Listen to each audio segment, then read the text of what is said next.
Hi folks, welcome everybody. We're going to wait a few more minutes. It's icy and there are some folks who are still en route here. I do want to remind members of the public that masks are required. Security can provide you with a mask. Please take this time to either get a mask or a face shield. Folks who choose not to or can't will need to participate in the meeting in another fashion.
Okay, we're going to go ahead and get started here. Again, a reminder, masks are required in the chambers, and folks who are not on the mayor's team and who are not wearing masks security will be removing those folks who choose not to follow the rules. So there are masks available, and you can just get one from security.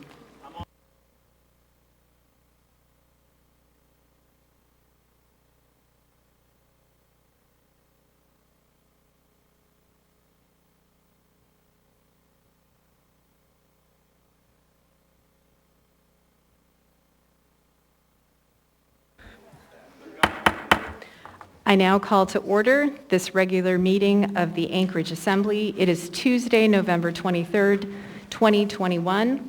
Madam Clerk, would you call the roll, please? Yes, Madam Chair. Mr. Weddleton. Here. Ms. Allard. Here. Mr. Peterson. Present. Mr. Rivera. Present. Ms. Kennedy. Here. Ms. LaFrance. Here. Mr. Constant. Here. Ms. Zolotel. Here. Mr. Dunbar. Here. Mr. Perez-Verdia. Here. Ms. Quinn Davidson. Here. You have a quorum. Thank you, Madam Clerk. Mr. Chadwick, would you lead us in the Pledge of Allegiance, please?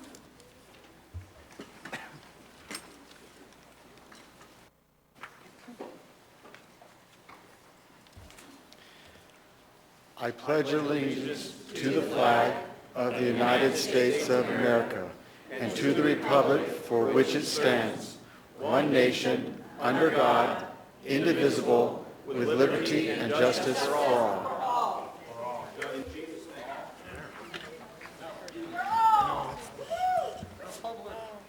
Mr. Rivera, would you read the land acknowledgement, please? Yes, Madam Chair. A land acknowledgement is a formal statement recognizing the indigenous people of a place. It is a public gesture of appreciation for the past and present indigenous stewardship of the lands that we now occupy. It is an actionable statement that marks our collective movement towards decolonization and equity. The Anchorage Assembly would like to acknowledge that we gather today on the traditional lands of the Dena'ina Athabascans.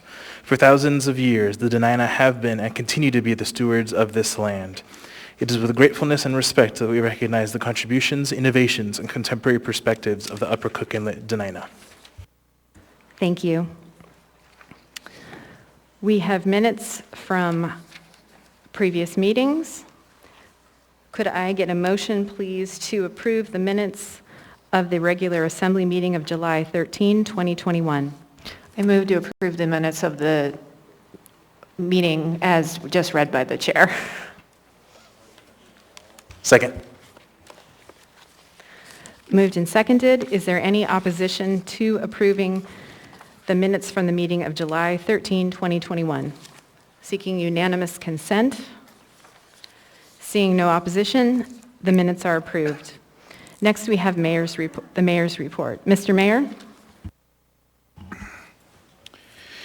Thank you, Madam Chair. Today, the municipality of Anchorage received the bond ratings for the general obligation and certificate of participation bonds from S&P and Fitch Ratings. S&P lowered its outlook on all ratings for the municipality of Anchorage to negative due to limited available reserves and a failure to reduce spending. S&P also stated that, quote, if the municipality is unable to restore reserves to their fund balance targets in 2022 and 2023, lower the rating even more, unquote. Fitch gave the municipality a stable outlook with a warning based off of costs that have been incurred beyond the federal assistance during the pandemic. These additional costs resulted in a negative $40 million fund balance at the end of 2020. This negative rating has nothing to do with my budget, as these ratings reflect previous year's budgets. Fitch also says, quote, additional upfront costs to address the disasters were incurred in fiscal 2021, which will diminish the municipality's financial cushion and heighten financial risk, unquote. A downgrade in the rating of the municipality's general obligation bonds would trigger a material increase in interest expense costs associated with borrowing in the capital marketplace. This will make it more expensive for the municipality of Anchorage to borrow in the future, with the increased costs directly impacting taxpayers and their property tax bills. These ratings are critical as we determine what the budget will look like in the upcoming fiscal year. Based on this new information, I will have to consider, based on Assembly spending, a bond holiday. We cannot keep spending more than we have. We cannot do things that will harm our children and our grandchildren's ability to live and work in this city. We have to set up our great city with a successful foundation in order to build and grow. We, as elected officials, have a responsibility to start making sound financial decisions. We must make responsible spending decisions to stay below the tax cap. The Anchorage Assembly has accused me of cutting public safety in a press release today. This is completely and demonstrably false. My administration proposed budget was an increase to public safety of $659,204. While the Anchorage Fire Department took a slight cut, the Anchorage Police Department had a $2.2 million gain.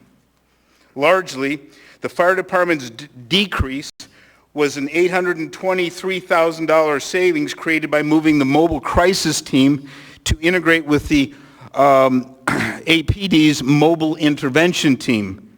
Duplicate services were merged to save hundreds of thousands of dollars. I challenge the Anchorage Assembly to stick to the facts and instead talk about how we can all work together, put forth a budget that is sustainable and doesn't put us over the tax cap and add additional tax burdens to the taxpayers. Thank you very much. Thank you, Mr. Mayor. There are two members with questions in the queue. First, Mr. Constant, and then Mr. Dunbar. Mr. Constant? Thank you. 2 weeks ago, Mr. Mayor, I sent your administration a $50 million grant opportunity from the state of Alaska for revenue replacement for losses due to COVID-19. Did the municipality submit an application? Thank you, Mr. Constant. I'll defer to Ms. Manager Amy Domboski. Thank you, Mr. Constant. The Chief Financial Officer's office did investigate whether the municipality was eligible for the grant, and based on the criteria of the grant, determined that the municipality was not eligible for that grant. The CFO is here, ready and prepared to answer questions if you have further follow-up. Yeah, I would like that actually to be referred to the Budget and Finance Committee for review. Thanks. Thank you, Mr. Constant. Mr. Dunbar? Thank you, Madam Chair. So, Mr. Mayor, your proposed budget cut more than $1 million from the student resource officer positions at APD, shifted to the school district. On social media, you stated that you weren't reducing the funds, you would find the money. My understanding is that yesterday you met with the school district leadership. My question to you, Mr. Mayor, is, did you find that money? Are you going to offer an amendment tonight to restore those funds to the Anchorage Police Department and the school district? Thank you. Thank you, Mr. Dunbar, for the question. I'll defer that question to Ms. Domboski. Through the chair, Mr. Dunbar, again, I feel it's important that the administration corrects the facts. We did not propose a cut to the student resource officer program. Instead, what we did do is we employed a cost cause or cost payer model in which the SROs are employed and serve solely the school district for 75% of the time.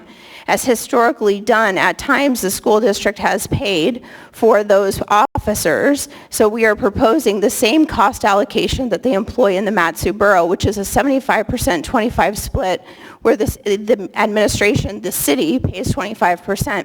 Additionally, we did identify multiple options for the funding from the school district. The funding from the school district, the Anchorage School District recently received a $110 million grant, of which at least half of it is eligible to pay for these funds.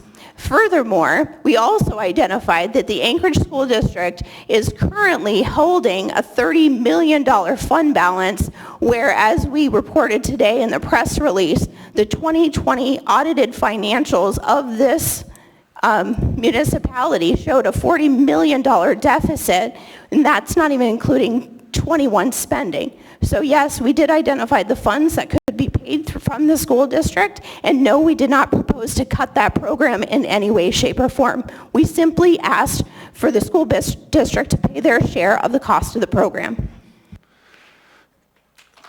Thank you, Madam Chair. Members of the public, please refrain from clapping. It is disruptive. Mr. Dunbar? Actually, you know what? We'll talk more about this in an amendment, but the answer they gave was no. They did not put the money back in the municipal budget. Thank you, Madam Chair. Thank you, Mr. Dunbar. Please, ma'am, in the front, please refrain from clapping.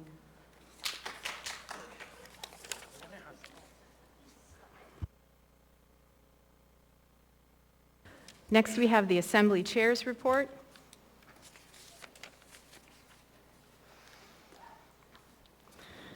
I have some real challenges with the information presented in the administration's press release and the mayor's report today. I request that the administration provide and present to the Assembly and to the public exactly what was presented to the rating agencies. Depending on how information is delivered to the agencies, that can influence how they make their decisions. For instance, in the S&P document, it's noted that oil prices have recovered and the bed taxes haven't. From our budget and finance meeting with the administration last week, we know that's not true. If that wasn't communicated to the rating agencies, then that's a huge problem. Furthermore, we don't have a deficit. We have accessed our fund balance to protect our community from a once-in-a-century global pandemic, while we work with the federal government to get reimbursed for these costs. Over the last 5 or 6 years, the Assembly has worked closely with the previous administrations to diversify the Muni's revenue so that we rely less on state and federal money. This diversification has strengthened the Muni's bond rating. First, there's the 10-cent per gallon motor fuels tax, which offsets property taxes. Second, the sale of ML&P deposited over $220 million in the Muni's trust fund, which more than doubled it. The trust fund generates a dividend to offset cost of government, and the Assembly hasn't authorized the maximum charter allowed full amount. Third, we put the alcohol tax before the voters, which was approved and now generates funds towards specific services. It has been a very challenging time with COVID, and the sooner we can return to a more normal time, the better it will be for our economy and for all of us. With vaccinations and better antivirals available, we are in a much better place now with COVID than we were last year. And with that, I will reiterate that masks or face coverings must be worn at all times in the Assembly chambers during Assembly meetings and in the Wilda Marston Theater. The mayor's staff is exempt from this policy for individuals who cannot tolerate a face covering due to physical disability. You may wear a face shield in lieu of a mask. The meeting can be viewed live on Yukon TV streaming service on the Assembly's YouTube page and is also being broadcast on KRUA 88.1 FM. Individuals may also submit written testimony or testimony by phone using the phone written testimony form. Per the Assembly COVID-19 mitigation plan that was adopted by a supermajority of the body on October 27, no more than 125 people, including media, may be in the Assembly chambers at the same time, and no more than 150 in the Wilda Marston Theater. The plan also calls for distancing between persons and a plexiglass shield at the podium and states that people experiencing symptoms or who receive a positive test for COVID or who have had a recent close contact may not attend in person. Security will assist with achieving compliance with the policy. The good news is that case rates are coming down. A few more items here before we move on. I just want to say congratulations to Pete Peterson on concluding his term as president of the Alaska Municipal League. Thank you for your service. For our last Rules Committee discussion about procedure, there is an ordinance that is being laid on the table. It's sponsored by Mr. Constant, Mr. Perez, and me that seeks to codify practices and clarify differences with Robert's rules. The goal is to streamline and make meetings more efficient. A work session will be scheduled for next month. On that note, we have a lot of work before us tonight with the budget items, and as per the rules, members will not be granted more than 2 times in the queue per item. And then I ask for help from members of the public to create a climate of respect, keep signs to 8.5 by 11 inches in size, refrain from personal attacks, direct comments to me or other people on the dais when you testify. Please remain quiet while others are speaking. Additional noise interferes with the audio. It makes it harder for people to hear what other people are saying. And please stop speaking if a point of order is called so I may rule on the point of order and that the record is clear. If rules are not followed, I may interrupt speakers to call for compliance. If compliance with the rules doesn't occur, then I may pause the meeting. If there's an actual disruption, I will give a warning. If the disruption persists or happens again, the person will be asked to leave. If you are here to testify in a public hearing item, when you come forward to the dais, please state your name, community council or area of the community in which you live. Please stay on topic. It's helpful if testifiers provide comments on any proposed amendments, and then you'll have 3 minutes. Community council representatives will have 5 minutes. Assembly members don't typically answer questions during this period. That comes later during the debate portion, as this is public testimony. Thank you. We'll now go on to committee reports. I do see that Mayor Bronson and Ms. Allard, okay, they're no longer in the queue. Did you take yourself out? If you have a point of order or point of information, Mayor Bronson, as this is not a time for debate. Yeah, just point of information, Madam Chair. The information that Fitch and S&P was the CAFR, which was produced by BDO, our auditor. Thank you.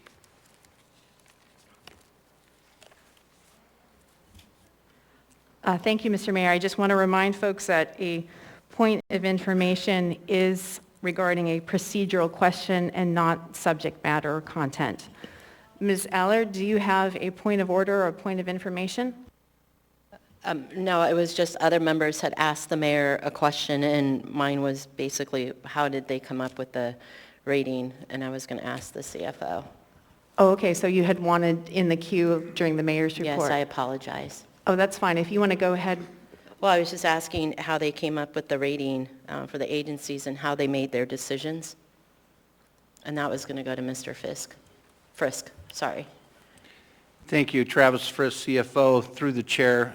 Ms. Allard, the S&P rating and Fitch rating agencies are independent agencies and utilize the 2020 CAFR in order to make a determination as far as the financial health of the municipality. As far as additional information, as far as what the price of oil is at this particular point in time, I can't speak to that. But all of the information they used was in our CAFR from our independent auditor, BDO. Thank you, Mr. Frisk. Thank you, Ms. Allard. We'll pick up whatever conversation at the work session we schedule when we are able to view the presentation that was provided to the rating agencies. We'll now move on to committee reports, and we'll start with Mr. Weddleton. Thank you. Last Thursday, the Community and Economic Development Committee continued our look at the routines for assessing valuations for vacant land and gained some insights. We'll continue working on that, and also kind of found that there's a need to post somewhere on the website the raw data that leads to those valuations, which would be similar to what we do for valuation of the structures on property.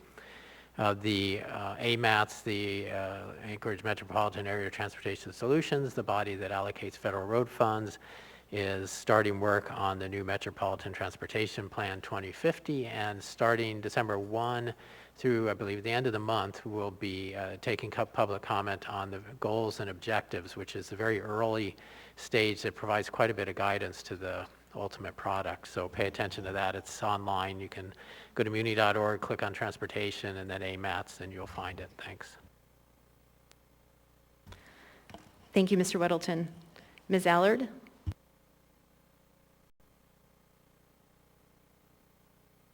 I apologize. I have nothing to report. Thank you, Madam Chair. Thank you, Ms. Allard. Mr. Peterson? Thank you, Madam Chair. The Ethics and Election Committee met on the 16th, and we got a report from the Board of Ethics, and we recommended that they come and give us about twice a year from now on in the future. Thank you. Thank you, Mr. Peterson. Mr. Rivera? Thank you, Madam Chair. 3 things to report. First, yesterday, the Municipal Audit Committee met to review the 2020 Annual Financial Report and State and Federal Single Audit. The recording of this meeting is available on the Municipal Meetings YouTube page for folks who want to get the full details of what was discussed. But in short, BDO walked the committee through their work, and by and large, the audit was quote-unquote clean, with only one significant issue found and quickly rectified by the administration. BDO also walked through the state and federal single audit, spending some time walking through both FEMA reimbursement as well as the Coronavirus Relief Fund, which I know has been of interest to members of the body and public. Second, the deadline to send any additions for the 2022 audit plan is Friday, December 4th. Third, there will be a Municipal Audit Committee meeting on Thursday, December 9th to review the 2022 audit plan and provide a formal recommendation to this body. Thank you, Madam Chair. Thank you, Mr. Rivera. Ms. Kennedy? Thank you, Madam Chair. Just wanted to report that for the next scheduled Public Safety Committee meeting is December the 1st, and we have put forward an agenda. I don't believe that's been published yet, but we're still continuing to work down the road of getting the reviews of the public comments in regard to the new APD body-worn camera policy, and hoping to finalize some meetings so that we can come up with any other recommendations or comments in regard to what the Assembly feels about that particular policy. But anyway, my co-chair, Mr. Perez-Verdia, may want to expand on that, and so I will leave it at that. Thank you, Madam Chair. Thank you, Ms. Kennedy. Mr. Constant? Thank you. Yes, this morning there was a meeting of the Reapportionment Committee in which we reviewed and finalized a recommendation for the declaration of malapportionment, which is on the agenda for tonight on the consent agenda, and it includes a laid-on-the-table item that we'll be discussing briefly to establish a preliminary calendar, and that calendar should, it's not a black and white calendar, meaning those are the exact days. It's a guide so the public can understand the process as we move forward. Thank you, Mr. Constant. Ms. Zalatel? No report tonight, Madam Chair. Thank you. Thank you, Ms. Zalatel. Mr. Dunbar? Thank you, Madam Chair. The Budget and Finance Committee met on Thursday, November 18th at 12:10, and we spoke about the budget and revenue sources and a lot of things we're talking about tonight. We also had a work session Friday at 1 p.m. where we heard a number of amendments from members of this body, and my co-chair, Ms. Quinn Davidson, and I have developed some omnibus amendments that should be in your yellow packet now and have been emailed out to Assembly members that incorporate virtually all of those amendments. The next meeting of the Budget and Finance Committee will be Thursday, December 16th at 12:10 p.m., and we are still planning to do it via Teams. Thank you, Madam Chair. Thank you, Mr. Dunbar. Ms. Quinn Davidson? Nothing for me, thank you. Thank you, Ms. Quinn Davidson. Mr. Perez-Verdia? Thank you, Madam Chair. Yes, just to build a little bit on Ms. Kennedy's report on the Public Safety Committee, which is going to be on December 1st. We are going to do an update on body-worn camera policy, also some updates from APD on the mobile crisis team, school resource officers, some of the things that we're going to be talking about tonight. From AFD, from the Anchorage Fire Department, an update on overtime, also an update on their academy recruitment, and an update from Fire Station 3. And then from the Department of Law, they're going to do an update on some new positions that they have filled from the alcohol tax funds, as well as case backlog update. Also on December 1st is the health policy meeting. We encourage people to attend that. There will be an update from the health department as well as a comprehensive presentation from the Alaska Mental Health Trust on the Crisis Now model. So we encourage people to attend that and to learn more about that model and where it's at. Thanks very much. Thank you, Mr. Perez-Verdia. Before we get to the addendum, we'll go ahead and address the laid on the table items. We have 5 laid on the table items.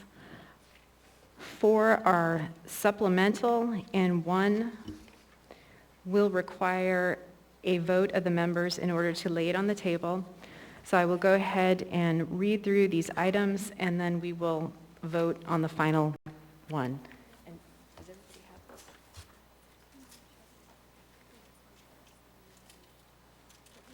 Okay, I'll just read. The first laid on the table item will be 10D, 10A, 10D Delta 10A, Information Memorandum Number AIM, unnumbered -2021, Election Commission Member Qualifications from the Mayor's Office. The second laid on the table item will be 10G2, under Ordinances and Resolutions for Introduction.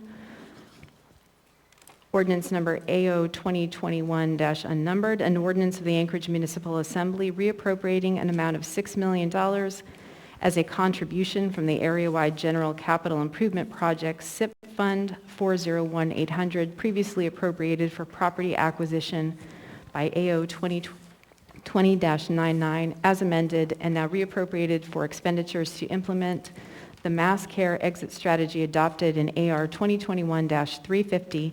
Assembly Vice Chair Constant, Assembly Member Weddleton, and Mayor Bronson. Public hearing to be scheduled 12/7/2021. The next laid on the table item under Ordinances and Resolutions for Introduction is 10G3, Ordinance number AO 2021-unnumbered, an ordinance of the Anchorage Assembly amending Anchorage Municipal Code Chapter 2.30, Rules of Procedure for Assembly, to codify additional rules of procedure for the Assembly and presiding officer to promote the efficient, safe, and orderly conduct of Assembly business. Assembly Chair LaFrance, Assembly Vice Chair Constant, and Assembly Member Perez-Verdia. Public hearing to be 12/21/2021, accompanied by 10G3A, Assembly Memorandum Number AM, unnumbered -2021. Under continued public hearings, item 13.A.2, Information Memorandum Number AIM, unnumbered -2021, AR 2021-324, adopting the 2022 through 2027 6-year fiscal program, and AM 607-2021, Assembly Chair LaFrance. And the final item will be 10E1.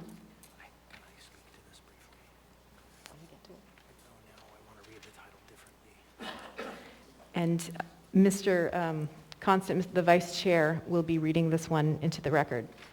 Thank you. You received a draft copy of it, but instead of by amendment, we're going to read it into the record with the corrected title.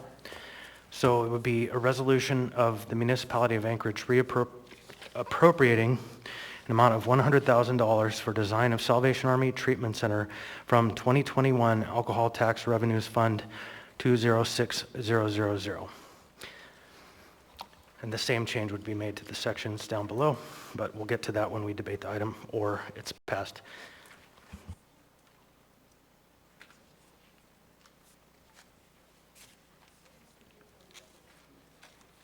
The fund number is 206000. Is that right, Ms. Montov?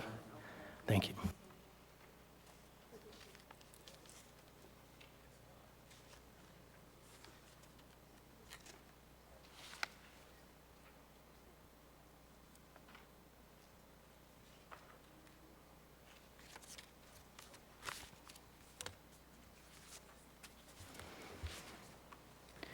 So the first 4 items, as I mentioned, are supplemental, so we don't need to vote. Is there a motion for the final item? Is it lay on the table? It's lay on the table. I move to lay the item just read onto the table. Did we get a number for 10E1? Second. 10E1. Thank you. And Moved and seconded. Mr. Constant? the purpose of this resolution is in compliance and in the work of the facilitated group that we've been working on. This would jumpstart the process of getting a treatment center opened.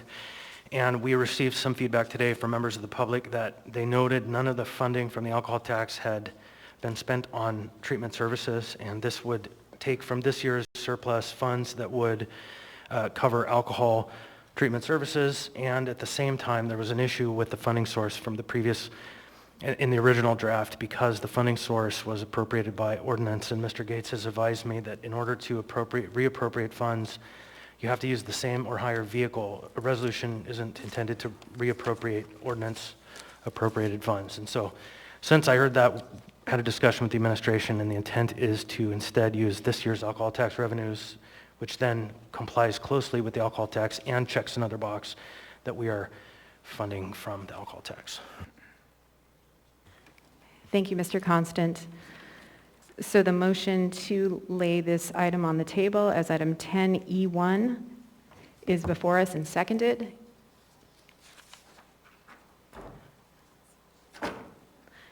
Seeing no members in the queue, members may proceed to vote on the motion to lay item 10E1 on the table.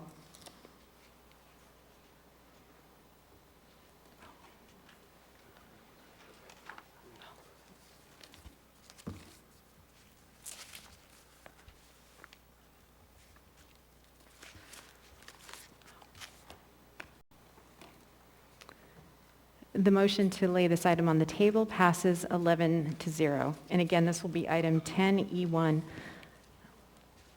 Mr. Weddleton? Thanks. I just maybe missed a beat, but the laid on the table for introduction, the ordinance for rules of procedure, that doesn't have a, what says, so November blank, that would be today, right? It says for reading. Reading today, but public hearing is the 21st. It did say the public hearing. So December 21 is the public hearing. Okay, thanks. Thank you, Mr. Weddleton.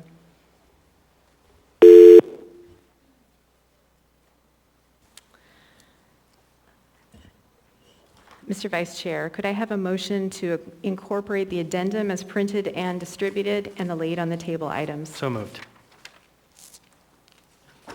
Second.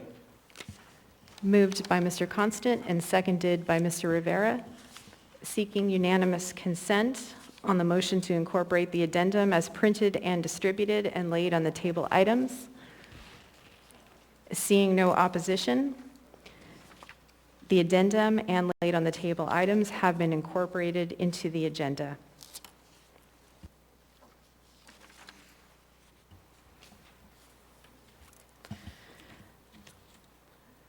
We now have appearance requests before us. We have 3 appearance requests tonight.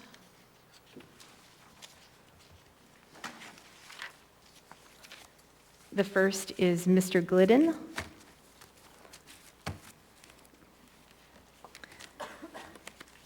And if you would come forward and just state your name for the record, you'll have 3 minutes. Welcome. There's a little yellow button. Yellow button. Mike Glidden from Eagle River.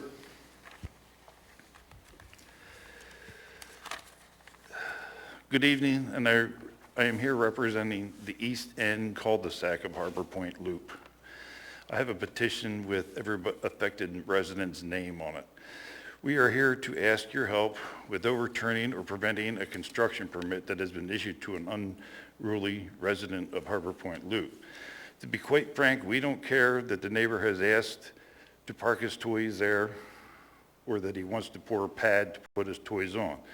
What we care about is that most of the toys parked in the yard belong to somebody else. And if the driveway is allowed, then we will lose valuable parking spaces that the cul-de-sac residents so desperately need. And why should we be forced to park somewhere else for him to store stuff for others? The traffic department has issued the permit without even looking into their own criteria, policies, and rules for snow stored and on-street parking. The right-of-way officer has stressed concerns for the project and the effect it will cause to the cul-de-sac. The traffic department stated that they didn't care about our concerns. We were informed that this decision was made very hastily because we believe they have an inside person. My wife and I volunteer for Red Cross, and we need the extra parking from time to time throughout the year. When you live on a cul-de-sac, every spot is important. We have a couple of neighbors that have church services, and if this driveway is approved, the guests from ours and their church will have to be parked on Hidden Falls and walk down a slippery hill to their homes. Our annual Christmas show had to be canceled this year because of the fear that our guests would be harassed. Whenever anybody, any resident parks on that side of the cul-de-sac, have any gathering, some of the guests would come out and find nasty notes on their vehicles. They have constantly harassed anyone that parks there unless it's their family. The right-of-way has asked them to take down the no parking signs and move their trailers back out of the right-of-way for snow storage, and the residents will not comply. The city will not take any further actions either. And my guess is the employees just don't want the encounter with this neighbor. The former homeowner, we had an arrangement that they could call us and we would move our vehicles if it was blocking them.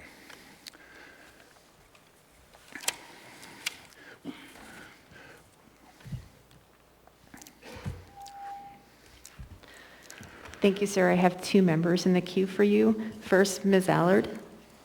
Thank you. Is your wife Tracy? Yes. Hi, Right. Tracy. Hi, how are you? Good. So I don't know if I actually got your email in reference to it. I don't think I did. Okay. Okay. But we are looking into it, so I am researching on that. And I've heard a lot from all the neighbors. So let me do some more research into it to see how we can do it, because if their RV or trailer is even a round ball over the line, they're not allowed to do that. I just needed the names of the police officers that had come out there and other details so that I can continue to follow up. Okay. I did send all that in the email with all the cards of everybody who's been involved in this. Can you speak into the mic? I apologize. In the email that I did send you, I included the business cards. We've had several police officers out. We've had several right-of-way officers out. I can try to get that information to you again. I also attached several pictures from different angles so you could see what we were talking about. Absolutely, and Ms. Kennedy and I will get together and we'll make sure that that issue is addressed. You're not the only neighbors that have complained. I've seen it on Nextdoor app. I mean, literally every single person in your cul-de-sac is done. I personally got attacked on that app. I don't know if you saw that, but there was one Yeah, gentleman. I saw that too. Yes. So we'll address it, I promise you. Okay. Thank you, Ms. Allard. Ms. Kennedy? Thank you, Madam Chair. And I just want to say thank you. And, I did receive your email initially, and, it's on me that I didn't contact you sooner about this. But I did have a question, and what I was trying to do was find out more about how involved our own road board has been with this question. So I don't know if you have contacted Mark Littlefield, the road supervisor, particularly because I think it is a snow storage issue as well. So, but anyway, I'm glad Ms. Allard is already ahead of me on this one, so that's good, and we'll just kind of figure out exactly where we can go at this point. Thank you for being here. But if you want to comment, please do. Yeah, the way that, first off, everybody has a packet, should have a packet in front of you, and I've drawn out maps with the snow storage and such. But as it sits right now, we can't even blow snow in, because there's a mailbox right there, and myself and another neighbor, we take turns clearing the mailbox. And we have no place. If this driveway is allowed, we have no place to put the snow for this. Well, we only have one place to put the snow for the mailbox. And this snowstorm we just had is already full, so if we have any more significant snow, we're going to have to haul snow out of there because we can't put it in the driveway. Well, thank you. I just want to thank you for coming out, and I think we'll get on this and we'll figure out something. So thank you so much. Thank you, Ms. Madam Chair. Kennedy. Mr. Weddleton? Thanks. You know, this is an interesting case, and I talked to Mr. Glidden last week, and it's more clear with the pictures here. Thank you. This is very helpful. Thank you. But, you know, and I know, I guess I'd ask administration now, but we have a meeting, but I guess to Ms. Kennedy and Allard, you know, I hope you report back, because it's curious here who would permit these things. We have, you know, the traffic engineer permitting a driveway, which I suppose I could be involved with, but it seems like that's more of a land use kind of thing. And then the right-of-way people, are they doing driveways? It just, Yes, it's they just are. lack of knowledge on my side. I wouldn't have thought naturally that they would be involved with these things. So this is a good case study, so I hope you guys will find a way forward and then report back what works. Thanks. Thank you, Mr. Weddleton. Before I go to Mr. Constant, Ms. Kennedy wants to follow up on that. Well, I do, and I appreciate Mr. Weddleton saying that, because I do think there are some complications here that probably need to be straightened out. And, you know, as far as I've been told before, that you can't have a second driveway. So that's really interesting to me that it would go unnoticed or get approved. So anyway, I think there's a lot to follow through on this, and it would be for the better of all of us to have a better understanding. So I appreciate that comment. So thank you, Madam Chair. Thank you, Ms. Kennedy. Mr. Constant? Yeah, thank you. I have a more specific question for Mr. Coy. Probably he's not here because this wasn't on the agenda. But the question I have for him is, what are the methods of addressing this concern from a traffic department's perspective? Because I don't think that there's an assembly authority to undo a permit that's granted. And so it would be really helpful to get a determination from Mr. Coy what the vehicles are, the mechanisms are. Please, Ms. Dembowski, if you have a response. Thank you, Mr. Chair, or Mr. Vice Chair. Mr. Coy is not available tonight, but Mr. Wilbur should be on the line, so he may be able to answer that question. Otherwise, we might have to come back to you.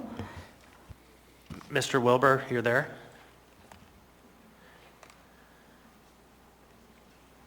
Maybe.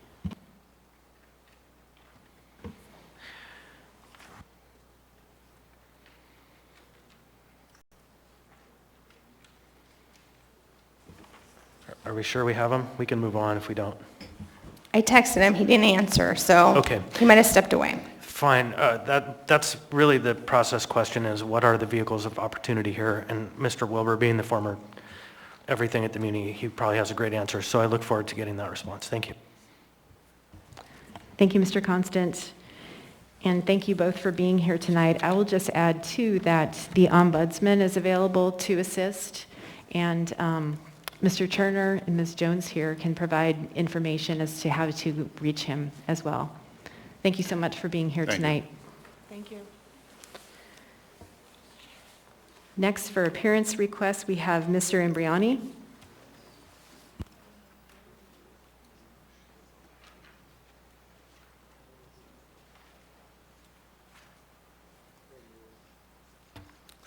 All right, for the record, my name is Louis Imbriani, and I'm here because I haven't gotten a response to my email. So I wanted to know what significant event or unforeseen change happened in Anchorage at approximately 9:40 p.m. on October 12th, 2021 that caused the situation to go from normal business to Anchorage being in a state of emergency once again. I ask this because Cornell law defines an emergency as an urgent, sudden, and serious event or unforeseen change in circumstances that necessitates immediate action to remedy harm or avert imminent danger to life, health, and property. Keywords there are immediate and imminent. So what happened? Where is the imminent danger? Obviously, having COVID isn't an imminent danger. Otherwise, hospitals wouldn't be sending people home who have tested positive and are symptomatic with no treatment recommendations and just with instructions to come back if it gets worse. How are masks going to cause immediate relief to this so-called emergency? If every resident put a mask on their face right this instant, we would not see an immediate drop in the hospital census data. let's look at the so-called ordinance. I don't know how you can even call it that because it's lacking substance to even classify it as an ordinance based on the definition given in the charter. I can provide you with that definition if you'd like.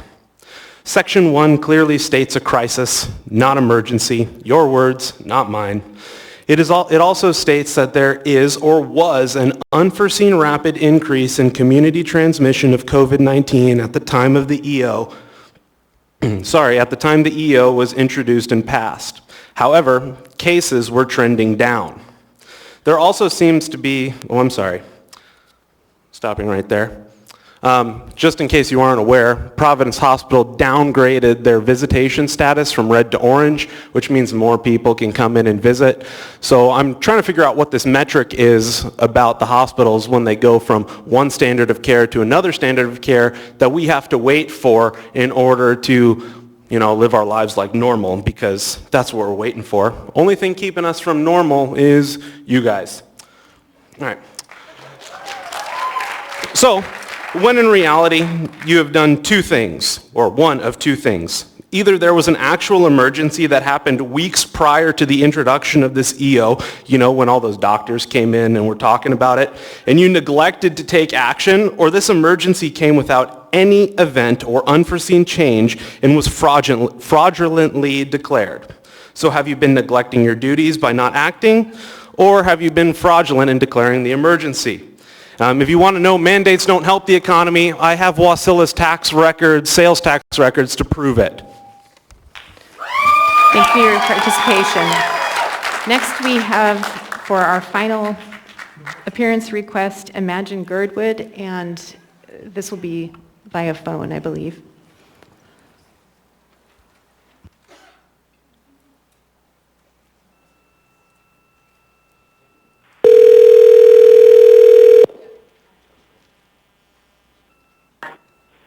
Hello, this is Amanda.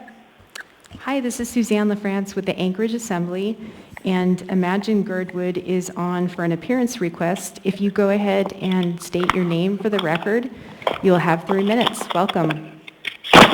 Thank you for your time.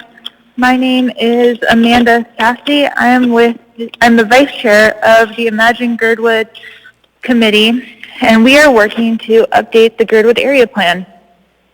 We have been working on this since 2017 when we thought it was just going to be an update, and have since learned from the planning department that it will need to be completely rewritten, as the last plan was adopted 26 years ago in 1995. Changing to a rewrite has increased the scope, timeline, and price to complete this work. As a volunteer committee, we have done as much as we can by completing public outreach and have come up with our vision, goals, and policies. We have funded a land suitability study, housing analysis, and a few more items. And now we are relying on a consultant to do the technical aspects laid out by the consultant, laid out by the planning department. And finding funding has been difficult because some of the organizations we have contacted have told us that planning is supposed to be government funded. The planning department estimated that the rest of the work was going to take $300,000 to complete from where we are now. And we have been quoted recently by our consultant Huddle for $166,000 to complete the plan. I would like to request a resolution of support from the Assembly to pursue grant funding. Government support is necessary for some of the grants we would like to pursue, and we're looking for that resolution. Thank you. Thank you. Mr. Constant is in the queue. Thank you. Are you still there? Yes. What grant opportunities are you seeking? Thank you. We are looking at currently, the one we're really pursuing right now is American Rescue Plan Act Competitive Tourism Grant. It does not have it's a rolling basis, and we really fall under that as a recreational community planning is definitely in the aspect, and I have been in touch with the economic department rep in Anchorage, and she believes that our project would be eligible. A quick follow-up then. What's the deadline for that process for you? You said rolling. I guess what that means could be any time until the funds are gone? Correct, yes. Okay, thank you very much. Thank you. Thank you, Mr. Constant. I've got Mr. Weddleton in the queue for you next. Yeah, Amanda, it's John Weddleton. Well, thanks for coming and asking for this. I think I'd certainly be happy to work up a resolution on that, and thank you and the Girdwood community for doing so much work, on your own dime. I think Heritage Land Bank's pitched in $25,000, maybe 50, but given the amount of work you've done, it's really outstanding. So, but we can get together, not this evening, but maybe tomorrow, and find out exactly what you need for that grant. Thanks. That'd be awesome. Thank you. And yes, the HLB has contributed, and the planning department has also contributed. So you all have contributed, and we greatly appreciate the help. It's just a very expensive project. Thank you, Mr. Weddleton, and thank you, Amanda, for being here. You're welcome. Is there any other questions? I don't see any other questions. I have one more. Actually, Mr. Constant has another question. Thank you. Previously, the Assembly did appropriate some funding to the Girdwood Area Plan update. Do you have a short brief on what that expenditure did, or what's the progress up to date? Yes, I just pulled it up. So we have completed a community survey, town hall meeting. We have written our vision, goals, and objectives. We have funded an existing conditions report through Huddle and Agnew Beck. We've done a land suitability mapping study, housing demand forecast, and vacant residential land suitability. And if you'd like, I can list out the aspects that are yet to be accomplished. No, that's okay. When you move forward with Mr. Weddleton in drafting, it would be nice to have a document that demonstrates the public process to date. So funding received and outreach to the community and the kind of significant inroads that have been made to members of the community and their voices being heard. Thank you. Yes, thank you. I will work on that. Thank you, Mr. Constant, and thank you again, Amanda, for being here tonight. Thank you, Suzanne, and we'll be in touch, Mr. Weddleton. Thank you. Okay, that brings us to initial audience participation. It is 5:58. Initial audience participation ends at 6 p.m. We have time for one person. Welcome. Please state your name for the record and area of town in which you live. Dustin Darden.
Okay, so that was High Res, if you want to look him up.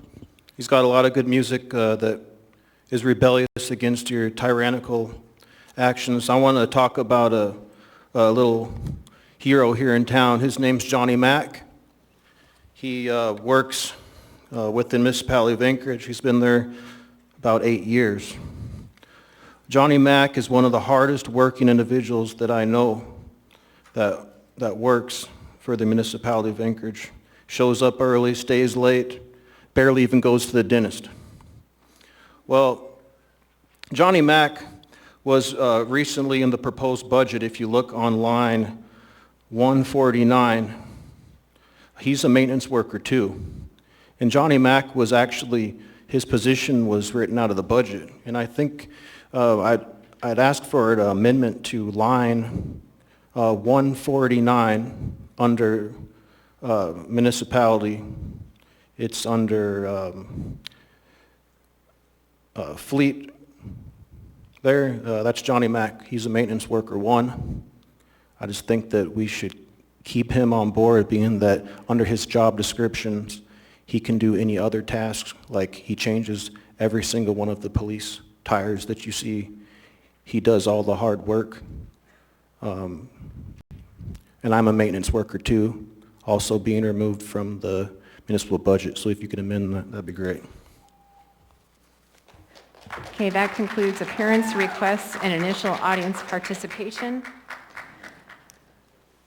We now have... Ma'am, you are warned. You need to stop. You need to stop. You have been warned. Security, please escort her out. You are creating an actual disruption of this meeting. Exactly I am. You're goddamn right I am. You know why? Security. Ma'am, please step back.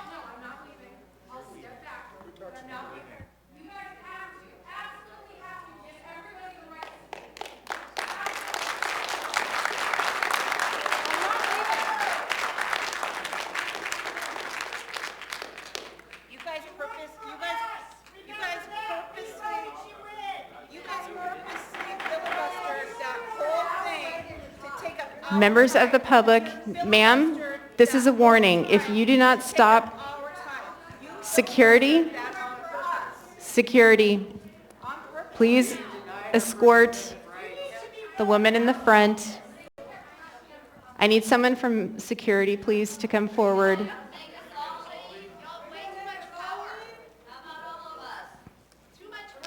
The woman in the front here, would you please remove her?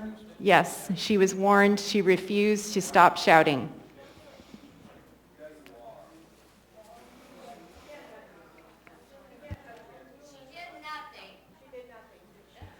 We're going to take a 5-minute break.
Consent agenda items are numbered 10A through 10F. They are typically routine or non-controversial items such as bid awards, new business, information and reports, and ordinances and resolutions for introduction.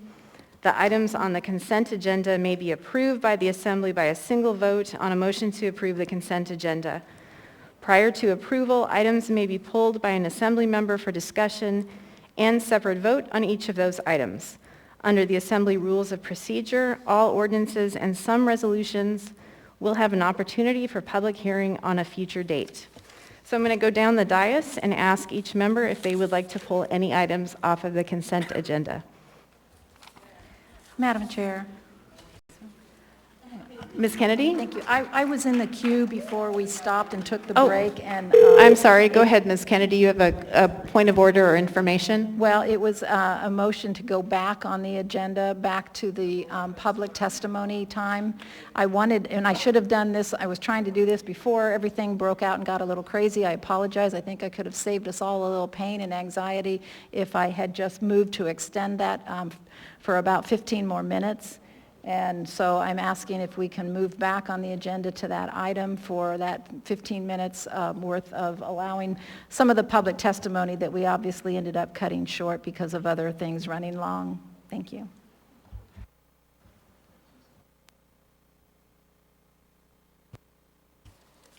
Ms. Kennedy, I believe you wish to make a motion to suspend the rules, to extend, to go back to initial audience participation.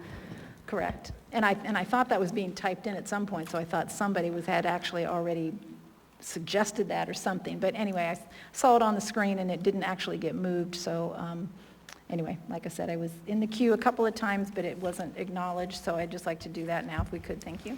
If I get a second. So. Second. Moved and seconded. A motion has been made to suspend the rules to extend initial audience participation for 15 minutes. It has been seconded. Is there any opposition? Or Mr. Weddleton is in the queue. You know, I suppose I'll support it, but it's unfortunate it didn't happen earlier when, because some other people were lined up. But I know I've done the same thing, is move to suspend the rules to extend it. But it is something that we should try to avoid, I think. You know, we do offer, this is a new routine that's only been about a year and a half where we've had this early opportunity to speak. In the decades I've been involved, you always waited to the end of the meeting. And the opportunity to talk on most of these items is in the public hearing. We had 2 public hearings, essentially unlimited time for the budget. If we don't finish today, I understand we would have a third one on the 30th. So for most of these items, you have ample opportunity to speak. This little window at the beginning that we've done just for the last year and a half is a new innovation. You know, we were thinking just for people who can't stay to the end and they have kids or whatever it is, you know, and obviously it's been very popular, but it is, you know, these are business meetings here, and the public hearings are the time to speak, you know, speak on the items, and then the public open mic at the end. And also, I mean, you can call us, you can email us, we have community councils, there are lots of times to talk to us. So I hope people will take advantage of that. So my long-winded saying, okay, I'll do it this time, but I do hope that we don't make it routine. Thanks. Thank you, Mr. Weddleton. I was in the queue. Actually, you were in the queue. I'm not sure what's going on with the queue. I saw Mr. Constant and then you popped out. So go ahead, Mr. Constant. Thank you. I can't support this motion tonight. We have the most consequential action of our year tonight before us, and it's time sensitive. If we don't pass it, it causes 2 more meetings to happen, and we begin running out of time before the end of the year, and the new year begins without a budget. And so tonight's number 1 job is to pass a budget. Thank you, Mr. Constant. Ms. Kennedy? Thank you, Madam Chair. And I would agree with Mr. Weddleton in terms of there are certainly times for public hearing during specific agenda items. But in this case, we had several people standing in line for a lot of time. And you know, typically we tell them anywhere from 5:15 to 5:20 till 6 o'clock. We had 7 minutes total to give people. And that's what I was getting at. I think we can afford an extra 15 minutes. Mr. Constant's right. There's a very important vote coming up on the budget. But I do believe that 15 minutes to afford people that didn't have even half an hour or 20 minutes actually to be able to speak would be appropriate. Thank you. Thank you, Ms. Kennedy. Members may now proceed to vote on the motion to suspend the rules to extend initial audience participation by 15 minutes.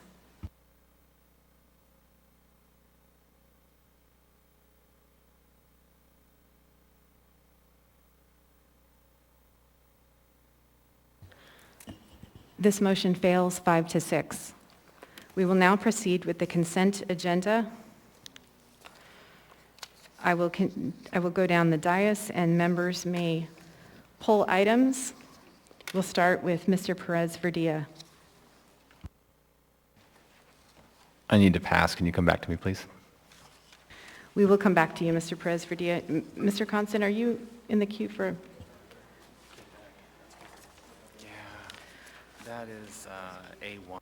I don't I think I want to postpone this. There's some language in here that's really... Ms. Quinn Davidson, do you have any items to pull? Can we do it next meeting? Yes, thank you, Madam Chair. 10A2 for reading. Can you hear me? Is my mic doing something funny? Okay, I'll share with Mr. Perez Verdia. Hang on. Is that better? Yes. Thank you. 10A2 for reading, 10D10, and 10E1. I missed that. Okay.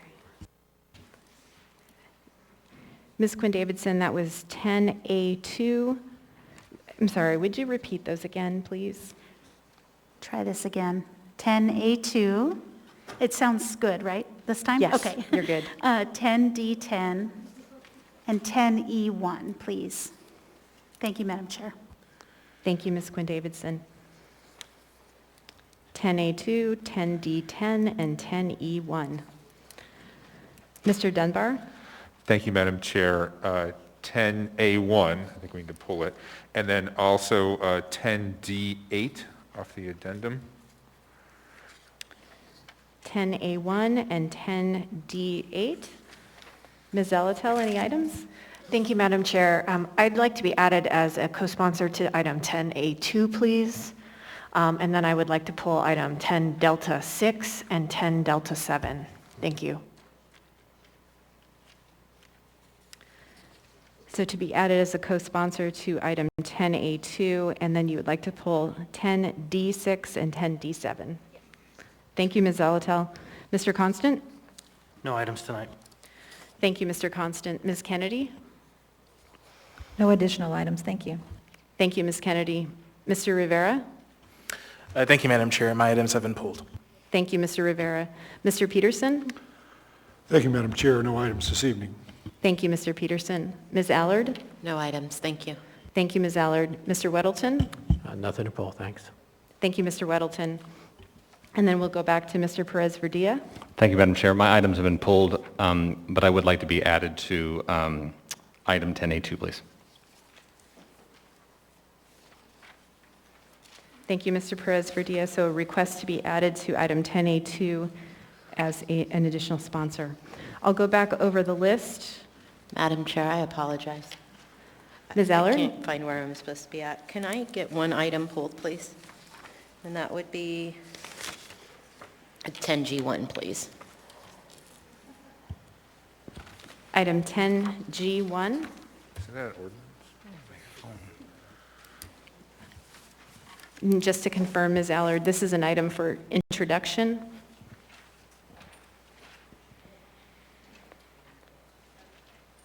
Correction, 10F1. I apologize. Thank you, Ms. Allard. 10 Foxtrot 1. Mr. Dunbar, I see you're in the queue. Do you have another item to pull? No, Madam Chair, I'd just like to also be added as a co-sponsor to A2. Thank you. Thank you, Mr. Dunbar. So, you got that, Madam Clerk? Okay, item 10 Alpha 2. So I'll go back over the list. 1, 2, 3, 4, 5, 6, 7, 8. Looks like we have 8 items to be pulled from the consent agenda. 2 under 10A, 10 Alpha, 1 and 2. 4 under 10 Delta, that would be 10D, 6, 7, 8, and 10. And then item 10 Echo 1, and then 10 Foxtrot 1. Are there any additional items? Okay, seeing no one else in the queue. Mr. Vice Chair, could I get a motion to approve the consent agenda with the exception of the pulled items, please? So moved. Second. The motion to approve the consent agenda with the exception of the pulled items has been seconded by Mr. Peterson. Is there any opposition? Seeing no opposition, this motion passes, and we have approved the consent agenda minus the pulled items.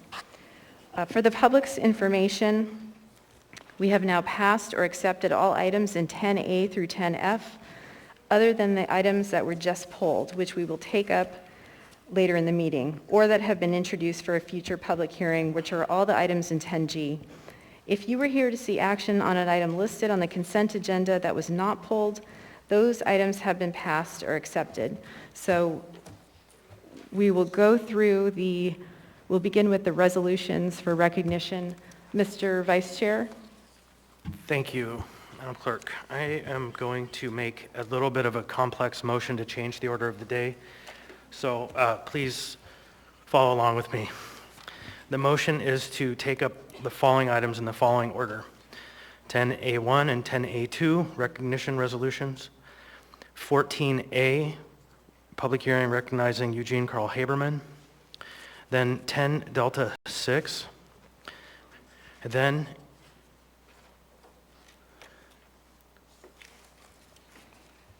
11C, 11D, 11E, 11F,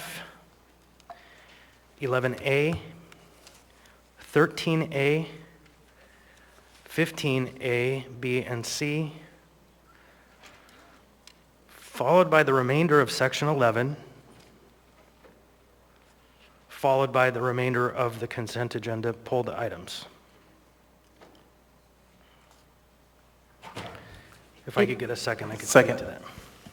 Seconded by Mr. Rivera. Mr. Constant, do you want to speak to this motion? Yes. The budget is our job tonight. We have to get through as much of it as we can, because if we don't, we end up having multiple more meetings and kind of a process trying to get to the end of the year. So what we end up doing is taking up the recognition items and the celebration of Mr. Haberman, and then we dive into the agenda with the one must-pass item from the administration, and then, or the one remaining must-pass item from the administration, and then all of the budget items in that order. Then we'll come back to our regular business. So this is for the purpose of making sure we get as far through the budget as we can, as early as we can. Thank you, Mr. Constant. Mr. Weddleton? You know, I would support the goals. You know, the 15s typically take very, very little time. And some of these, I think, are timely. They're protests, conditional protests, and we typically get those right before they go to AMCO. So, okay, did you put the 15s? They are in there. They're immediately following the budget. Oh, so they're the very next items after the budget. Okay, fingers crossed. The only reason why is those are public hearing items as well, and we want to make sure that the public hearings for those items don't get in the way of the process of getting through the budget. And so we put them first, recognizing that they're important to get through tonight so people can get to doing their business, but we still recognize as well that we need to get through the budget. Thank you, Mr. Constant. Thank you, Mr. Weddleton. Seeing no one else in the queue,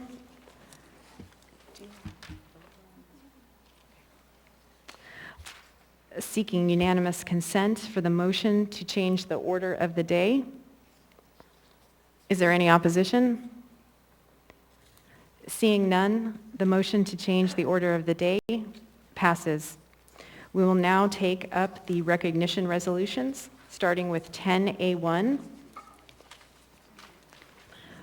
Resolution number AR 2021-327, a resolution of the Anchorage Municipal Assembly recognizing Prostate Cancer Awareness Month, recommending all men over 50 discuss screening with their healthcare provider, and encouraging support for prostate cancer research.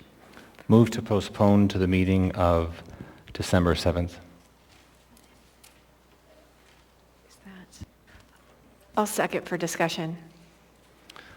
I was just reviewing, and I'd like to actually just spend a little bit of time on the language of this, and I don't think that's worth our time to debate it tonight. So I'd like to work with Mr. Weddleton and just look over it. I don't think it'll matter to just wait 2 weeks. Thank you, Mr. Perez Verdia. Ms. Zalatel? I can support that, but if you think you should be screened for colon cancer, you should not postpone that. Thank you. Good point. Sorry, prostate cancer, anything, go see your doctor. I thought I had. So the motion is on the floor to postpone item 10A1 to the meeting of December 7th. It has been seconded. Mr. Whittleton? Yeah, I don't know, are there people here to receive this? There are people here. We've postponed this for like 2 months, so it's been sitting in front of us for quite a while. I mean, I don't know. I don't support postponing it, but I don't, unless you could tell me why. Mr. Perez-Verdia? Sure. So this resolution specifically is about awareness around prostate cancer. In the second line, it specifically just calls out African American men, no other racial group at all. And then the third line again calls out African American men.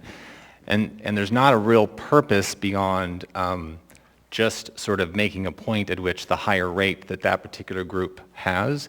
And I'd like to fix the language so that it either gives a broader sort of look at the differences, or eliminate it so that it's not necessarily targeting one group. Thank you, Mr. Perez-Verdia. Ms. Allard? Thank you, Madam Chair. And I think it has nothing to do with race other than the fact that African American men are more susceptible, and that needs to be recognized so that we can encourage everybody to go get tested. But if we want to go there, we can also say, instead of white men, we can actually call them Caucasian men. That's great point. That's why I wanted to work on the language. I think that since they're here, I would also add that we could just change that on the spot and amend it. They are here, and we have delayed it, and this is very important. Would you consider that, Mr. Madam Chair, Thank you, Ms. I'll make a motion if you like. I'll go ahead and go to Mr. Weddleton, and then I'll come back to you, Mr. Perez-Verdia. Mr. Weddleton?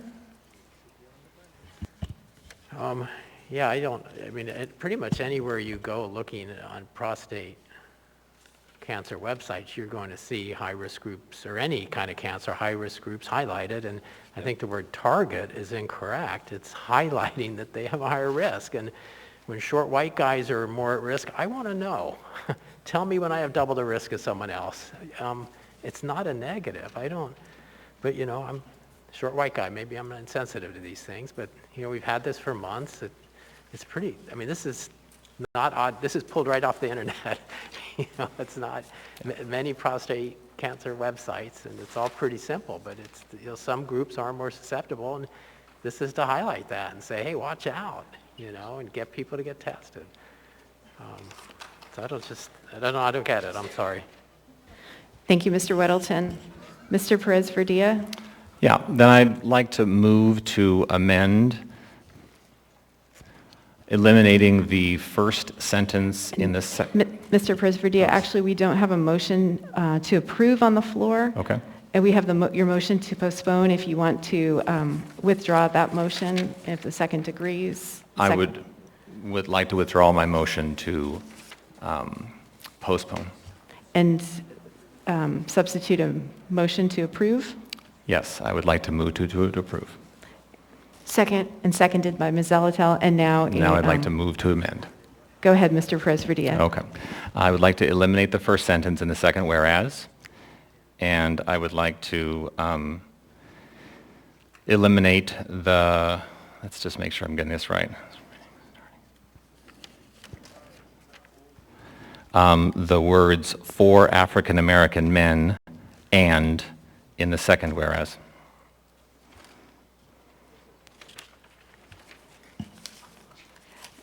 Mr. Perez-Verdia, would you be able to identify the lines on the resolution? They're not numbered.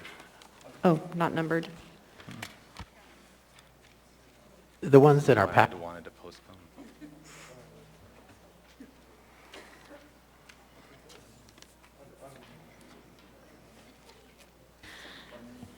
Ms. Zalatel has shared her copy. Is there a second to the amendment? I will second it for purposes of discussion. Seconded by Mr. Rivera. Mr. Perez-Verdia, would you like to speak to the amendment? Sure. Without getting into a long debate on this, there is, I believe that if we're going to begin to talk about the prostate cancer, we need to and begin to identify particular groups of people that are high risk. African American men are not the only men that are high risk. So we would need to go back and put more information in to show exactly the risk factors for different groups of men. Second, the reason that African American men are at higher risk is not biological. It's sociological. And so if we're going to put information in here about why people are at higher risk, we need to give more context as to why. So I think if we're going to put in, items like this out, they need to be accurate.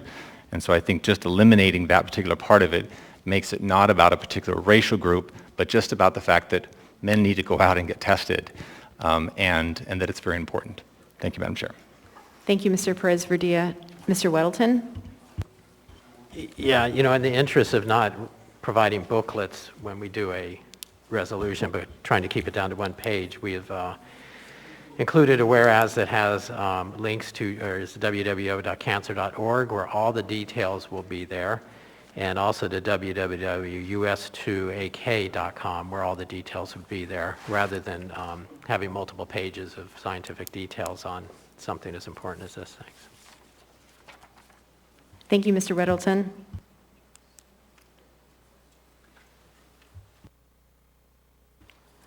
Is there any further discussion on the amendment? Ms. Allard?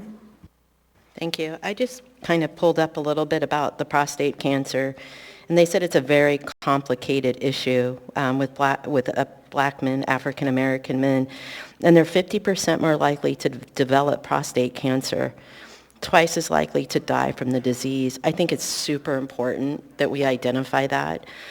We only have 5 races, and one race happens to be African American. And I really think it's super important we leave that in there. It's to help, it's not to hurt. And I think we're being overly sensitive, and we need to understand this is medical findings. Thank you, Madam Chair.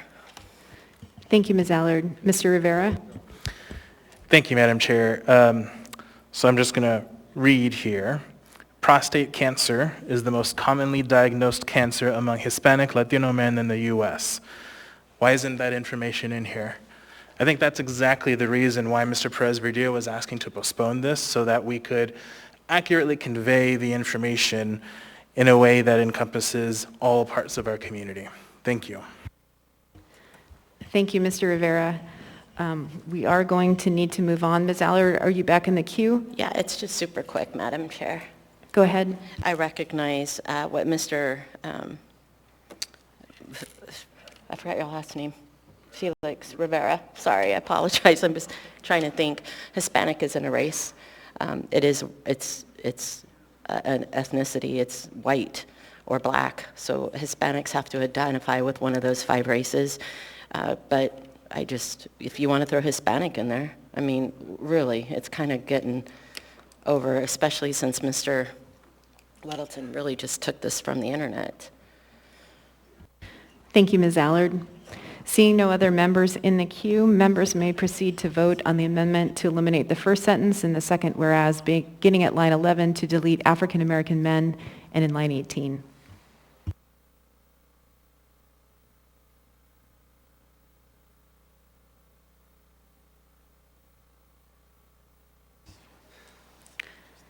The amendment passes 8-3. We now have the main motion in front of us to approve AR 2021-327. Seeing no other members in the queue, members may proceed to vote. AR 2021-327 as amended.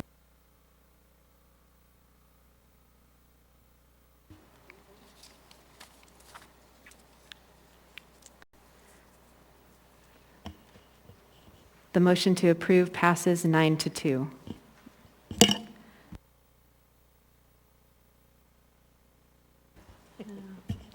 Who is reading and who is presenting and who is here to receive?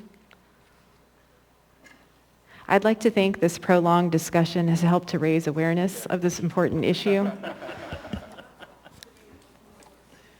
If folks who are receiving would come forward, please. I'm reading, actually. Okay. Goodness.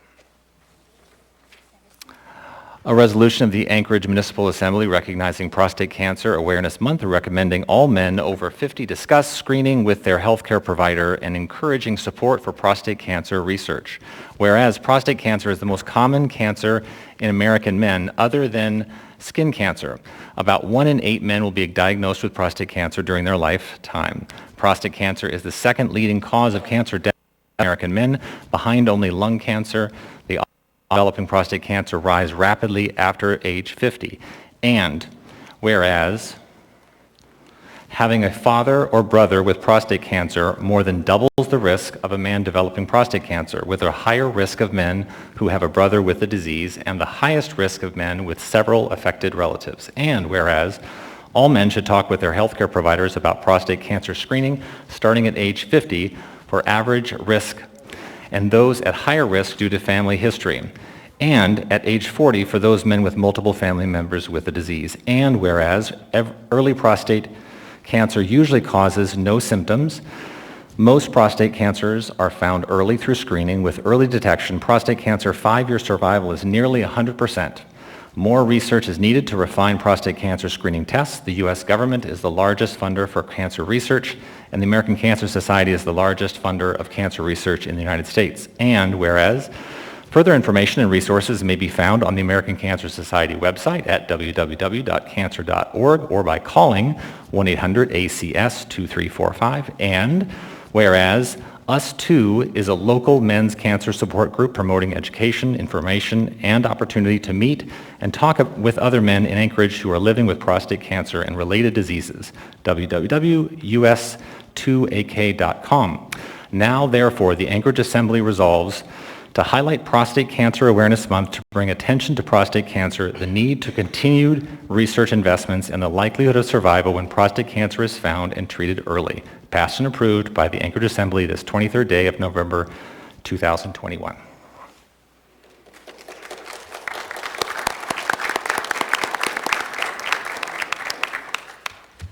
Welcome. Thank you. For the record, my name is Tristan Walsh, and I'm currently the chair of Alaska Men's Run. And with me, I have Leslie Fleming, who's one of our board members here, and Emily Neenan from the American Cancer Society Cancer Action Network. It's an honor to accept this resolution on behalf of the Alaska Men's Run and all the families, patients, and Alaskans we represent every year. We are proud to say that we made it through 2020 and 2021, and are looking forward to an event in 2022.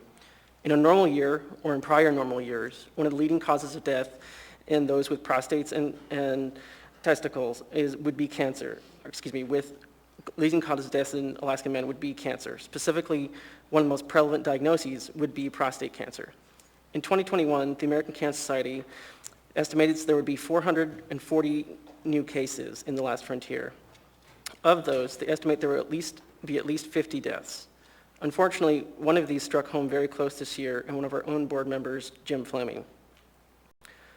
The prostate is an organ that's difficult to reach, and for which advances in oncology and surgery have lagged behind in other areas of research, development, and treatment. To this end, screening and testing remain of paramount importance. These are the primary focuses of our organization. We are proud of the 26-year record of our organization and look forward to service this next year. Thank you for your advocacy on this issue tonight, and we look forward to working with you in the future to fight this disease. Even though it's now November, as Assemblymember Weddleton told us early in this process as we had faced delays, cancer doesn't care what month it is. Cancer doesn't sleep. According to the data, another 73 diagnoses will have been delivered in those short 2 months. So thank you for your work tonight, and if folks out there need resources or help, they can visit cancer.org or us2alaska.com for support groups. Thank you. Thank you.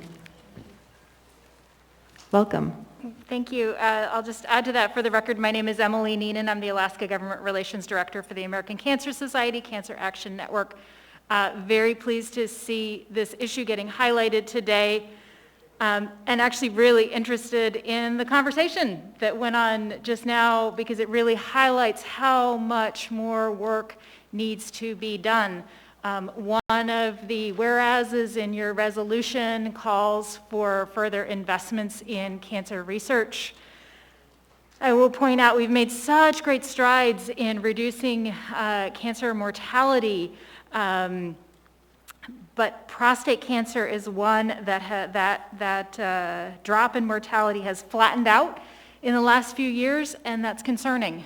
There's more that can be done. So I call on our federal government to increase research funding, and we're certainly doing our part at the American Cancer Society as the second largest funder of cancer research after the federal government.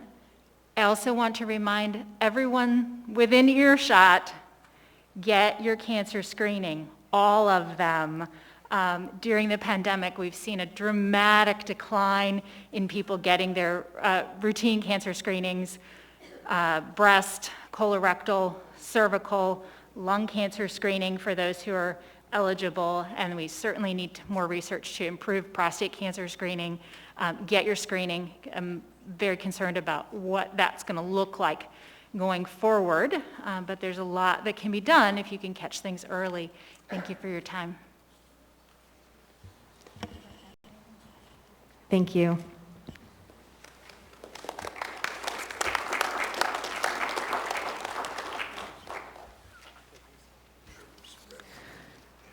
We now have before us item 10A2, resolution number AR 2021-385, a resolution of the Anchorage Municipal Assembly recognizing November 20, 2021 as Transgender Day of Remembrance.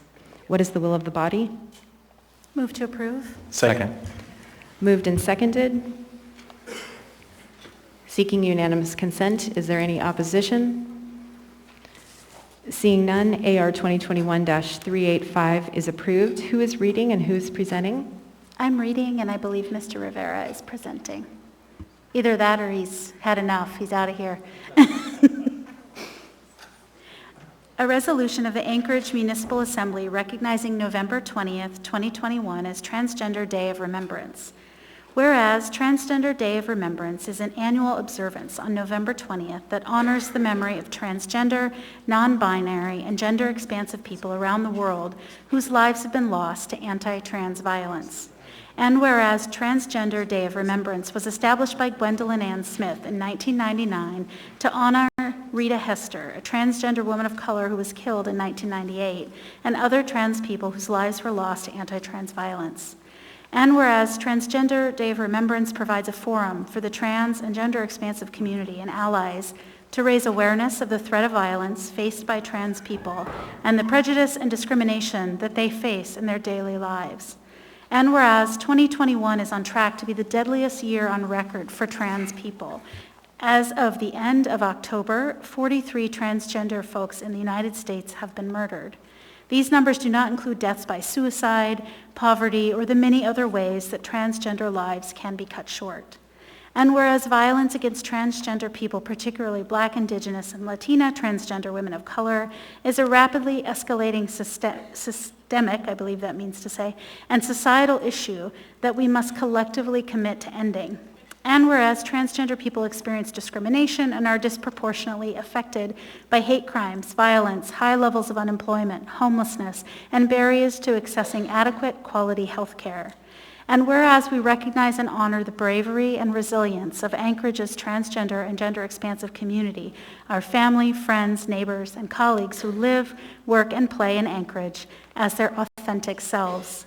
Now, therefore, the Anchorage Assembly resolves to recognize November 20, 2021 as Transgender Day of Remembrance, passed and approved by the Anchorage Assembly this 23rd day of November, 2021.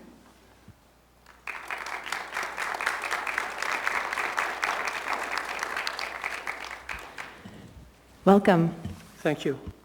For the record, I'm Reverend Dr. Denise Sudbeck, and I'm a resident of Anchorage. I happen to be one of 3 ordained clergy who identify as transgender in the state of Alaska. I also happen to be a Vietnam-era veteran, as there are also many other trans veterans right here in our own community and across the state of Alaska.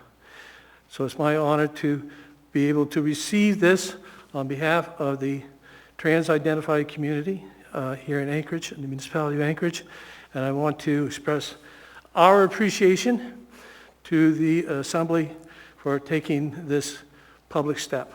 Thank you very much.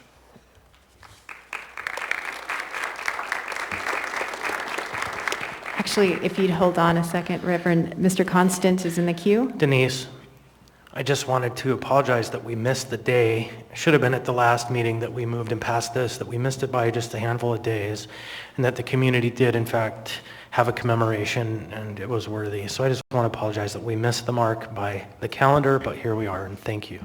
Well, I appreciate that. Thank you for saying that. Thank you. Thank you, Mr. Constant.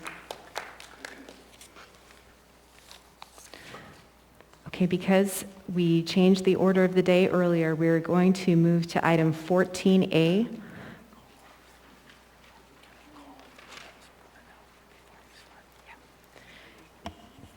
And Mr. Turner, would you call Mr. Haberman's brother, please, before we start?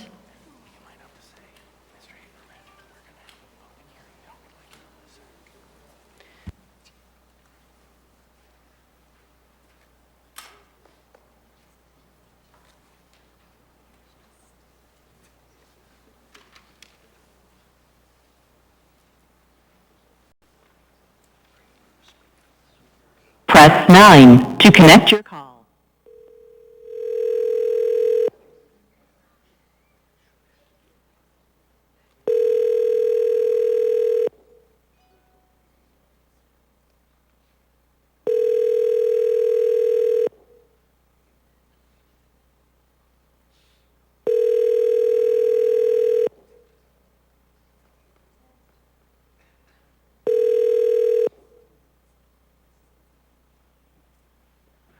I'd really like to speak with you and am sorry to miss your call.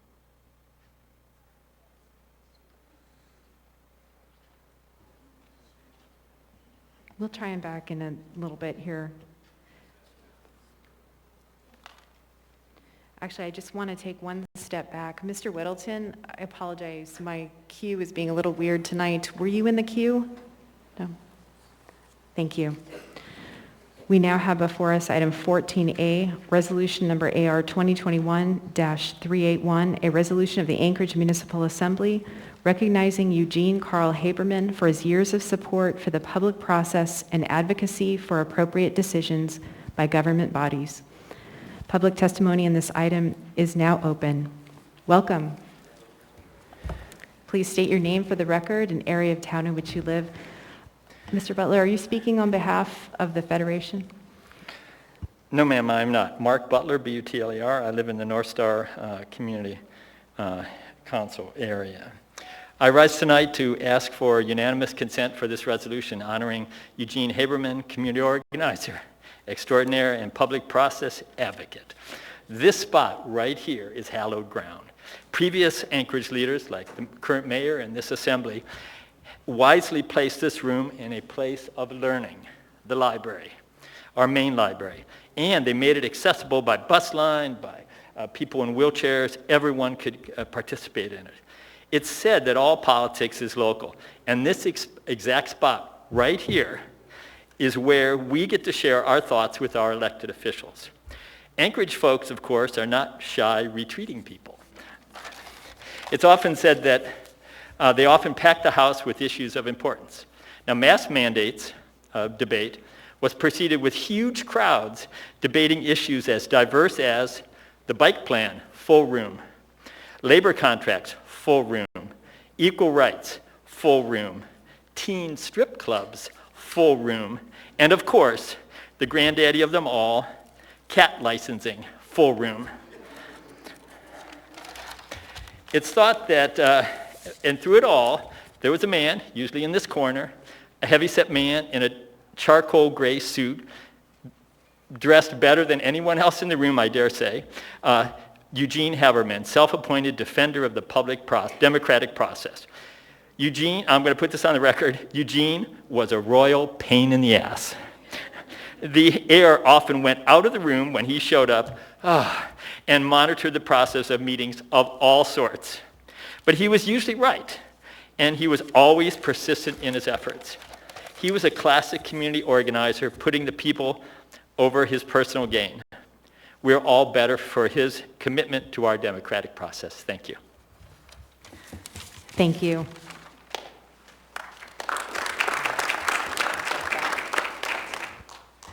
And I just want to note that I ask the body to support suspending the rules for this portion so that folks can applaud after each testifier. Welcome. Please state your name for the record and area of town in which you live. My name is Ron Aleva. I live in Anchorage and hopefully represented by the Assembly and the Mayor equally. Eugene and I go way back, before even Mayor Sullivan's commission, to get people out of apathy and participate publicly. I think a lot of you forgot that commission, and Eugene was there. Now here's a guy who schooled everyone, and he really schooled the Assembly. It's amazing what he did, and he was punctual with the 3 minutes. He was accurate and succinct. He was well organized, and he's going to be missed. I previously stated that he died of a broken heart from watching this assembly and their behavior in the public process. And I feel strongly about that. And sadly, he would have been the best expert witness when it came to the open meetings law and procedure. And this municipality would be in big trouble if he was present at any of the hearings and presented the facts. So Eugene, one knows not the depth of love until the hour of separation. There isn't any separation with Eugene because he will always be in our hearts. And I have a little token donation to join this podium with some sort of inscription that each time each citizen appears, that they appear with the reverence that Eugene Carl Haberman had to presentation of the public process. So I'm going to make a donation to the clerk, and he should join Mark here and be put on the podium out of the respect for what his respect was for the public process. With that, I strongly support this resolution, well earned and well deserved by Mr. Haberman. Hold on, Ron. Thank you. Hold on. Two members are in the queue for you. First, Mr. Weddleton has a question or comment for you. Mr. Oliva? I had one, now I have two. How much did you give her? So, I like the idea. If I give you any money, you would spend it foolishly. I want to see his name here. I am totally willing to pitch in for a plaque there. I wonder if you could check, because I had left a stack of stickers there that had his famous words. I don't know if they're still there anywhere. It's not there. See, people took them. Well, okay, thanks.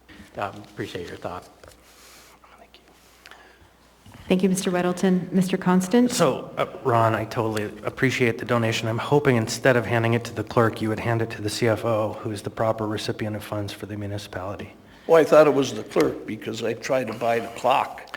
And yeah. You beat me to that. But if you don't mind, that would be better received by the financial team as opposed to the clerk's team. I already gave it. I don't take anything back. Whereas you just take and don't give. Here comes Mr. Frisk. Thank you. Thank you, Mr. Frisk. Thank you, Mr. Constant. Thank you, Mr. Oliva. Are you more than welcome? I'd like to wish you all a happy Thanksgiving, and remember what we're thankful for. Thank you. Okay. Smoke them if you got them. And I believe Ms. Jones has the stickers that Mr. Weddleton referenced. Welcome. Please state your name for the record and area of town in which you live. Yeah, my name's Andreas Salafantinos. I'm from Chugiak, and I don't think I can follow that.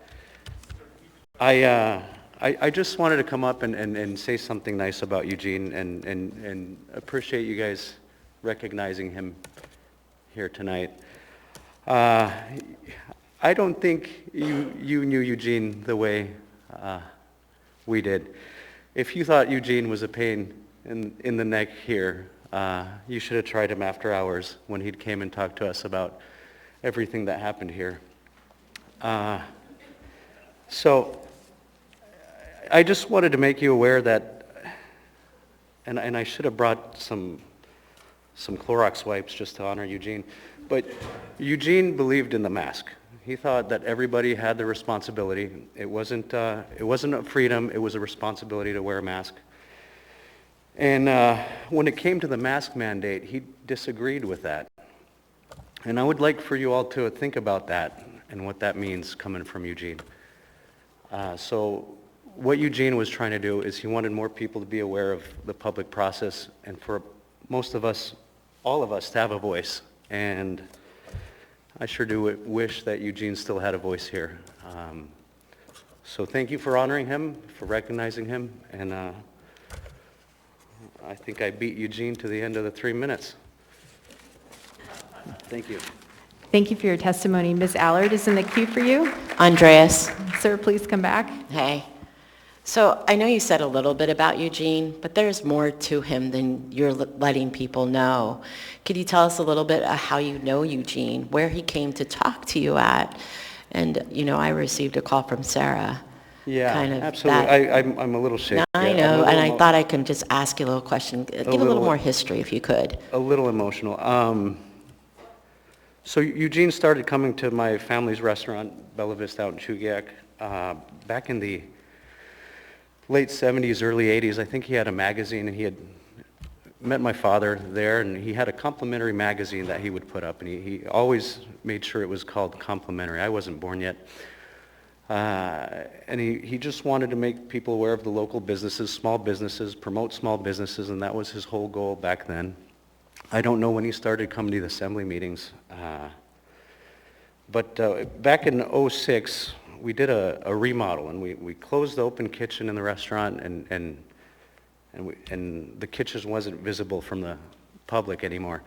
Now, Eugene used to sit at the bar that was directly across from the kitchen. He'd always tell my dad, the biggest mistake you ever made was allowing me to come back into the kitchen. And, well, he welcomed himself in the kitchen quite often and expressed himself a lot. Eugene was struggling with a lawsuit against him, not a lawsuit, I forget, I apologize. There was a criminal case against Eugene out of Willow, which nobody in their right mind would have convicted him, and he was convicted. I was a witness there, and Eugene asked me to come up and asked me how I knew him, and I said, well, throughout the years, pretty much the same thing I told you. But I said, I consider Eugene to be part of my family up here. And Eugene broke down and cried in front of everybody. And I had a lot of respect for Eugene. I didn't realize, yeah, he got me. Yeah, really hurts to miss him. I'd run away and do all the bills whenever Eugene would show up, and I haven't paid my bills in about 3 weeks now. Just out of pure not hiding from him. But yeah, he will be missed, and I appreciate, just please be responsible for all of us. And we did elect you, and we expect you to step up to your promises. Thank you. Thanks, Thank you for your Andres. testimony. Thank you, Ms. Allard. Welcome. Please state your name for the record and area of town in which you live. My name is Andrew Gray, and I live in Campbell Park. I considered taking off this week from testifying, but then I thought, what would Eugene Haberman do? And well, here I am. I will open with his refrain, when the public process is done appropriately, the decision made by the governing body is more likely in the public interest. A timeless presence at most every municipal meeting in Anchorage and the Mat-Su, Eugene did his best to make sure that local government was done right. and for that we owe him a debt of gratitude, but I personally owe him for more than that. When I moved to Anchorage in 1998, I was 23 years old and I did not have a plan. The night I arrived, I went to The Wave, a gay dance club on Spenard. I struck up a conversation with a couple people there. They asked if I was a tourist. I said no. They asked if I had a place to stay. I said no. They asked if I had a job. I said no. By the end of that week, they had introduced me to their friends and found me a home and a job. That was my introduction to gay Alaska. In 1977, Eugene Carl Haberman moved to Alaska when he was in his 20s. Once here, he established a publication called Gay Alaska, which worked to create a gay community. That earned him an interview with the New York Times, and he gained national recognition. Thanks to his willingness to go public in the early 80s, no small feat of bravery, a strong Alaskan LGBTQ community was born, one that came to rescue me years later. Anchorage has since blossomed into an even more desirable LGBTQ destination by passing the Equal Rights Ordinance in 2015, hosting a weekly drag show at Mad Myrna's, ranked the best in the country by Condé Nast magazine, and electing not one, not two, but 3 gay assembly members. I didn't stay long in Anchorage that first time. I went on to live in Los Angeles, New York City, Washington, D.C., and Prague, the Czech Republic, often regarded as the gay mecca of Eastern Europe. Yet none of those famous gay destinations could ever compete with the tight-knit community I found here in Anchorage. And so 5 years ago, my husband and I moved back here to raise our son, and this city has not disappointed. When I deployed with the Alaska Army National Guard, our friends rose up to ensure my family was taken care of in my absence. I remember a couple of old-timers talking about a man named Eugene who had done so much for gay Alaska back in the day. I didn't realize until after his death that Eugene was the one I had conversed with here in these chambers. I wish I could go back in time to talk to him about those early times, but more than that, I wish I could thank him.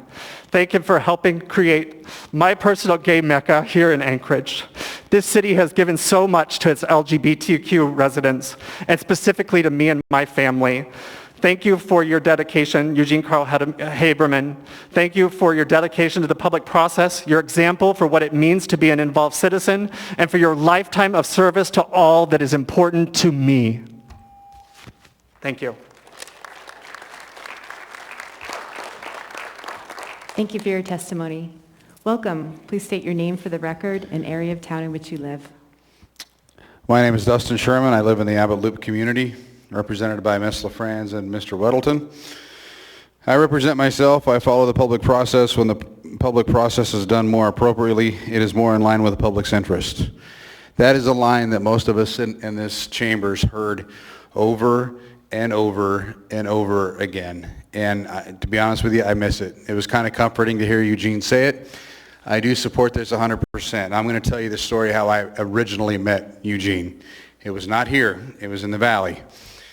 We had gone out there because there was a ordinance that was going against a shooting range.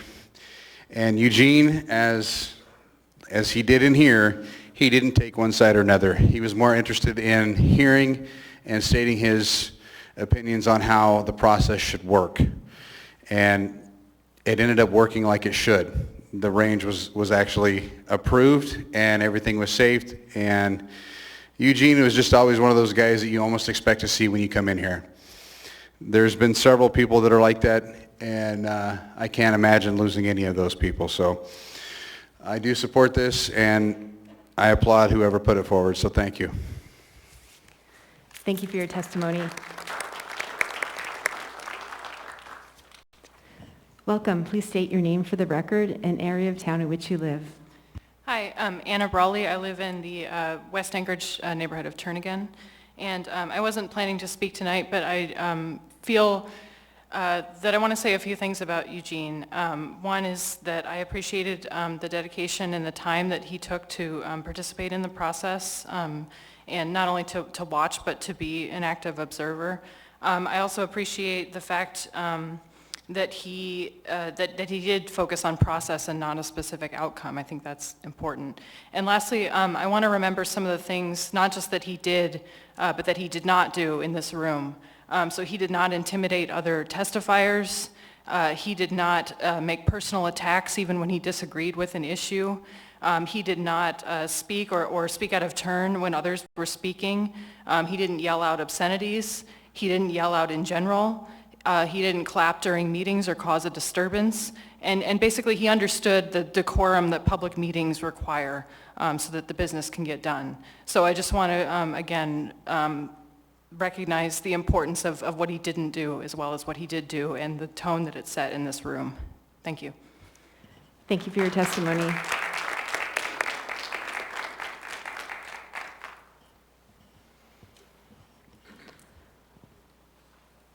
Welcome. Please state your name for the record and area of town in which you live.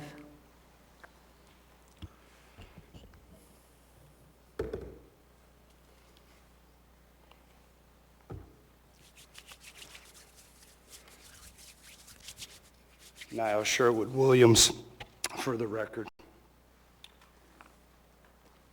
I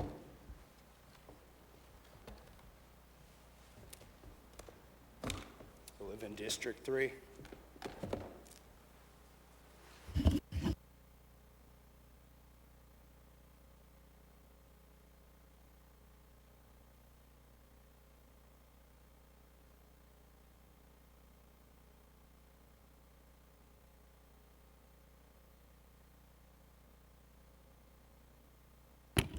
Eugene Carl Haberman was one of the first citizens I met in Anchorage. He was at the very first meeting in City Hall, room 155. I've seen him at hundreds of meetings.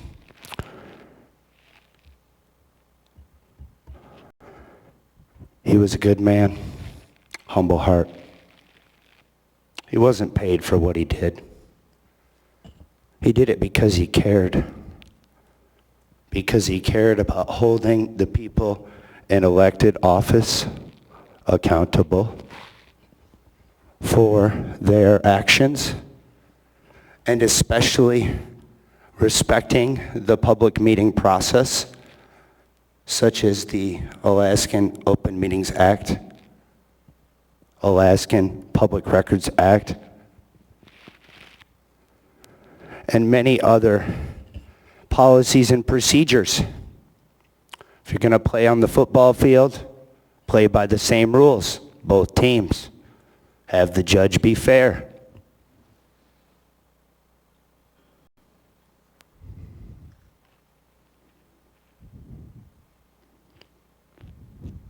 That's all, with 58 seconds to spare. Thank you, respectfully. Thank you for your testimony. Welcome. Please state your name for the record and area of town in which you live. Rachel Colvard, Taku. I did meet Eugene here. I didn't know about the other parts of his personality. We've all got our own intersectionalities going on. I'm sorry, but I really don't have any gaydar. It's not something I judge people by. I never knew that about him, and I'm glad to hear that he did make impacts, that his existence on this plane was impactful more than just this chamber or the Wasilla chamber, or just to know from the other speakers that he was impactful wherever he went. And I'm grateful also that he was a very measured person and was always respectful. Whenever I spoke with him, he was generous with his time, that he would at least hear me out or what I wanted to say or where I was coming from, and was never judgmental about that, even though we disagreed on many things.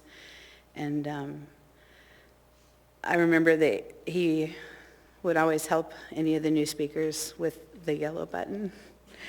And he will be greatly missed, and I hope that we can all just keep a little piece of Eugene in our heart. Thank you. Thank you for your testimony. Are there any other members of the public who wish to speak? Anyone at all? Seeing and hearing no one, public testimony on this item is now closed. What is the will of the body? Move to approve. Second. Moved and seconded. Before I go to Mr. Constant, who will read the resolution, let's try Mr. Haberman's brother one more time.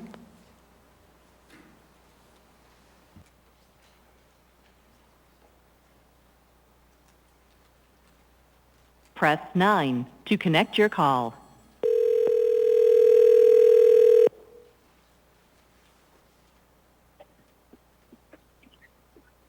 Hello?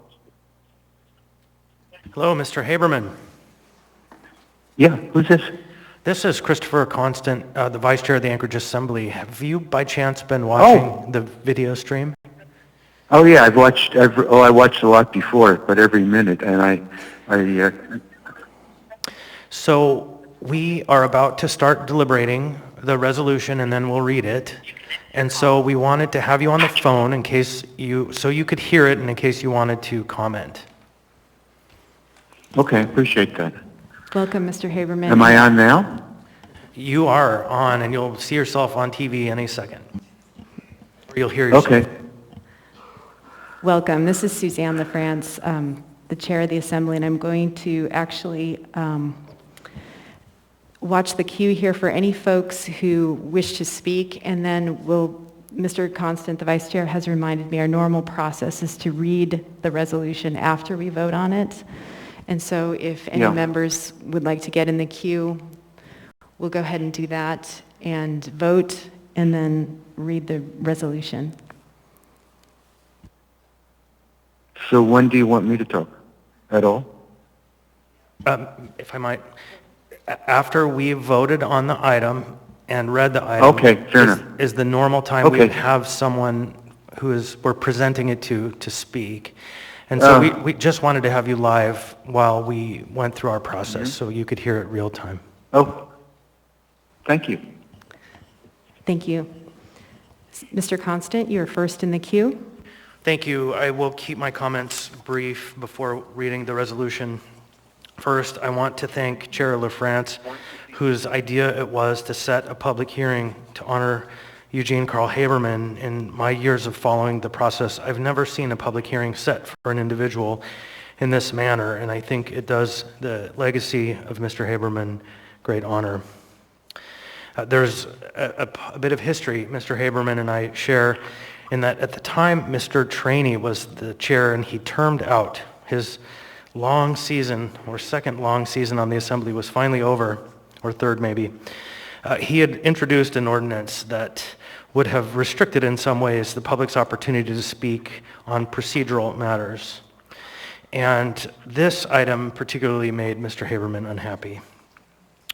And of course, that was introduced by Mr. Trainey before he left the body, and the item was heard after he left the body.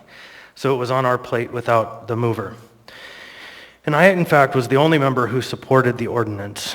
And after that process, Mr. Haberman and I had a very lengthy series of conversations about how it's most effective to engage the assembly on items of process. And as you probably notice from his participation towards the end, instead of speaking on every item, he chose just a handful of items in which he could really point to the flaws in the process in his very special way. We had one disagreement, and it's a very subtle thing. The Open Meetings Act isn't what provides the public with a reasonable opportunity to be heard. The Open Meetings Act provides the public an opportunity to be present at public meetings when they're occurring. But in fact, it's Alaska Statute 29.20.020 Part A that states, the governing body shall provide reasonable opportunity to be heard. Now, we generally agree on that concept, but the place we didn't agree was the definition of reasonable. And to that end, I have a lot of respect for the hard work that Mr. Haberman put in, and he put in more hours than any member of the public, even probably Tim Potter, if you benchmark the time when they start to the time they finish, but probably not over the full arc of time.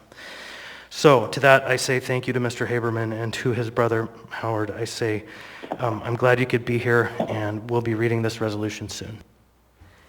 Thank you, Mr. Constant. Mr. Rivera? Thank you, Madam Chair. I really appreciate all of the detail that went into this resolution. I didn't know most of this, so it was enlightening to get a different perspective of someone that we typically have here talking to us about the public process. So, you know, there are two fond memories that I have of Mr. Haberman. One, Mr. Constant already mentioned it. He pissed off our former chair so much that Dick wrote an ordinance that was dubbed pretty much the Eugene Haberman Ordinance. That's what we all called it. And then second,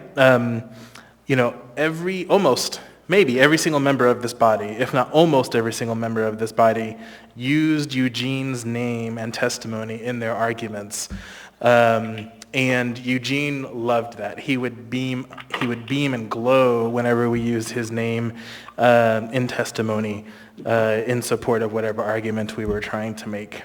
I truly do miss his presence at committee meetings. I've just noticed in the last few committee meetings where we go to audience participation at the end, and I'm almost waiting to hear, is Eugene gonna pop up? Well, not anymore. Thank you. Thank you, Mr. Rivera. Mr. Weddleton? Thanks. Since we're reminiscing, I'm trying to be brief on one, but we did make changes based on his recommendations. I remember once he recommended we do something, so we said we did, and right there we made a memo. We did what he said. It made sense. And then he complained that we should have put it back out for public comment. Thank you, Mr. Weddleton. Seeing no other members in the queue, members may proceed to vote on the motion to approve AR 2021-381.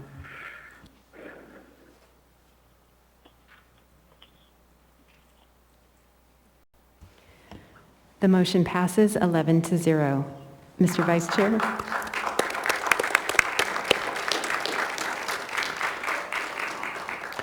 A resolution of the Anchorage Municipal Assembly recognizing Eugene Carl Haberman for his years of support for the public process and advocacy for appropriate decisions by governing bodies. Whereas Eugene Carl Haberman, born in 1951 in New Jersey, graduated from Cherry Lawn School in 1970, where he survived a fire of the school's dormitory along with all his schoolmates. Attended Carroll College in Waukesha, Wisconsin, graduating in 1974 with degrees in political science and Chinese and Japanese history. And whereas, during his time at college and in the following years, Mr. Haberman started up several environmental organizations, including in New Jersey in his hometown, and attended the first United Nations Conference on the Human Environment in Stockholm, Sweden, and sought government employment in Washington, D.C., where he worked for the Presidential Clemency Program, and then the U.S. Department of Commerce. And whereas Mr. Haberman became dissatisfied with working for the government and went on a journey around the country, starting with a knapsack and bus pass to find other work where he could do something for the community, and sought out a place to do it, and settled on Alaska, arriving on September 30th, 1977. And whereas, in Alaska, Mr. Haberman worked in a variety of positions, beginning as a dishwasher and advancing to doorman for the Sheraton Hotel in downtown Anchorage. Worked for a real estate company, and then worked under an 18-month contract for an environmental organization with responsibility to monitor all local government activities. And he attended Planning and Zoning Commission meetings on Mondays and the Assembly on Tuesdays. And whereas, recognized for his professionalism and ethics, Mr. Haberman was hired as the editor of a local college newspaper briefly, then established his own publishing company, Alaska Media Productions, in 1987, and owned and published visitors' guides for Anchorage, Fairbanks, and Juneau, and later a local periodical, Alaska's Entertainment, Sports, and Recreation magazine. And whereas Mr. Haberman began a new career in 2012 when he referred to himself as, quote, a self-appointed government watchdog, and was totally committed to following public process in just about every facet of governmental process by attending vast numbers of meetings from community councils, boards and commissions, and legislative bodies within the municipality of Anchorage and the Mat-Su Borough, up to statewide boards and commissions, and including the Alaska State House and Alaska State Senate, always watchful over the process by which these bodies governed themselves. And whereas Mr. Haberman, exuding great patience, silently observed the actions of the governing officials, endured long hours of the testimony of others, and the deliberations of the governing bodies, but waited to the end of each meeting, which at times, particularly with the Anchorage Assembly, often was near midnight, in order to be the last person to comment during public participation periods to give his critique of how things went. And whereas Mr. Haberman maintained a respectful tone, often saying, quote, "with all due respect," then briefed the governing body about what they did right or pointed out what could have been done better, suggesting improvements for the next time.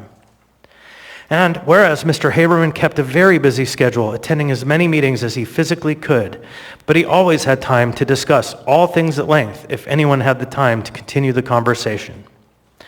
And whereas Mr. Haberman had numerous friends and acquaintances in any forum he attended and was always willing to share with the newbies his expertise on how to access an online meeting, how to get a copy of an agenda or an amendment, or where to find a governing body's calendar of future meetings or recordings of past meetings.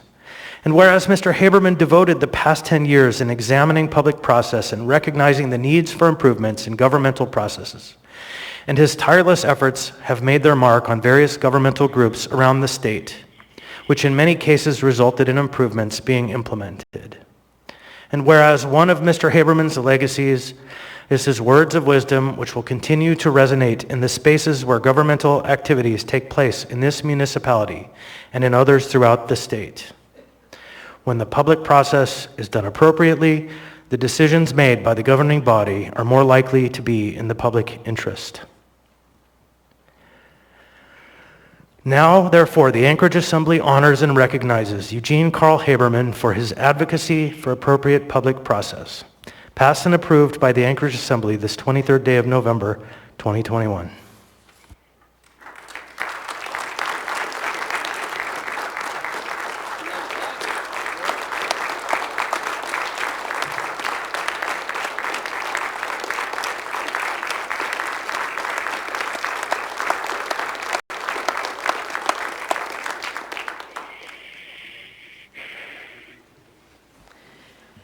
So before I go through the queue, I'm going to go to Mr. Haberman's brother, Howard, on the line. Howard, if you'd like to speak. Thank you. Just a few words. The last time I was actually with my brother was over 20 years ago. And then all of a sudden, I got a call from one of his friends in Anchorage, told me he had died like a day or two before. And from that point on, things changed for me, other than learning that my brother wasn't going to be with us anymore. But the fact is, I feel like he really is at this point. One of the things I learned years ago was that we're like the people we hang out with. And I learned that big time after I got that first call and many succeeding it, by people that really genuinely cared and loved him. And it had to do, I was there thinking I was going to have to arrange for a funeral and all the other things that are relating to it. And looking back on it, basically all I had to do was say yes to those people that I don't know how to describe them, except they just made his life, or maybe he made their life the way that he wanted it to be and they wanted to be. You can tell I'm not a great communicator, but the fact is, I feel like I have friends now in the community because they just treated me so well, which means they treated him well because he was why I was there. So I just want to say thank you very much for honoring him. It's pretty clear that he deserved what he got, as don't we all. And I just want to say thank you, and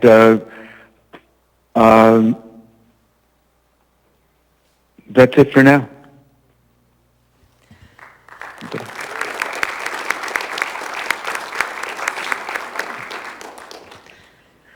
Thank you, Howard. We appreciate you being here.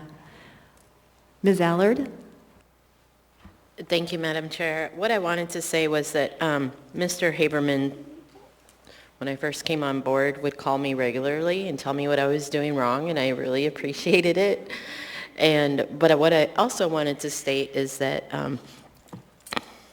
Ms. Kennedy was the first person I called when I received the phone call about Eugene, and she advised me to call the chair immediately and let her know, and that was Ms. LaFrance. But Ms. Kennedy then turned around and just wrote the resolution, and we added stuff, all of us, to it, but Ms. Kennedy really needs to be recognized for her kind writing in the AR, and I appreciate it. Thank you, Ms. Kennedy.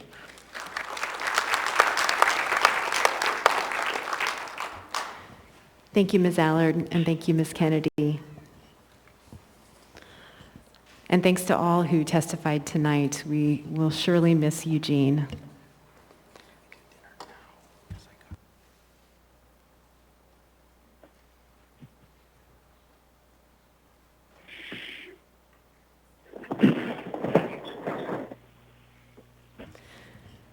So we're going to go ahead and take the regularly scheduled dinner break of 20 minutes now, and we will come back. And as you recall, we changed the order of the day, and I believe we will start with item 10D6. Thanks.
Go ahead and get started here again.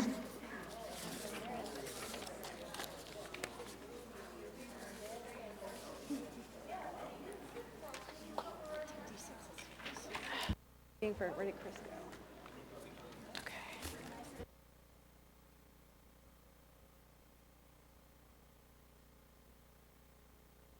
10D6, Assembly Memorandum Number AM 765-2021, sole source contract with Catholic Social Services to provide emergency shelter services for women and children at Clare House to the municipality of Anchorage. Ms. Zalatel? Thank you, Madam Chair. I would like to declare a potential conflict given my new position as the Interim Executive Director of the Anchorage Coalition to End Homelessness and would like to go through the process. Thank you, Ms. Zalatel. I will read the questions to determine if Assembly Member Zalatel has a substantial financial or private interest in this matter before the Assembly. First, is the financial or private interest a substantial part of the matter under consideration? No. Does the financial or private interest vary directly and substantially with the outcome of the official action? No. Is the financial or private interest immediate and known or conjectural and dependent on factors beyond the official action? It would be, excuse me, conjectural and dependent on factors beyond the official action. Is the financial or private interest significant monetarily?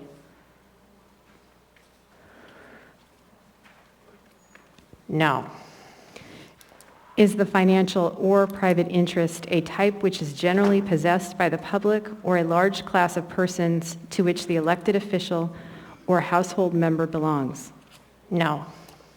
Are there other factors deemed appropriate by the chair under the specifics of the disclosure and the name of the action? I don't believe there are any other factors other than just to point out that the entity that I am working for, the Anchorage Coalition to End Homelessness, is not the named recipient nor is involved in the selection of this particular funding item before us. Thank you, Ms. Zalatel. It is the ruling of the chair that you do not have a substantial financial or private interest in this item 10D6 before the Assembly. What is the will of the body? Move to approve. Madam Chair, I'm in queue. Shoot. Okay, hold that motion. Ms. Allard? Is it possible that we can get legal to comment on this? I just, if there's contracts involved, and Ms. Zalatel is now the acting, if I'm not mistaken, executive director, I have concerns. Ms. Ennis is on the line. Ms. Ennis, would you speak to the matter regarding a potential, or my ruling on the, that there is no substantial financial or private interest for Ms. Zalatel in this item?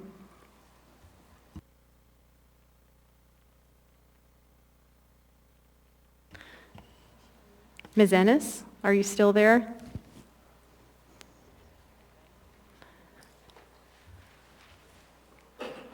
Yes, can you hear me? Yes, we can hear you now. I'm sorry, can you hear me? Yes, we can hear you. Okay, I apologize.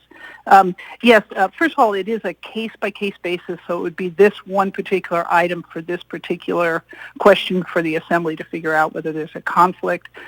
From what I can understand, there is no direct funding from with respect to this particular item and the coalition. So there has to be a direct tie. It's not simply that Ms. Zalatel is an advocate of homelessness.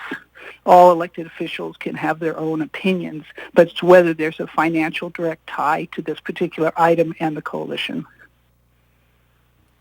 Thank you, Ms. Ennis. And just to repeat so everyone heard, it is because there is no direct financial tie between ACEH and this item. Is that correct? That's correct. Thank you, Ms. Ennis. Okay, and could I get the will of the body on this item again?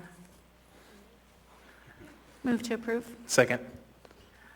Moved and seconded. Is there any discussion?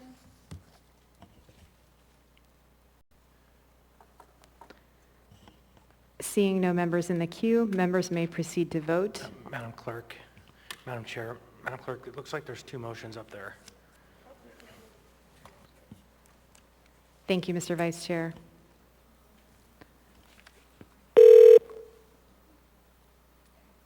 Seeing no other members in the queue, members may proceed to vote on the motion to approve AM 765-2021.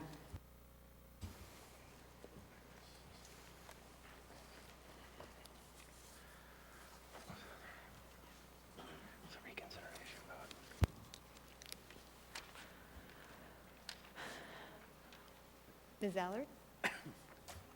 It's not popping up, but I can vote verbally if you don't mind.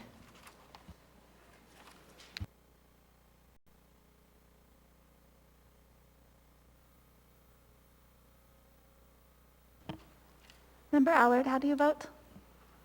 Yes. Thank you.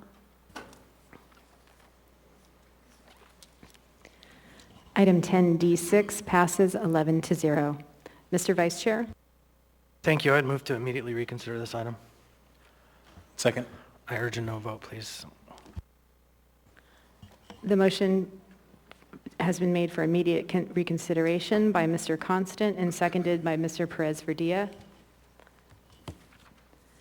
Seeing no members in the queue, members may proceed to vote on the motion for immediate reconsideration of item 10D6.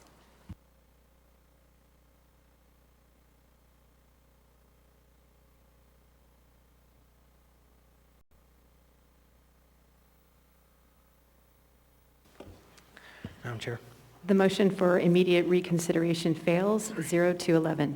Mr. Vice Chair? One more, please. I would move to reconsider and urge a no vote on item 10D2, which is the cooperative purchase of vehicles. It's AM 759-2021. Second. A motion for immediate reconsideration of item 10D2, AM 759-2021 has been moved and seconded by Ms. Zelatel.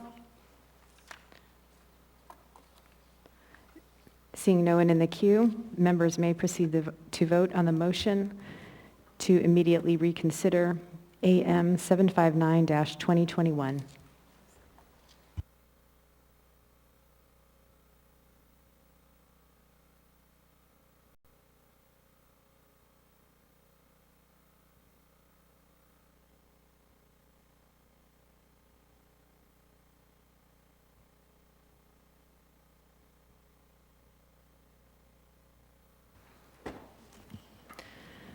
The motion for immediate reconsideration of item 10D2 fails 0-11.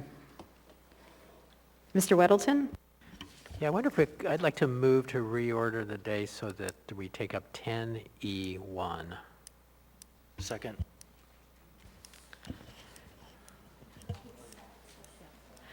A motion has been made to change the order of the day to take up 10E1. Motion by Mr. Weddleton, seconded by Mr. Constant. Mr. Weddleton, do you want to speak to the motion? One, we want to get it done and make sure we get it done today. And also, Mr. Baker is here, and I think he wants to be available to speak on it, and he might not be here if we're really late. I do need to clarify, there was a fund certification, I think, that we were maybe waiting on. I want to confirm with the administration that that's ready. Did you want to confirm now? That'd be good. Is this, who am I looking at? Is this Ms. Bonshoff there, or who? Or Mr. Frisk?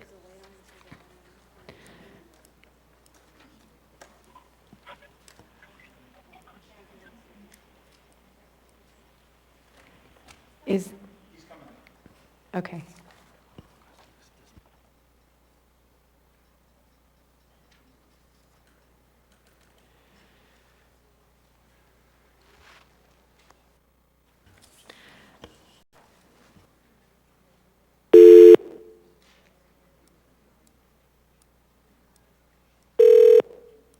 Mr. Weddleton, are you wanting an answer before we vote?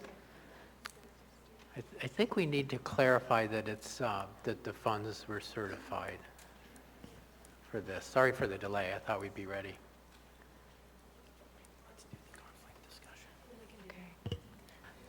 Madam Chair, just like with the previous item, since this one involves services for homelessness, could we please review the conflict questions? Let's do that now, and then we'll Yes. be ready. Thanks. Thank you, Ms. Zelatel. I will read the questions to determine if Ms. Zelatel has a substantial financial or private interest in item 10E1. Is the financial or private interest a substantial part of the matter under consideration? No. Does the financial or private interest vary directly and substantially with the outcome of the official action? No. Is the financial or private interest immediate and known or conjectural and dependent on factors beyond the official action? If there is one, it would be conjectural and dependent on factors beyond the official action. Is the financial or private interest significant monetarily? No. Is the financial or private interest a type which is generally possessed by the public or a large class of persons to which the elected official or household member belongs? No. Are there any other factors appropriate under the specifics of the disclosure and the nature of the action to be considered? No, like the previous item, there is no direct link between the Anchorage Coalition to End Homelessness in this item. There's no, I'm sorry, private or financial interest directly related to the Anchorage Coalition to End Homelessness, if I remember the words Ms. Ennis suggested. Thank you. Thank you, Ms. Zelatel. It is the ruling of the chair that Ms. Zelatel does not have a substantial financial or private interest in item 10E1.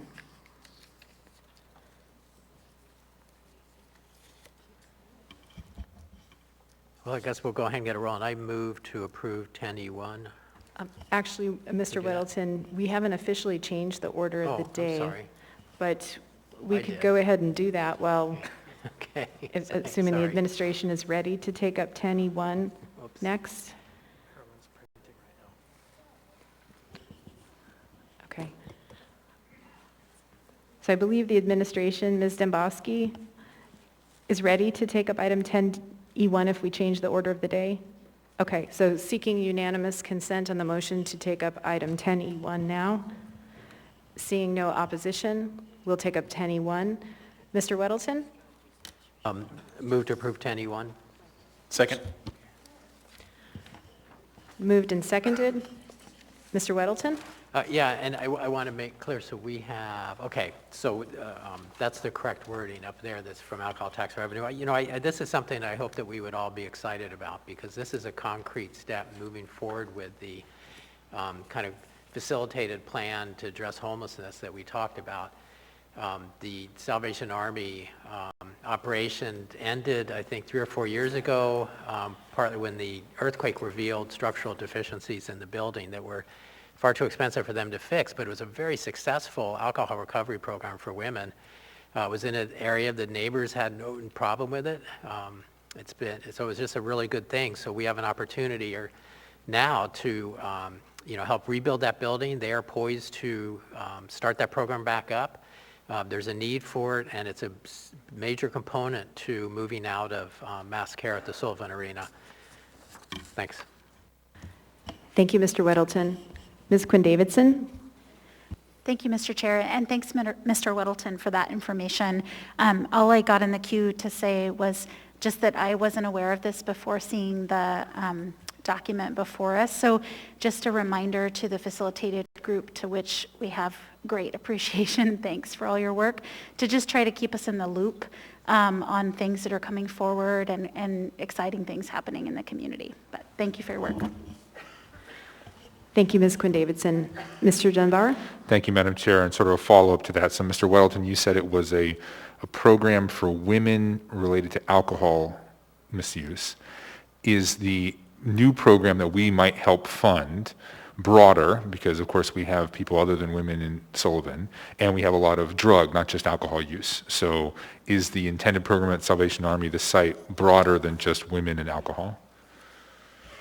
I don't know if that is certain at this point, though my impression is that we are looking primarily at women. And when we did the count, kind of the census of who's in mass care now, this number of people women would be helpful to move into this operation. It's not like the end of alcohol recovery components of, our process here. Thank you, Madam Chair. Thank you, Mr. Dunbar. Thank you, Mr. Weddleton. Mr. Constant? Thank you, and I can speak a bit more to that as well. Actually, I don't recall that it was limited just to women. I think they're doing a total reorganization of the location and services. However, the biggest point, I think, to me, the most value is that it's 68 beds that can go online within just a handful of months that we can fund through this process and have a place to go. And to your point or your question about the actual treatment services, there's no real such thing anymore as just alcohol treatment in the field. It's substance use disorder treatment, and it's all substances that the individuals present with a diagnosis at a certain level of need.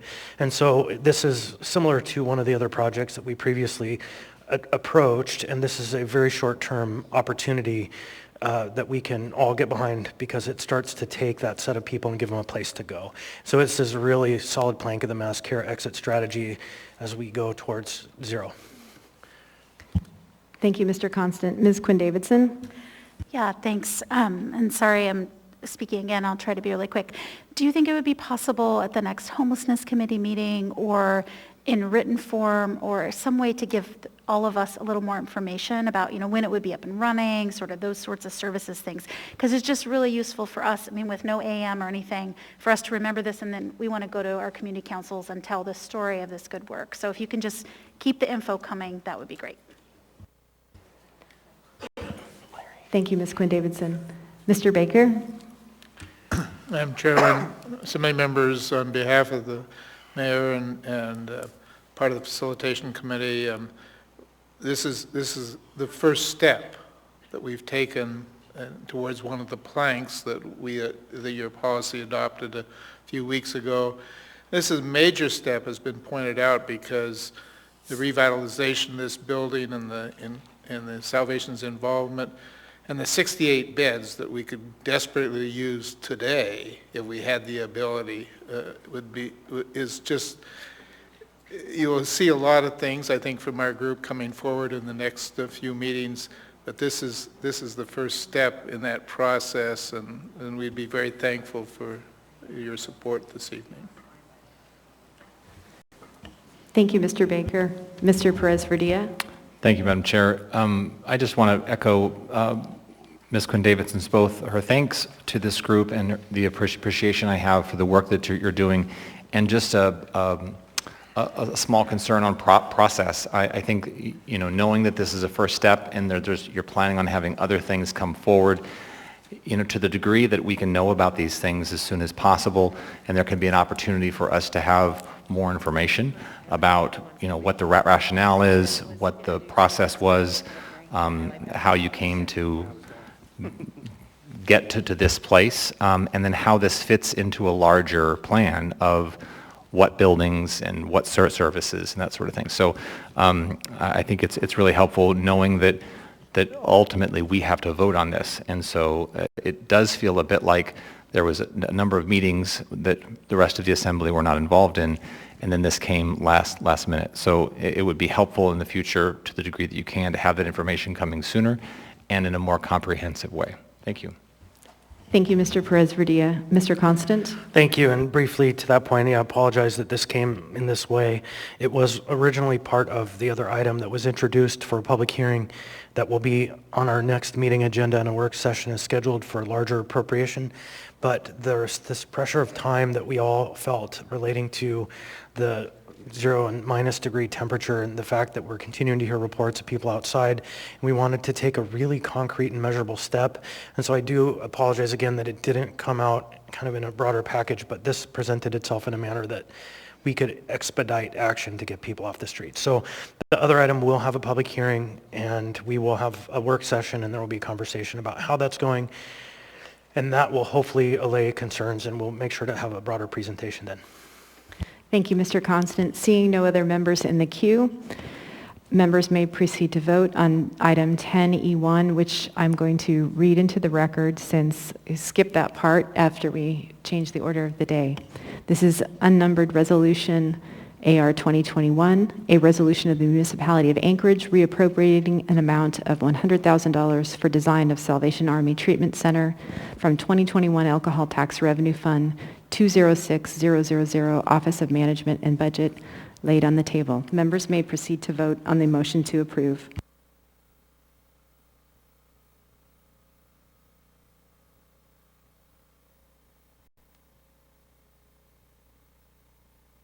The motion to approve passes 11-0.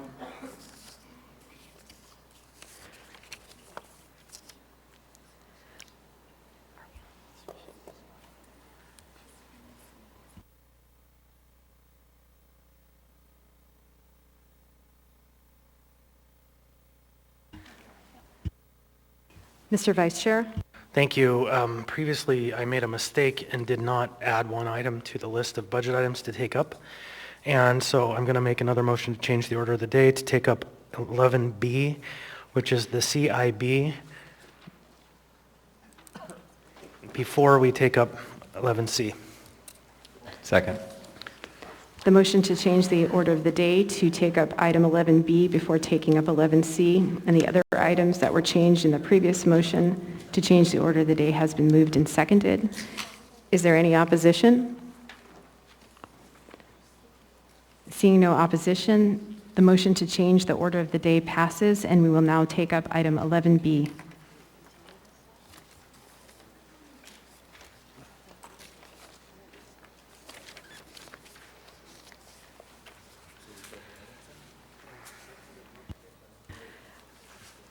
So a note to members of the public, these are items where public hearings were previously held. In this case, for a series of these, there were 2 public hearings, and the public hearing is closed, and this item is now before the body. 11B, ordinance number AO 2021-97, an ordinance adopting the 2022 General Government Capital Improvement Budget. What is the will of the body? Move to approve. Second. Moved and seconded. Mr. Dunbar? Yeah, I'm happy to get out of the queue and let someone else offer a different amendment if they want to do it in order. But I was going to sort of just kick us off with the small one. I want to move amendment number 4, Constant, Dunbar, Peterson, Quinn Davidson, Zolotel, which is adding $200,000 for Chanchnu Muldoon Park. Second. And to speak very briefly to it, Madam Chair. Go ahead. So I think you've all seen we've received a number of resolutions from community councils. This was money that was planned in the long-term plan we passed last year. It will go along with some other funds to build bridges, literal bridges, to help people traverse this park. And so I would urge my colleagues to pass this amendment, and we can continue the very successful development of this very important park in East Anchorage. Thank you. Thank you, Mr. Dunbar. Mr. Weddleton? Thanks. All of these parks items seem very good and probably should be done. My understanding is that the mayor has tried to keep the amount of the bond so that it's at or just below the amount that we're paying off, which we've debated that before, but I think broadly with the public, that helps the bond pass because people think, okay, we're not really incurring more debt. We're kind of, that same amount is leaving. As we add on the variety of projects here, we start lifting it above that level and decreasing the likelihood of the parks bond passing. And I just want to be cognizant of that. I know this is 200,000, which is in terms of the parks bond is probably not a huge percent, but if we add on every single one that's in front of us here, it does start making a fairly significant difference. So I wonder, and the proposal is to not do these things. It's just like this year. Are there trails leading to these creeks and you can't cross them now?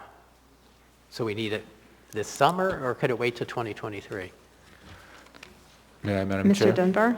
Thank you, Madam Chair. A few points on this, and maybe we just have this debate once, and then we won't have it with every one of the amendments regarding passage and the amount. So one, we are retiring debt that is from many years ago that has a higher normative value than the inflation-adjusted debt we are adding now. So as a total percentage of our budget, our debt load is remaining constant. Two, the last 6 years, we have been doing sort of what you are worried about happening. We have been adding more of that inflation-adjusted debt, and they've been passing. We haven't had a park bond fail in a long time, and a lot of that is because a lot of organizations are out there stomping for them. Another reason is because we've done a good job of putting I'm just speaking to parks now, park projects in every part of the city, so every part of the city votes on them. It just so happened that this year, this administration did not put any of the East Anchorage park projects onto the bond. And so we had a number of community councils, some of the representatives are here tonight, come to us and pass resolutions and say, keep going with Russian Jack Community Council, keep going with Changchun Muldoon Council, Changchun Muldoon Park, I'm sorry, and also the athletic fields, because those are likely to involve the Naka Valley ball fields and some other places. And so I would urge passage of this. You know, there are 54 to 58,000 people in East Anchorage. They rely very heavily on their parks, and we'd like to see Changchun Muldoon and Russian Jack continue to move forward. And the last part of your question, John, yes, there is actually literally a part of the park you cannot access right now because there's no bridge. It fell into the creek a number of years ago. Thank you. Thank you, Mr. Dunbar. Mr. Weddleton, did you have any follow-up? No, thanks. I think that was Mr. Dunbar channeling Eric Croft, but sorry, man. But I do note on the list here, I think it wasn't just East Anchorage. I don't see anything. South Anchorage has the South Anchorage Sports Park. There's more to be done, but it's an amazing park, and I'm not going to complain that we've been mistreated. But I don't see South Anchorage in here either. I think it was just broadly a lot of projects were postponed, really, not necessarily cut. Thank you. Thank you, Mr. Weddleton. Ms. Alatel? Thank you. I'm going to make this comment with regard to this particular amendment, but I think it applies to the entire amendment package, and that is if we delay funding these projects, because we know these are multi-step projects, a lot of them have to go through design or multiple steps, and I think if we don't keep them moving forward, we start to run behind, where the list just gets so big that we'll never be able to get caught up, and then likely the changes or the repairs could become more expensive and more intensive. So I support this amendment and the others for that reason in particular. I don't want to see us take a break because I think we would end up paying more in the long run. Thank you. Thank you, Ms. Alatel. Ms. Allard? Thank you, Madam Chair. I'd like to ask Ms. Domboski a question, if that's possible, please. Sure, go ahead. Thank you. Ms. Domboski, if you add more than you retire, what happens? Through the chair, Assemblymember Allard, if you add more debt than you retire, you're adding more to the debt load of the municipality of Anchorage. Thank you, Madam Chair. Thank you, Ms. Allard. Thank you, Ms. Domboski. Ms. Kennedy? Thank you, Madam Chair. I have two questions. One would be for the administration, but one for the sponsor of this amendment. And I guess what I'm trying to grasp at here is there's about $2 million worth of amendments for different parks in the municipality. So I don't know, actually, maybe whoever can answer this is fine. But I'm just wondering if all of these amendments are intended to move, and if we're actually looking at more of like a $2 million increase versus a $200,000 increase when this is all said and done. So I guess it's speaking to the intent of all the other amendment sponsors. Thank you, Ms. Kennedy. Would one of the sponsors like to, okay, Mr. Dunbar? I mean, I can add to that. I mean, we had the work session on Friday. Many people signed up as co-sponsors. I intend to support all of these parks amendments. I'll note that one of these is not to the park bond. One of them is to public works and the road bond, but I do intend to move and support all of these park bonds. Okay. That's helpful, thank you. And then my other question is in regard to, with the news that we got today, that our bond rating is dropping, and obviously that makes it harder for us to get the same kind of advantage in low interest rates when we do sell these bonds.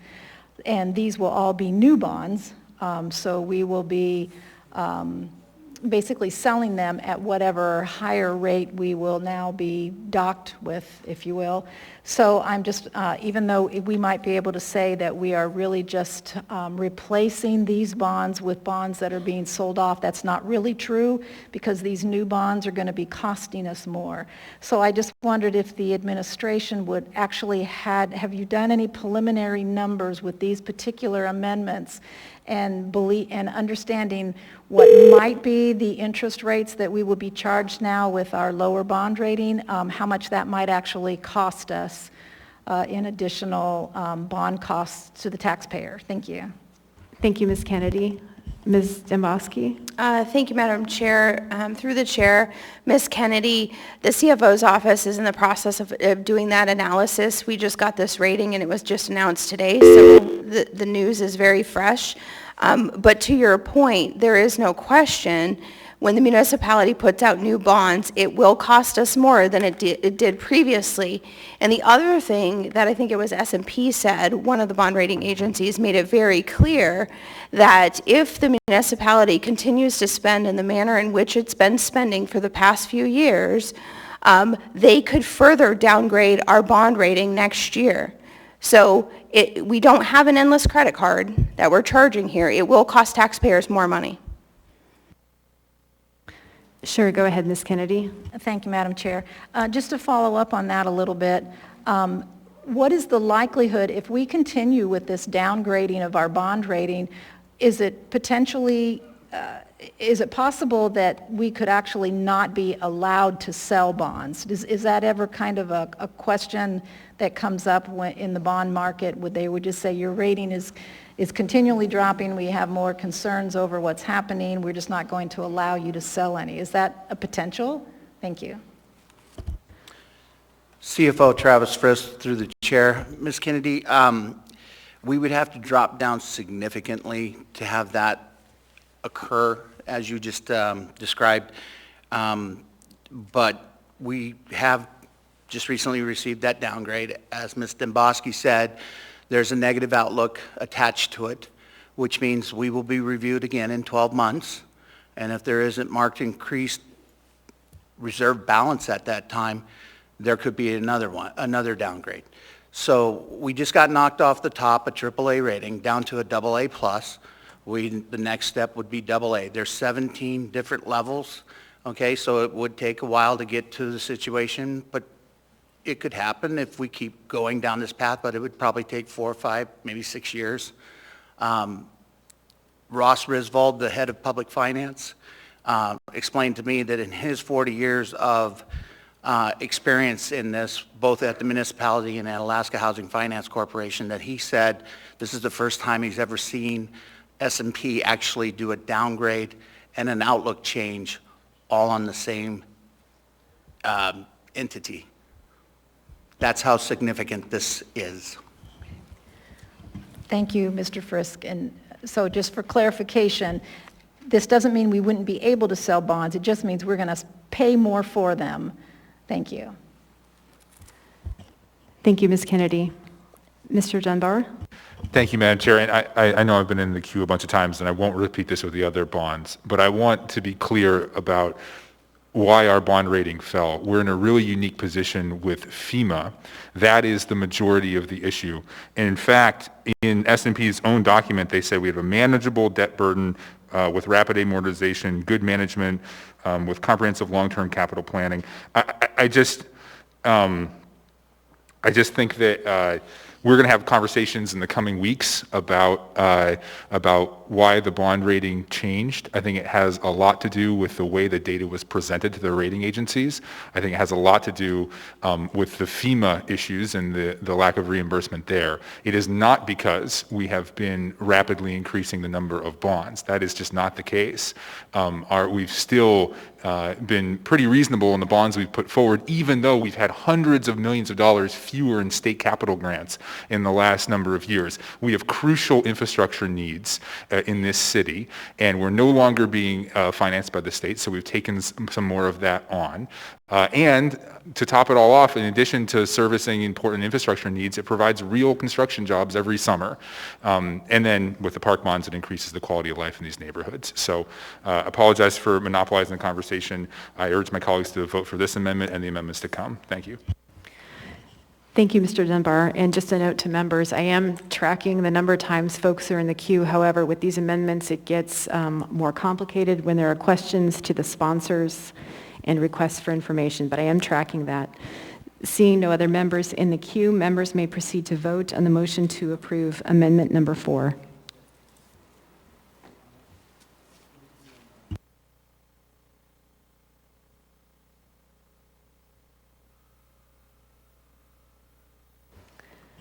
The motion passes 9-2.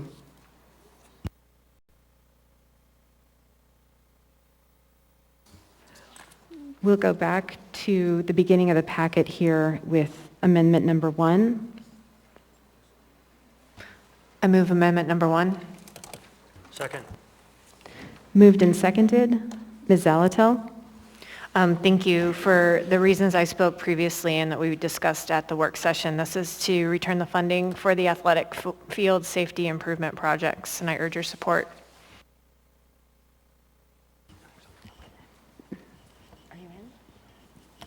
Thank you, Ms. Zalatel.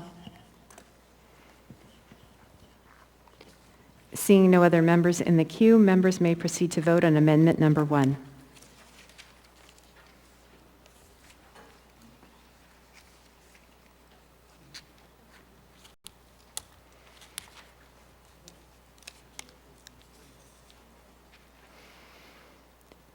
Amendment number 1 passes 10-1. Next, we have amendment number 2. I move amendment number 2. Second. Moved by Mr. Constant, seconded by Mr. Peterson. Mr. Constant? Thank you. This one is an interesting one. This proposal to help draft the Government Hill Community-Wide Park Plan and Improvements is in some ways several years too late. Many of you wouldn't know, but there used to be a square dancing hall up on Government Hill. It was an amazing community center, but because of budget issues, it was shuttered. And then a leak broke out in a building that was 70 years old, beautiful hardwood floors. And the fact that it was filled with asbestos and lead meant that repairs far outpaced the cost of tearing it down and starting over. And the community was heartbroken and has been waiting for the muni to come back for a number of years now with a proposal to help kind of rebuild a lost asset that was lost because of a maintenance issue. And so this is in some ways a restoration of a loss, and I'd ask your support. Thank you, Mr. Constant. Seeing no other members in the queue, members may proceed to vote on the motion to approve amendment number 2.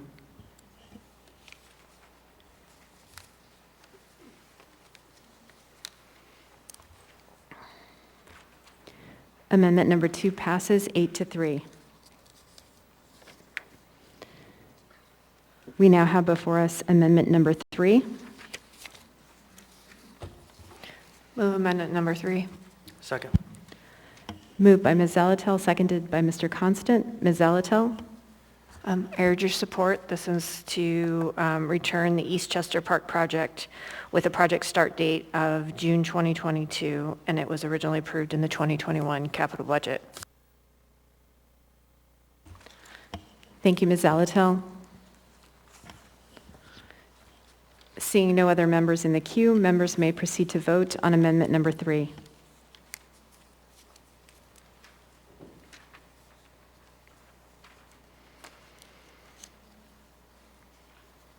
Amendment number 3 passes 8-3.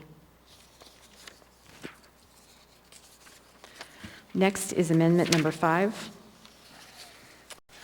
Madam Chair, I move amendment number 5. Second. Moved by Mr. Dunbar, seconded by Mr. Peterson. Mr. Dunbar? Thank you, Madam Chair. Much like the amendment to Chanchini Muldoon Park, this is a ongoing process to upgrade the facilities at Russian Jack Park, which is a major regional park. The Russian Jack Community Council has been particularly involved in the master planning process. They passed a resolution asking us to continue with this process. Really exciting changes in Russian Jack Park, to be honest. ADA upgrades, trail upgrades, and I ask my colleagues to support this as we continue to improve this really crucial city asset. Thank you. Thank you, Mr. Dunbar. Mr. Peterson? Thank you, Madam Chair. And the public's been involved in discussions on this since 2017, and there's been a number of public meetings, and so this is long overdue. They were talking about doing this like 20 years ago, and it just kind of fell through the cracks, and so we finally got back around to it, and so I'd appreciate everyone's support on this. Thank you. Thank you, Mr. Peterson. Seeing no other members in the queue, members may proceed to vote on amendment number 5.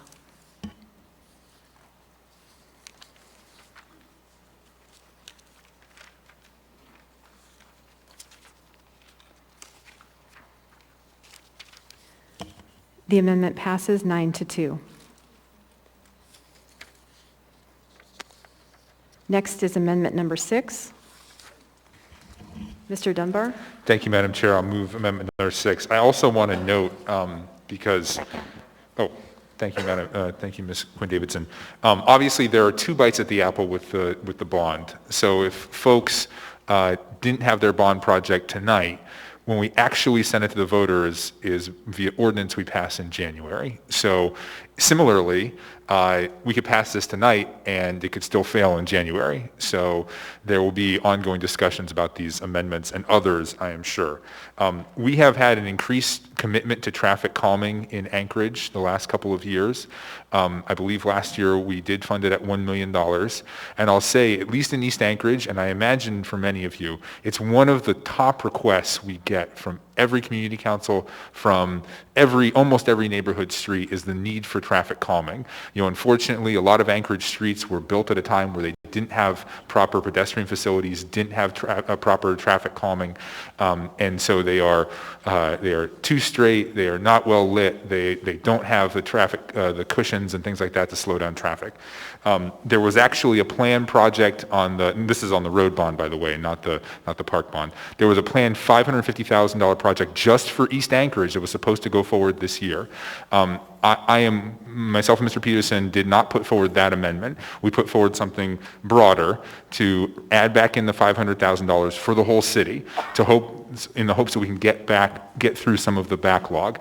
Now, I know some people have heard that there is existing capacity that we already have for projects. My understanding in talking to the traffic engineer is there's plenty of projects. They've just been delayed by basically staffing issues. And the last thing I'll say is in our budget discussions, we heard from the administration that they were going to start including more of those staffing costs into the actual bonds.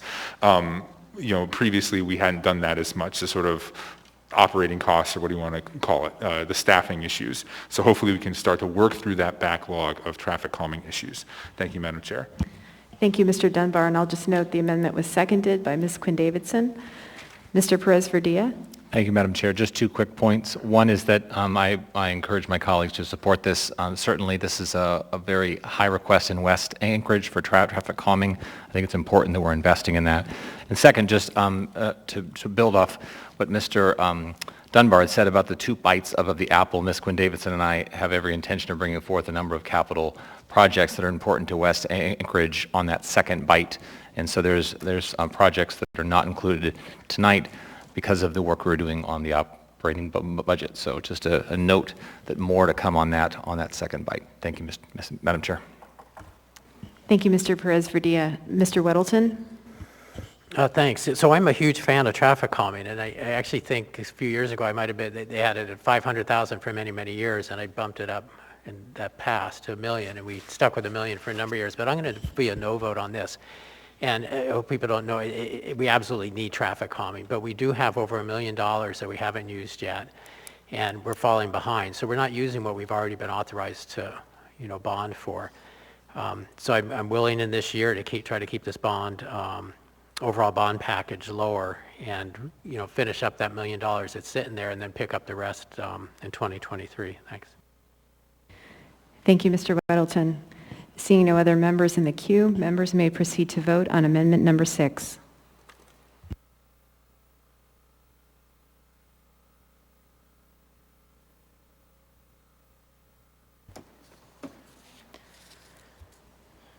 The amendment passes 6-5.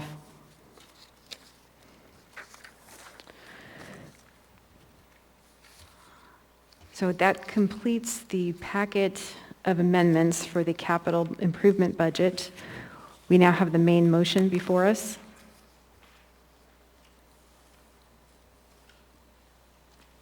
Actually, I'm sorry. I think I have one that should be in here. Sorry.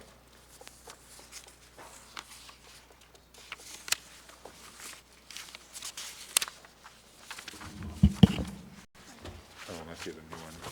Get my.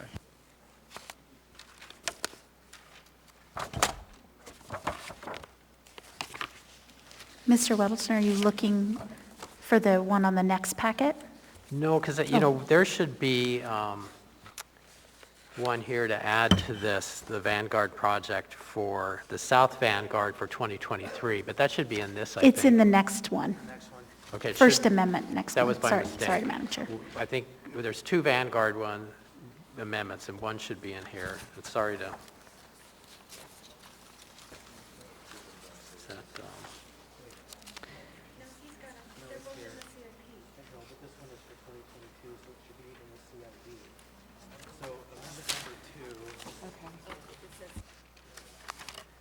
No, I think, but I think I might, that... Chair, I can clarify. It Go looks- ahead, Mr. Constant. It looks like amendment number 2 in the packet for the CIB is actually one that is intended for the CIP, which is the item we're on now. So it's page 3 of the packet for the CIB budget. That's correct, thank you. So Thank you, Mr. Constant. Go ahead, Mr. Weddleton, and does everyone have that amendment now? Yeah, I'd like to move, I guess it's amendment number 2, LaFrance Weddleton amendment number 2, and it says AR 2021-323, but that should be 97. Second.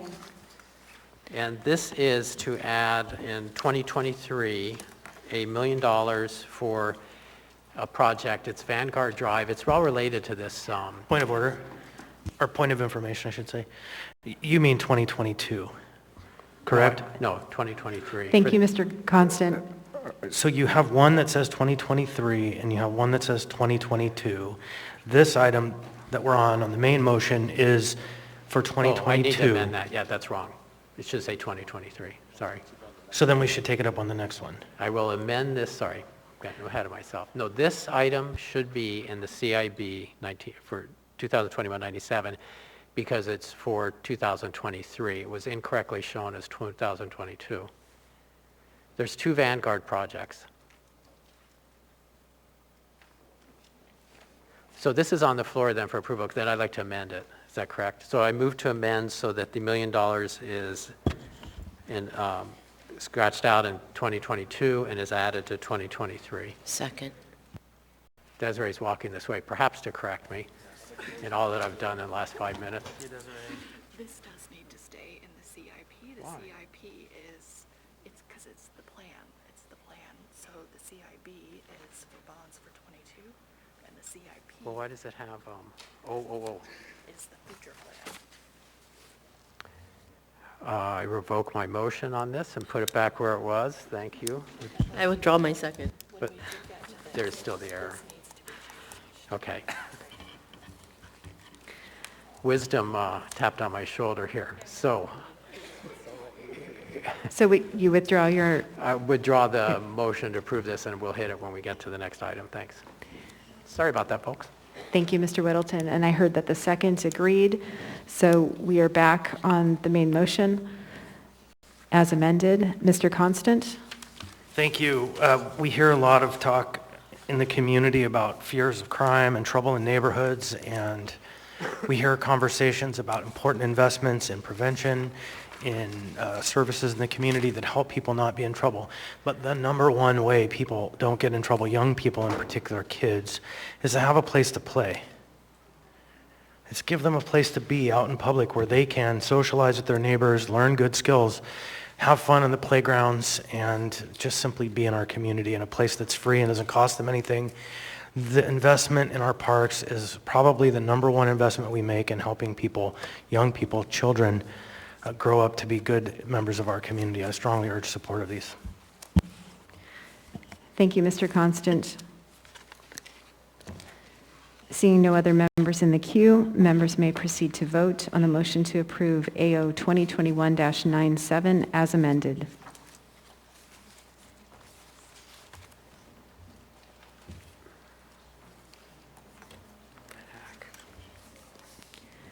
The motion passes 10-1.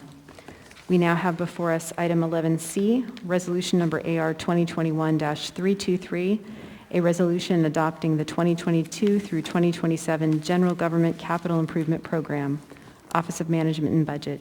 What is the will of the body? Move to approve. Second. Second. Moved by Ms. Zelatel, seconded by Mr. Dunbar. Ms. Zelatel, do you have an amendment? No, I believe Mr. Weddleton has Is a the couple. first one? Okay. Oh, you're taking that risk again. I'm back. Okay, I'd like to move Weddleton Amendment number 1. Second. Moved and seconded. Go ahead, Mr. Weddleton. All right, thank you. So just to warn, as I said, there are 2 projects for Vanguard Drive. One is north, one is south. This one is related, I think it was actually just left out inadvertently because we had an item we have approved already this evening that is to fund this, and we just took the numbers from that item and put it into here so it'll show up on this capital improvement program. It's related to DOT project to put a tunnel under Seward Highway that would bring 10,000 cars a day on Academy, which now has about 1,000. And without this project, those extra 9,000 cars a day would end at Patriot Park, which already has a cut-through problem. So this project is significant in that it would make it easier and more natural for traffic to go over to Abbott. And it's, we are looking here essentially for the match for the project, part of the match, and I think there's a question brewing, and then just to label most of its federal funds through the RA METS allocation. Thank you, Mr. Weddleton. Seeing no other members in the queue, members may proceed to vote on amendment number 1. I think it's already. I think it's already in action.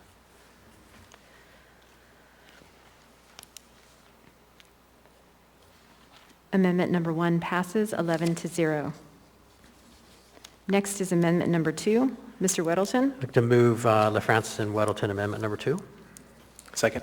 Okay, this is for the south part of Vanguard south of Academy, which is not an AMATS program. It's a much simpler program. There's no sidewalks on this stretch. It's fairly, it bends, but it's fairly straight for a long stretch, so it has pretty much high-speed traffic. It'll be calling for some of those traffic calming funds if we don't do this. So this is basically put a sidewalk and then also do some kind of traffic calming or design to prevent people from cutting through into Patriot Park. There's 2 access points off of Vanguard. This was not on the capital improvement program. However, we did do a study just a couple years ago looking at it. When we looked, we were looking for when we put the north of Academy part of Vanguard on the AMATS program, this was sort of a companion project, but because it had not been, didn't really have momentum compared with the other project, we had this as a separate project, and somehow it slipped off the list. So I think it really does belong there. We've got some preliminary design, and it needs to be done for the same reasons that the other part has to be done. Thank you. Thank you, Mr. Weddleton. Mr. Constant. So, Mr. Weddleton, this item is listed in 2022. Oh, I'm sorry. Yeah, it should amend that. I'm sorry. So I would move to amend it to say 2023, $1 million. Thank you. Second. All right. An amendment to the amendment has been seconded to remove the 1 million and move it to from 2022 and move it to 2023. Ms. Zelatel? Thank you. Question for the sponsor, Mr. Weddleton. Does that align with the timing of the state project, 2023? I see we did that in the other one. Or does it keep us moving in as close alignment as we can be with the project that's going to bring the traffic into the neighborhood? Well, that would be the intent, that they be pretty close. It is critical that the north of Academy be done prior to connecting Scooter. I don't know that that'll happen, but that is critical. This part is necessary, but it's not going to experience, it's about a 30% increase in traffic as opposed to a tenfold increase in traffic. Okay. So the line is not as critical. It could run a year late, be fine. Thank you. Thank you, Ms. Zalatel. Thank you, Mr. Weddleton. Mayor Bronson is in the queue. Madam Chair, I have a question for Adam Trombley, through the chair. Mr. Weddleton, I have a question. I'm aware of the Department of Transportation project connecting Scooter Drive with Academy Drive. A lot of times in those projects there's collateral improvements, and I'm curious if you've looked at that improvement to see if that's because obviously traffic is affected elsewhere, and so sometimes there are ways to mitigate that, traffic calming measures, sidewalks, those kind of things. Have you looked at that project to make sure that that project doesn't already fund some of these improvements? Yeah, I have, and I think what you're describing is a very rational and reasonable approach, but we have not run into that in this project. DOT is essentially bringing that traffic to Vanguard and stopping, actually prior to Vanguard, and they said it's up to the city to do the rest. Okay. And on both stretches of Vanguard. It's very unfortunate, but we've been beating on this for 5 or 6 years now. So. Okay. But I prefer your approach. Thank you, Mr. Trombley. Did you have anything else? Thank you, Mr. Weddleton. Mr. Dunbar? Yeah, I just wanted to clarify for Mr. Trombley. There was some laughter over here. That was not at all about you. That was about state DOT. We've been fighting about this for years. Oh, that's okay. I don't take it. It's kind of hard to hurt my feelings. Yeah. Don't worry about it. That was definitely not directed at you. You asked a great question that we've also been asking. Thank you, Mr. Dunbar. Seeing no one else in the queue, members may proceed to vote on the amendment to amendment number 2.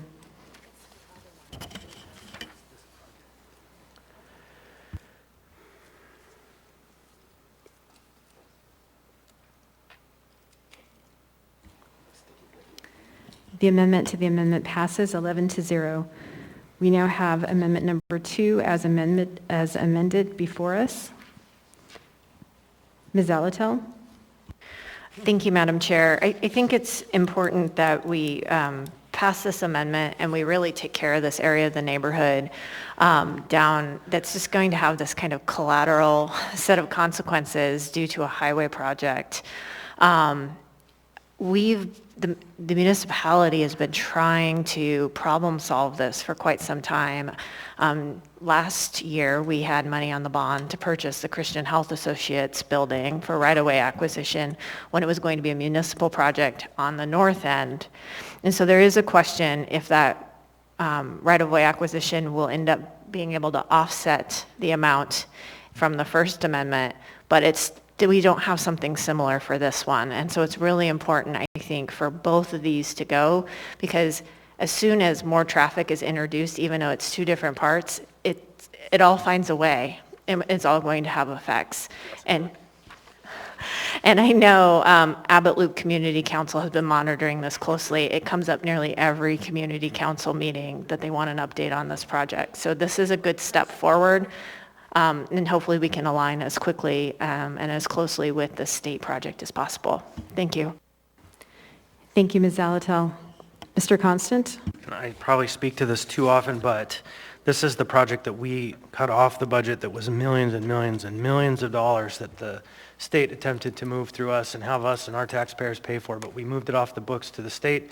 And so these collateral pieces are important because it is the part the state will not do, which is the part that keeps the neighborhood whole when we move this traffic through. Thank you, Mr. Constant. Seeing no other members in the queue, members may proceed to vote on amendment number 2 as amended.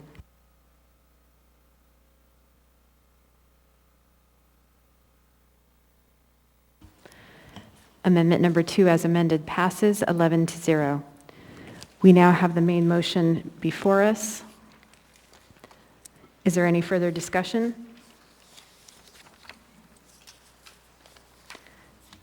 Seeing no one else in the queue, members may proceed to vote on the motion to approve resolution number AR 2021-323 as amended.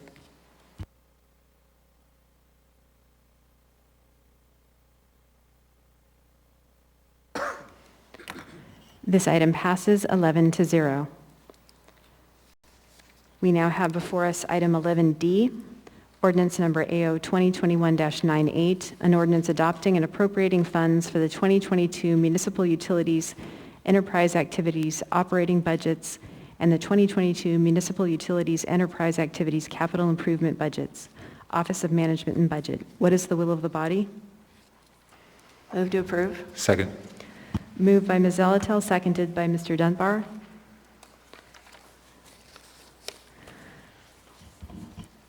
Mr. Dunbar? Thank you, Madam Chair. I move amendment, Constant Dunbar amendment number 1. Second. Moved by Mr. Dunbar and seconded by Mr. Constant. Mr. Dunbar? Thank you, Madam Chair. As was discussed at the work session, this restores a senior code enforcement officer position in SWS. The changes to the budget all come within the disposal and refuse collection budgets. This is an employee who's been there a number of years. It's our only code enforcement officer that does this kind of work within SWS, and we believe, or at least I believe, that it is a crucial position that should be maintained. Thank you, Madam Chair. Thank you, Mr. Dunbar. Ms. Allard? Thank you, Madam Chair. I'd like to ask the administration why they cut that position. Go ahead, Ms. Allard. Okay, administration, why'd you cut the position, please, to the code enforcement Ms. officer? Demboski? Through the chair, Assemblymember Allard, I believe Dan Zapay sent an email to the Assembly earlier today explaining more in detail. However, he believed it was not the appropriate place to have it. We were looking for some gains in efficiencies by bringing all code enforcement under Mr. Trombley's shop. So he may be able to speak to this in more detail. But the director, the general manager of solid waste services, or the director of solid waste services, again, doesn't believe this is the most effective use of this particular position in his organization, in his department. Thank you, Madam Chair. Thank you, Ms. Allard. Ms. Zalatel? Thank you, Madam Chair. I support this amendment, and when I investigated more about what the Senior Code Enforcement Officer position did, one thing that may not be well known is this position tracks trash bear interactions as it relates to residential properties. And I think that's really important, and I think it coincides nicely with our bear cart ordinance, because that is supposed to be based off of information that we are gathering about the instances where bears are interacting with residential trash. So I think this provides a good amount of data in order to be able to better effectuate that ordinance as well.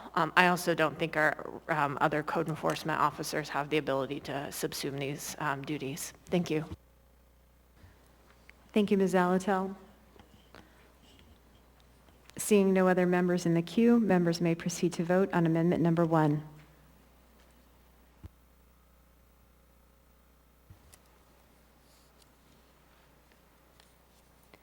The amendment passes 8-3. Next is amendment number 2. I move amendment number 2.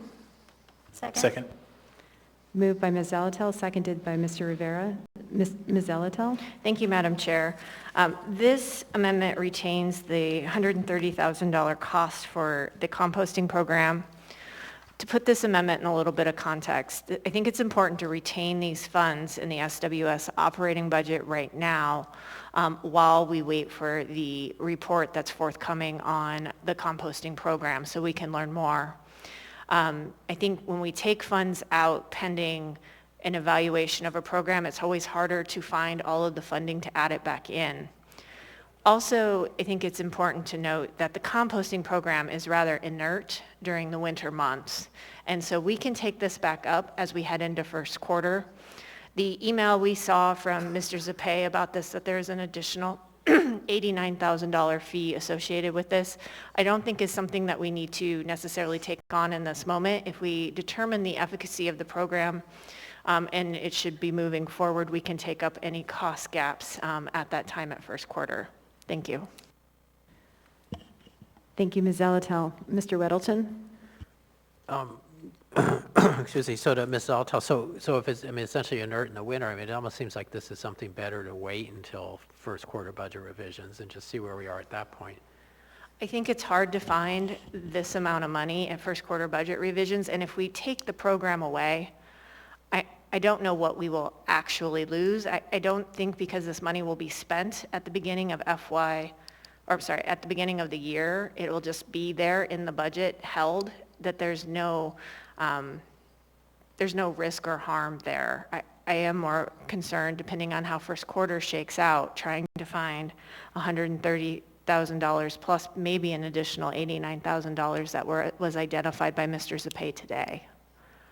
And I had inquired about the cost of the program and received this amount and was unaware of the $89,000 differential. Again, it may look different once we get the report, but I think it's good to have it in existence, be thinking about it, and be taking actions to come up with the right solution as we move into first quarter. Thank you, Ms. Zalatel. Thank you, Mr. Weddleton. Seeing no other members in the queue, members may proceed to vote on amendment number 2.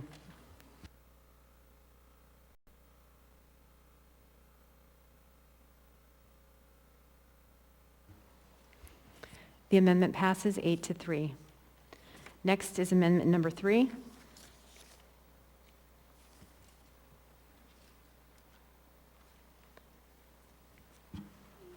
I guess I'll move amendment number 3. Second. Second. Moved by Mr. Constant, seconded by Mr. Weddleton. Would anyone like to speak to this? Oh, John Mr. or Weddleton? Cameron, perhaps. Yeah. Is it my turn? Oh, yeah, I urge support for this, and I know we have, I think there's broad support because we have so many sponsors on this. AEDC has been a real bargain for the city for many, many years. It was started in 1987 by the city, spun off a couple years later, but it has been the kind of the cheerleader and economic development arm of the city, and it's quite cheap because for the cost of less than 2 employees, we get 5 or 6 actively working employees through the ADC, plus dozens of people who are on the board and the Investors Council and various committees that are formed. They get things done. It is really incredible. And as a tribute to them, the budget is introduced with an economic report that came from AEDC. And I think our CIB program also we had an AIM added to the agenda today, and that was pretty much straight out of AEDC. So it is very much integrated in what we do as a city. There's a lot written here. We got a letter from Bill Popp outlining other things they do. The case is very, very strong that this is worthwhile. It has traditionally been the contribution of about $250,000 from the city has been from the various utilities, with MLMP having been sold. Their contribution is gone. We spread that out to these other utilities, and so it's a bit more burden on the others, which I understand is challenging, but the benefits of ADC is very substantial. Thank you. Thank you, Mr. Weddleton. Mr. Perez-Verdilla? Thank you. Yeah, just to add a couple of pieces to this, I also urge support. It's just not the time to be cutting our investment in economic development. It's the time to be investing in it. And as John said, this organization leverages these funds into significant economic opportunities and try to increase our labor force, really trying to encourage new businesses to start in our city. This is the time for us to make this investment. And as Mr. Weddleton said, this is a very wise investment. The other thing I would say is that this is directly in line with the mayor's strategy and strategic approach, is that he wants to see economic growth. He wants us to recover from this pandemic. And this is one of the most effective ways to do just that. So I would really encourage my colleagues to support this. Thank you. Thank you, Mr. Perez-Verdilla. Ms. Allard? Thank you, Madam Chair. You know, Scott Hawkins actually started this, and he was one of the best economic individuals, experts I've ever met, and I actually worked for him for a short period. But I would say he would be disappointed in how AEDC has turned out. So I am going to be a no to this amendment. Thank you. Thank you, Ms. Allard. Ms. Demboski? Thank you, Madam Chair. On behalf of the administration, just to give some context, part of the reason that this diminishment was, the funds were allocated elsewhere was twofold. Number one, AEDC received significant grant funding through COVID, and so we felt that they should be able to weather this reallocation to other things. But the other thing the Assembly should be very conscientious about, all of these utilities and enterprises that that you are increasing spending on, it will have a direct correlation to the dividend that is paid for general operating budget. So it's not you can just spend other utilities and it has no impact. It will decrease the dividend paid to general operating budget. So you are in fact creating an additional deficit in general operating budget as you pass these. Thank you, Ms. Demboski. Seeing no other members in the queue, members may proceed to vote on amendment number 3.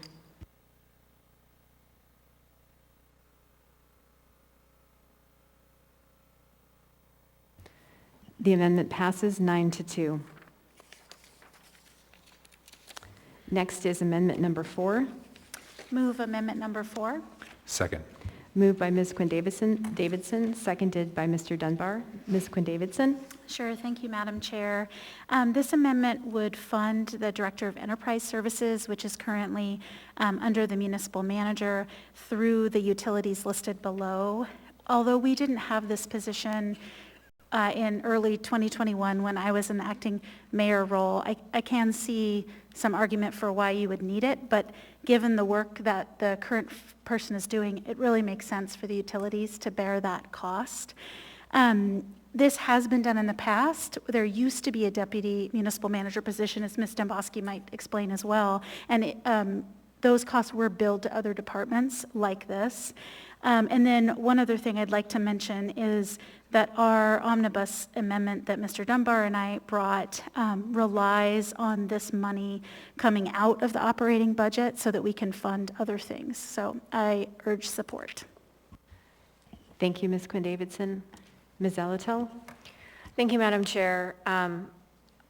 I don't mind this structure for paying for this particular position. I do question the utility of the position itself, and I guess we'll take that up during reorganization, and then if there's a change during reorganization, then I presume we will do conforming, the necessary conforming amendments to the budget. Thank you. Thank you, Ms. Zalatel. Ms. Demboski? Thank you for the thank you, Madam Chair. So a couple of information points for the Assembly. This position is already paid $150,000 by the utilities by IGCs. So this amendment does not actually get you $196,000. Secondly, we don't have a Director of Enterprise Utilities anymore. As I indicated in a couple of the work sessions and committee meetings, this is the Deputy Municipal Manager. Since this is RCA, many of these utilities are RCA regulated. The reason Ms. Hickle's position isn't fully funded is because it's not fully what she's doing. These are regulated entities. It's not appropriate to charge 100% of her position to the utilities when she has stepped into the role as a Deputy Municipal Manager, and she has many other functions other than just serving the utilities. So just put it out there so you're fully aware of the decisions you're making as you make them. Thank you, Ms. Demboski. Mr. Dunbar? Thank you, Madam Chair. So I'm hearing two things here from Ms. Demboski. You said $150,000 of the total $196,000 is charged to the regulated entities through IGC. Is that correct? That's correct. Okay. But then you also said that she's doing a lot of other things and she is the Deputy Municipal Manager. I do think during the reorganization discussion we need to talk about what exactly it is that she is doing and some other folks are doing. But at this point, we don't we don't have plans in the other portion of the budget to eliminate the position. So yeah, I'll get out of the queue here. Thanks, Madam Chair. Thank you, Mr. Dunbar.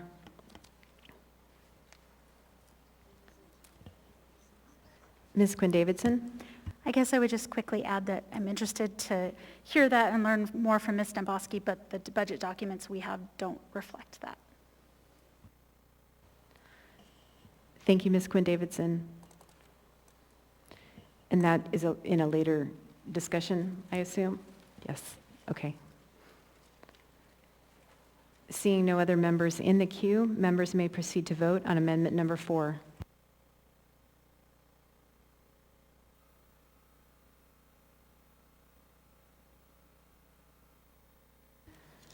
Amendment number 4 passes 8-3. That is the final amendment in this packet. Are there any other amendments? Miss any?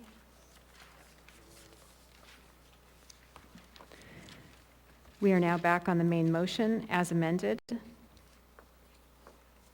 Ms. Zalatel? Thank you, Madam Chair. I found the enterprise and utilities budgets to be a little confusing this year because they were asked to find efficiencies and cuts. And these are fairly autonomous enterprises and utilities. They have their own finance staff. They have their own plans for operation. So I hope that we won't take the idea in the future of applying any kind of across-the-board cuts to these. A lot of these, as Ms. Demboski mentioned earlier, are based on rates that are set by the RCA. They actually have quite significant long-range planning, and I find that asking to find cuts and efficiencies outside of that planning is really disruptive. Thank you. Thank you, Ms. Zalatel. Seeing no other members in the queue, members may proceed to vote on the motion to approve AO 2021-98 as amended.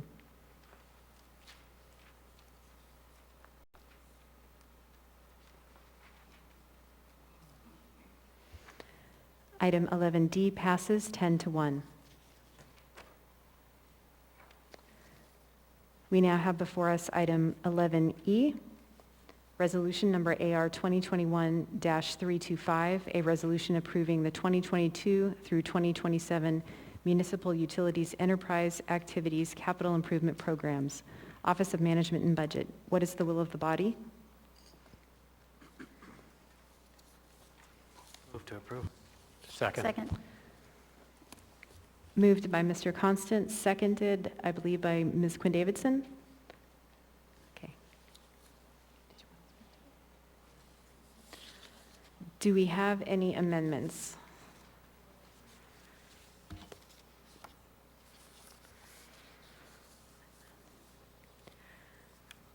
Okay, we don't have any amendments on this item. Is there any discussion on the main motion to approve AR 2021-325? Seeing no members in the queue, members may proceed to vote on the motion to approve AR 2021-325.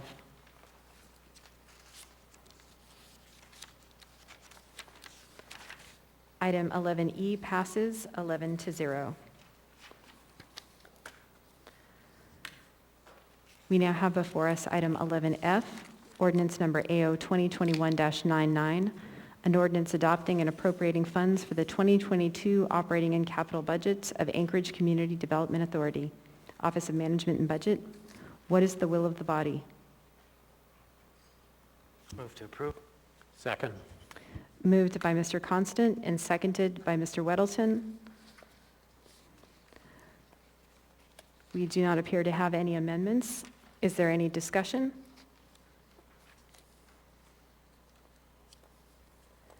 Seeing no members in the queue, members may proceed to vote on the motion to approve AO 2021-99.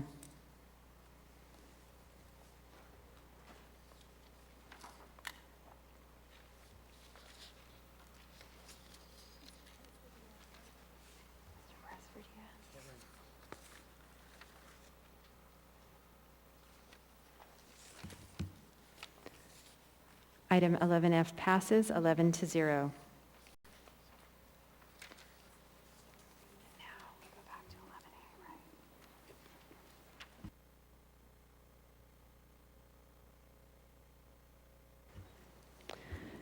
We now have item 11A before us, ordinance number AO 2021-96, an ordinance of the Municipality of Anchorage adopting and appropriating funds for the 2022 general government operating budget for the Municipality of Anchorage, Office of Management and Budget.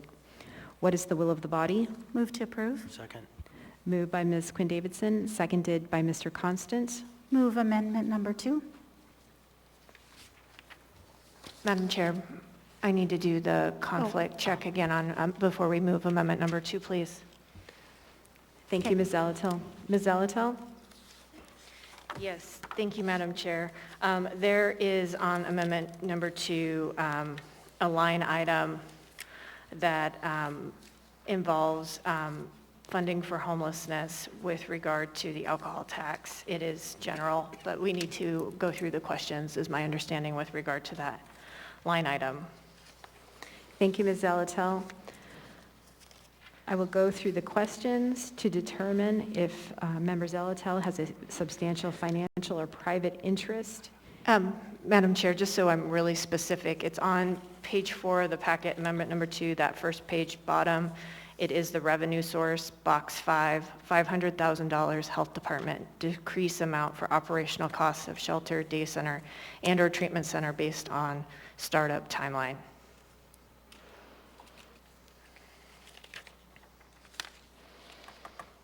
Thank you, Ms. Zalatil.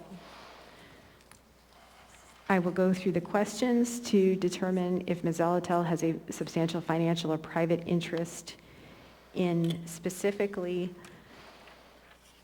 number 5 at the very bottom, the revenue source on amendment number 2 pertaining to the Health Department. So I will go ahead and read the questions. Is the financial or private interest a substantial part of the matter under consideration? No. Does the financial or private interest vary directly and substantially with the outcome of the official action? No.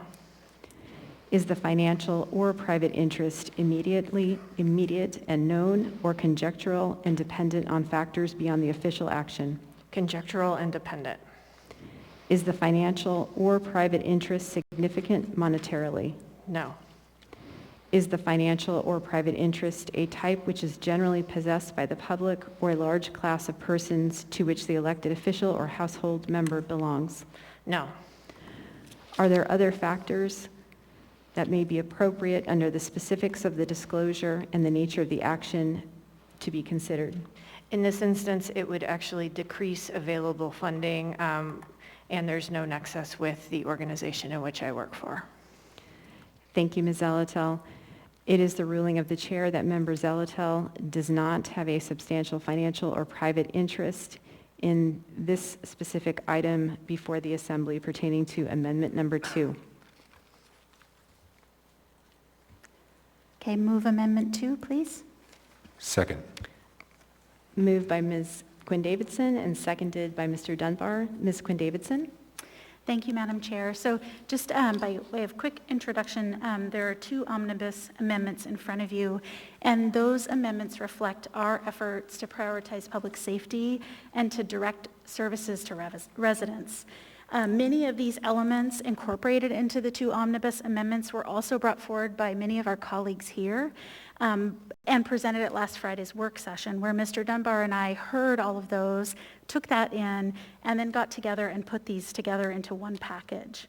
We believe and have explained in memos that have been circulated to the body that both the alcohol and bed taxes will come in slightly higher than estimated in the mayor's FY22 proposed budget. And this will fund the bulk of these public safety additions. So that's where most of the money is coming from. And our revenue estimates were put together based on information that came from the administration through committee meetings and otherwise. So my hope is that all of us in this room, including the mayor and his staff, will agree and support these amendments, which in the grand scheme of a $500 million plus budget are actually really small changes. But at the same time, they provide great gains for residents in the form of a number of public safety services additions. So that said, I'll go ahead and go through them. I'm going to start, number 2 is specific to the alcohol tax money. And I'll start by talking about what we're going to add and just briefly why, because I know that my colleagues will want to talk about these programs as well, and then talk about where we're planning to get the money. So the first line is $1,575,180 going to the fire department. This amendment would restore the mobile crisis team in the fire department. We've heard from a number of experts that that's the best way to do it. This program frees up APD to work on criminal issues and ensures those experiencing mental health issues have support they need. It also makes our city safer to the benefit of all of us. Second one is an EMS contract that would go to the fire department for $125,000. This would fund Girdwood Emergency Services and was originally brought forward by members LaFrance and Mr. Weddleton. And we're placing it in the alcohol tax. I think it's nice to ensure or hope that there's some continuation funding there so we can continue to fund this throughout the years. The third item is $16,691. Also to the fire department. This is for crisis intervention training for the Whittier Police Department and for Girdwood Fire and Rescue. This also originated from Ms. LaFrance and Mr. Weddleton, and again, we're hoping to put it in the alcohol tax and ensure continuation funding, or at least have that presumption. The next one is $250,000 for the health department. This would increase the budget for evidence-based grants, and those are the grants that provide funding to avoid child abuse, sexual assault, and domestic violence programs. And we would bring that up to a total of $2 million. Now, with the additional alcohol tax funds from another month that we're going to see next year, because in 2021 we didn't start taxing until February 1, so in 2022 we'll have an extra month that we're taxing and bringing in that revenue.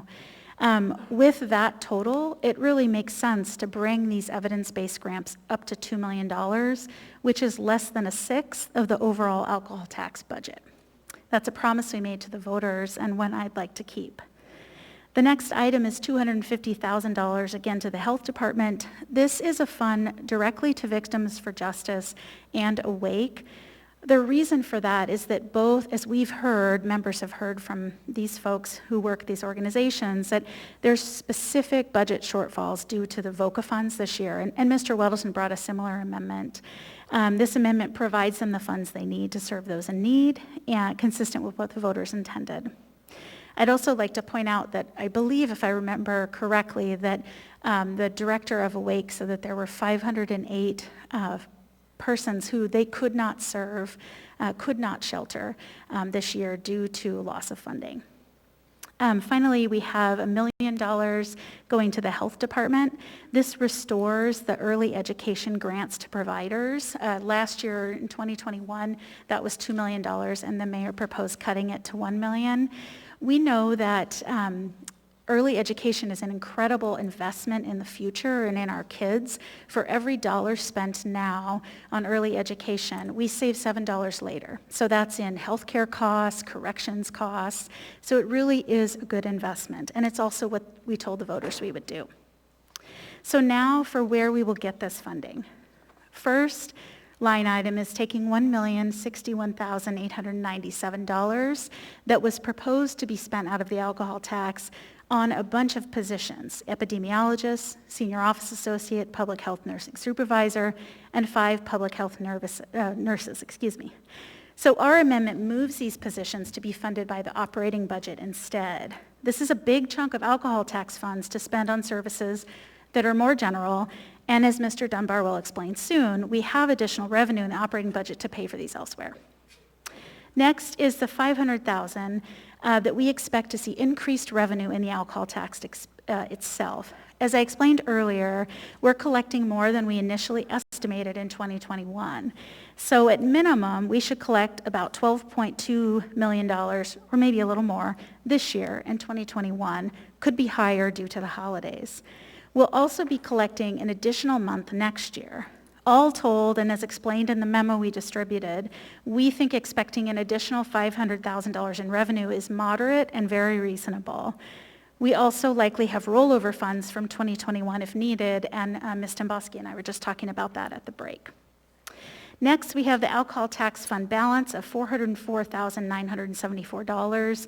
These were unappropriated or unspent funds out of the 2021 fund. Because this is a specific fund, that money rolls over and we can use it for alcohol tax purposes in the next year. The mayor had proposed in the next line item, $750,000 go to the police department instead of the fire department. And so we are suggesting we take that money back and instead take the total for the mobile crisis team, put it back in the fire department. Last, we have $500,000 reduction to the health department. This is to decrease the amount for operational costs of shelter, day center, and or treatment center, which was in the mayor's proposed budget. We absolutely support this, and I think my colleagues do too, funding these important services, but because we all know we won't start them immediately on January 1, we don't expect to use all the funding that was appropriated, or that was proposed there. So with that, those amounts are essentially the same, and that is amendment number 2. Thank you, Ms. Quinn-Davidson. Mr. Dunbar? Thank you, Madam Chair. Just two quick little points that I wanted to add to this. The $500,000 of increased 2022 tax revenue, I think, is a very conservative estimate. I would expect that to be closer to $1 million or $1.5 million. Partly that's due to the data we received today related to the state quarterly intake of their alcohol tax. Now, we're not working with a lot of data. This is our first year of an alcohol tax, but the state has quite a lot of data, and it shows that their quarter 4 actually looks often like their quarter 2. And if that is similar, which is not the summer quarter, that's of course the biggest quarter, but it looks like summer quarter 2. If that is the case for us, we are likely to arrive at a higher point than our current estimate for this year. And our current estimate for this year is $500,000 more than we expected. So that's one point. The second is in terms of the alcohol tax fund balance. We just so happened, this is sort of serendipity, but we appropriated $100,000 of that tonight. Ms. Quinn-Davidson and I didn't realize that that was coming forward. We had set it to $404,000. We appropriated $100,000 tonight. It just so happens we have almost exactly $500,000. That's the current projection of the unallocated funds that Dan Moore and them have been giving to us, if you remember, at the last budget committee meeting. My colleague points out it might be 600, but it's certainly not less than 400. So we've arrived at a really good place on that. Thank you, Madam Chair. Thank you, Mr. Dunbar. Mr. Weddleton? Thanks. I've got a couple questions. One is to Mr. Gates or Burke. I wonder if having Girdwood EMS under alcohol tax is legal. Does that meet the 2020 cutoff?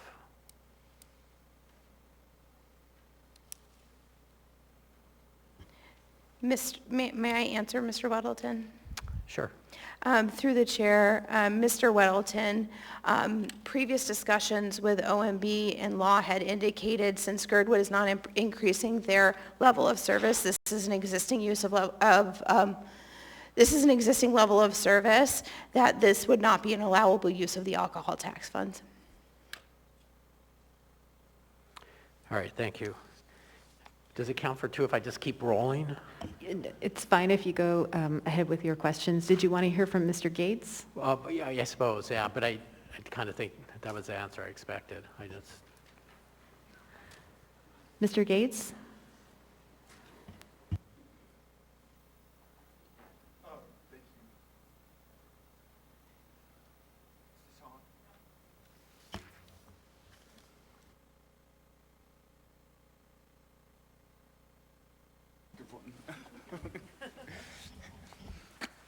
Thank you.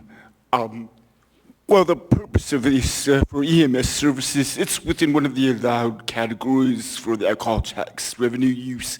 However, I haven't looked into, and I don't know if this is a level of service that's above the 2020 baseline, and so I can't really opine on that part, but it sounds like Ms. Dembowski and legal just mentioned that they did look into it. So I can't really evaluate that, but use for first responders would include EMS, so at least in that respect it's allowable. but a level of service, I can't really speak to that. Thank you, Mr. Gates. Mr. Weddleton?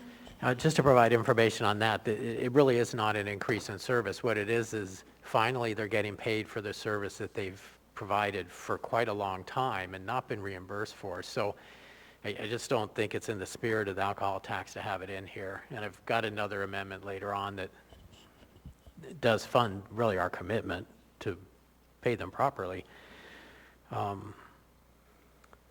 So at some point I'll make a motion to remove that one, but I have some other questions. Can I continue? Sure, go ahead. So on the revenue source, a big chunk of it is taking out the epidemiologist, senior office associate, public health nursing supervisor, and 5 public health nurses that were paid an alcohol tax. But presumably we still need those positions. Where does the money come from? Thank you, Madam. May I speak to this, Madam Chair? So that is in amendment number 1, and we will discuss in great detail how we're going to fund those positions. Okay, so these are very much linked. And yes. Okay, then another question. We did have a lot of testimony. I think we have the MCTs under the fire department. We've gone around with that quite a lot, but we had mixed testimony at the meeting the other day and in correspondence where some have said they're agnostic to which department it's in. We've seen that, because APD has, some parallel or similar programs, that there's some economies of scale there. And Mike Abbott said that typically what they do with the crisis now scenario is that they would contract out they would hire people to do much of that work. And that is what, APD is planning on doing. So it's, I think we have more efficiency doing it under APD. And we heard mixed message. I'm comfortable having it under APD. The more efficient it is, the more likely that we'll continue to do MCT work. Everything is under attack in every budget, and we're all scraping for money. And I want that to continue. And I just think we'd have more firm, efficient program if it's under APD. So convince me otherwise. Or I guess I should just make an amendment on that one then, I think. Is that? And actually, Mr. Weddleton, Mr. Burke is in the queue to respond to one of your questions. Okay, you found a question in there. Good for you. Through the chair, I'd like to just also note, we can get Blair Christensen on the line, but I think there might be labor implications with EMT services being contracted out in Gerwood. It's not something that I've looked at, but just knee-jerk reaction. I think that there may be some labor implications if we can get Blair on the line if we need to. Could I address that? Yeah, sure. That surprises me because I actually emailed the chief today because in the budget it shows each position in AFD carefully listed, but under APD it just says 750,000. So I asked him, well, who are you hiring? And he said that is for contracting out. Yeah.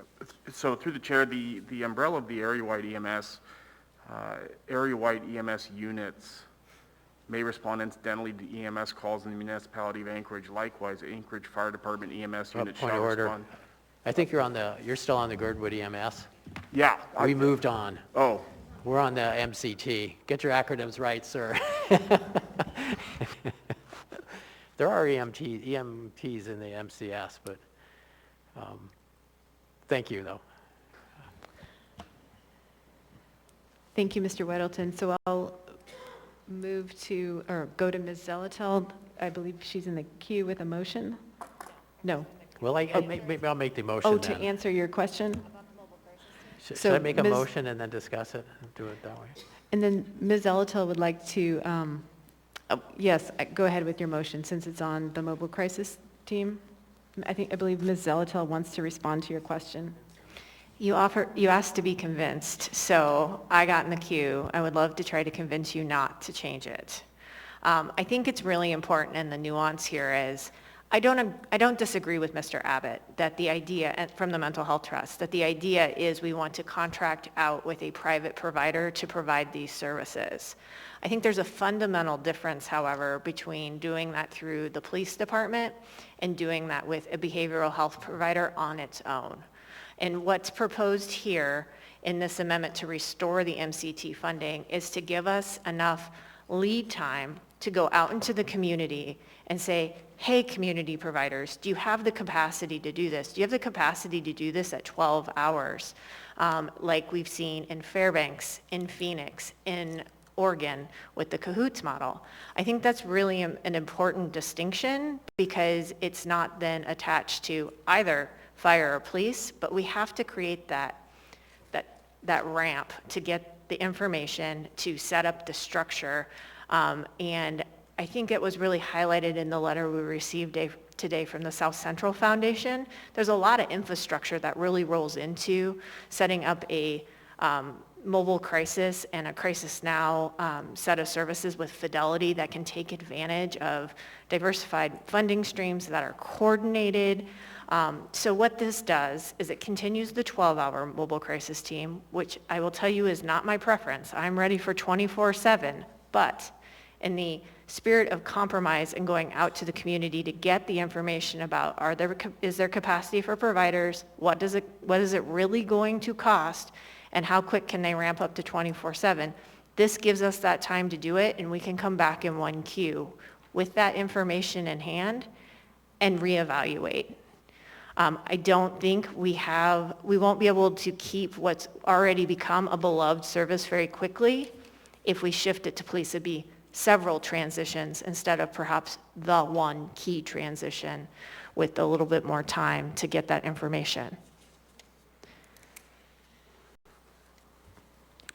And then unless there's a follow-up question, I wanted to speak to the amendment unless Mr. Weddleton was going to make an amendment.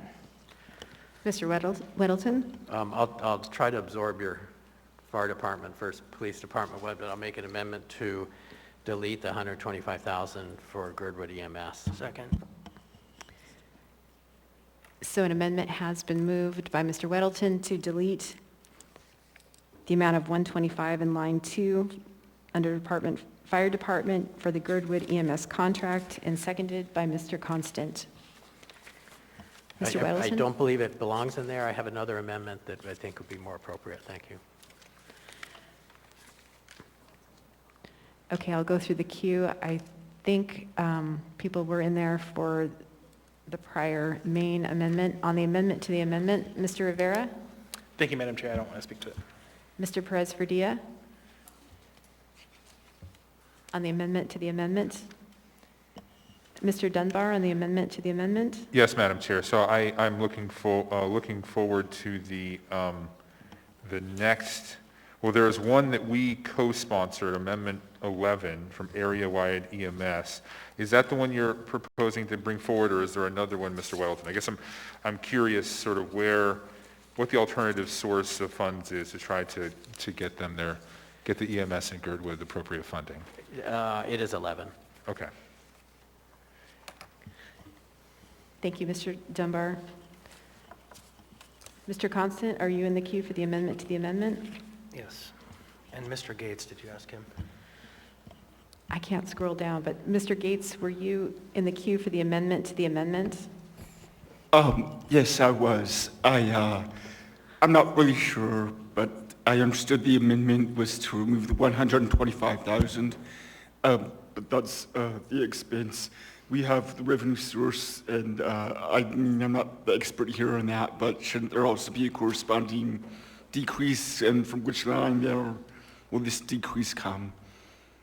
And I think that may be a missing part of the amendment, maybe not.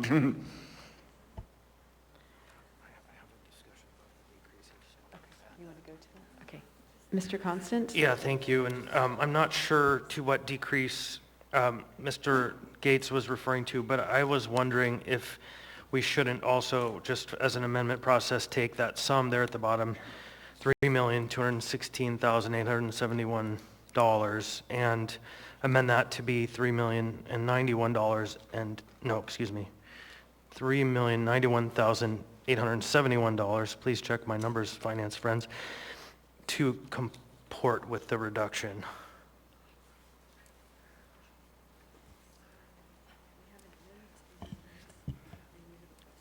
And the question is,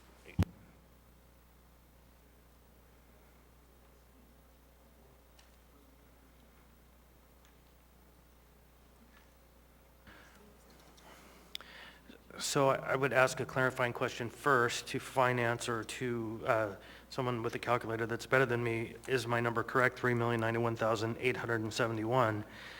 And then if that is true, I would ask the movers to also, in their motion, amend that total line at the bottom to match it so that the document is accurate. Are you looking at me? I mean, it makes sense, but I think some of that is kind of implied, and that the clerks are finance wizards over there. I'll figure that out.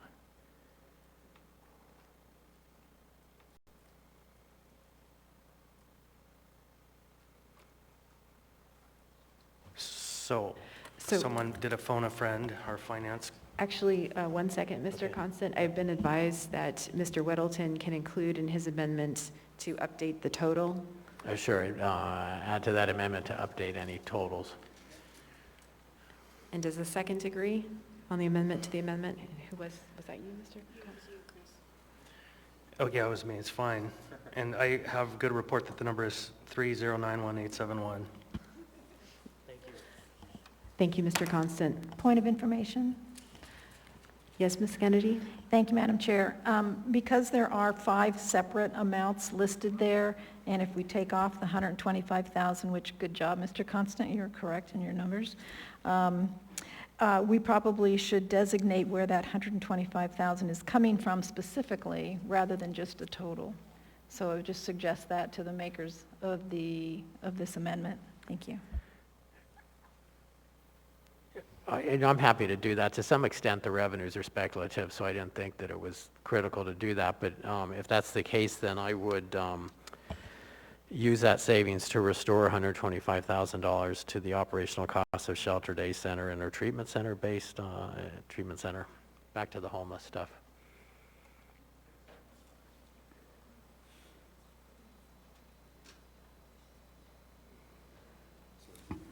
I'll second that. I'm fine as the original mover that we just included in the original. So it's a change to the amendment to add the 125,000 to, is that correct, John? Mr. Weddleton, line 5 at the bottom? No, I guess decrease that 500,000 by 125,000. Right.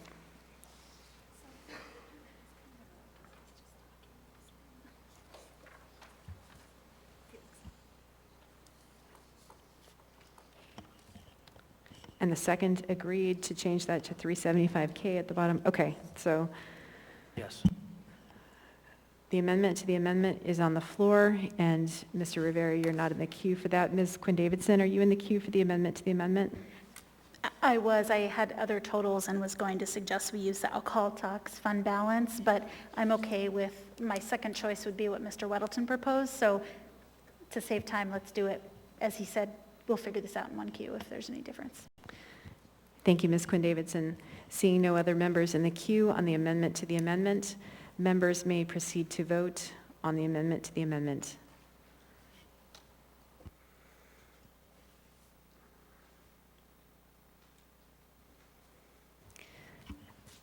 The amendment to the amendment passes 11-0.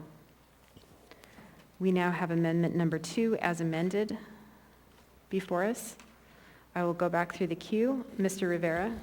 Thank you, Madam Chair. So I just want to make a few general comments about this amendment. I really appreciate how artful and descriptive this amendment is, and I think that comment will also apply to the First Amendment. So I really appreciate the sponsors for all of your hard work on this.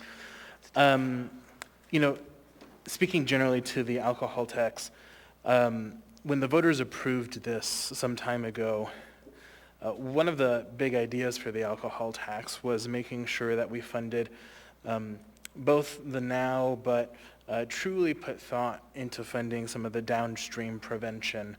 And when we came up with the first iteration of the alcohol tax last year, I really felt that we did amazing work in being careful with how we crafted it.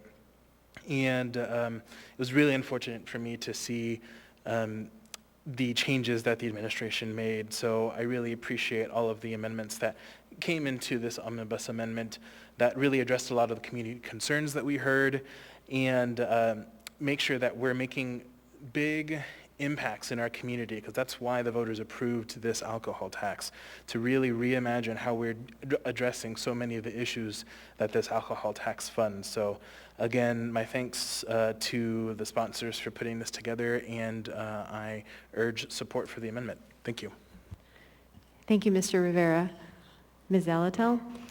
Thank you, Madam Chair. Similar to the comments of my colleague, first, my thanks to the sponsors of this amendment for taking all of our ideas and really coalescing them. I really like seeing them all on one page, because what I think it does is it shows that we're making investments in the wellness of our community. I am excited about the crisis intervention training for Whittier Police and Girdwood Fire and Rescue.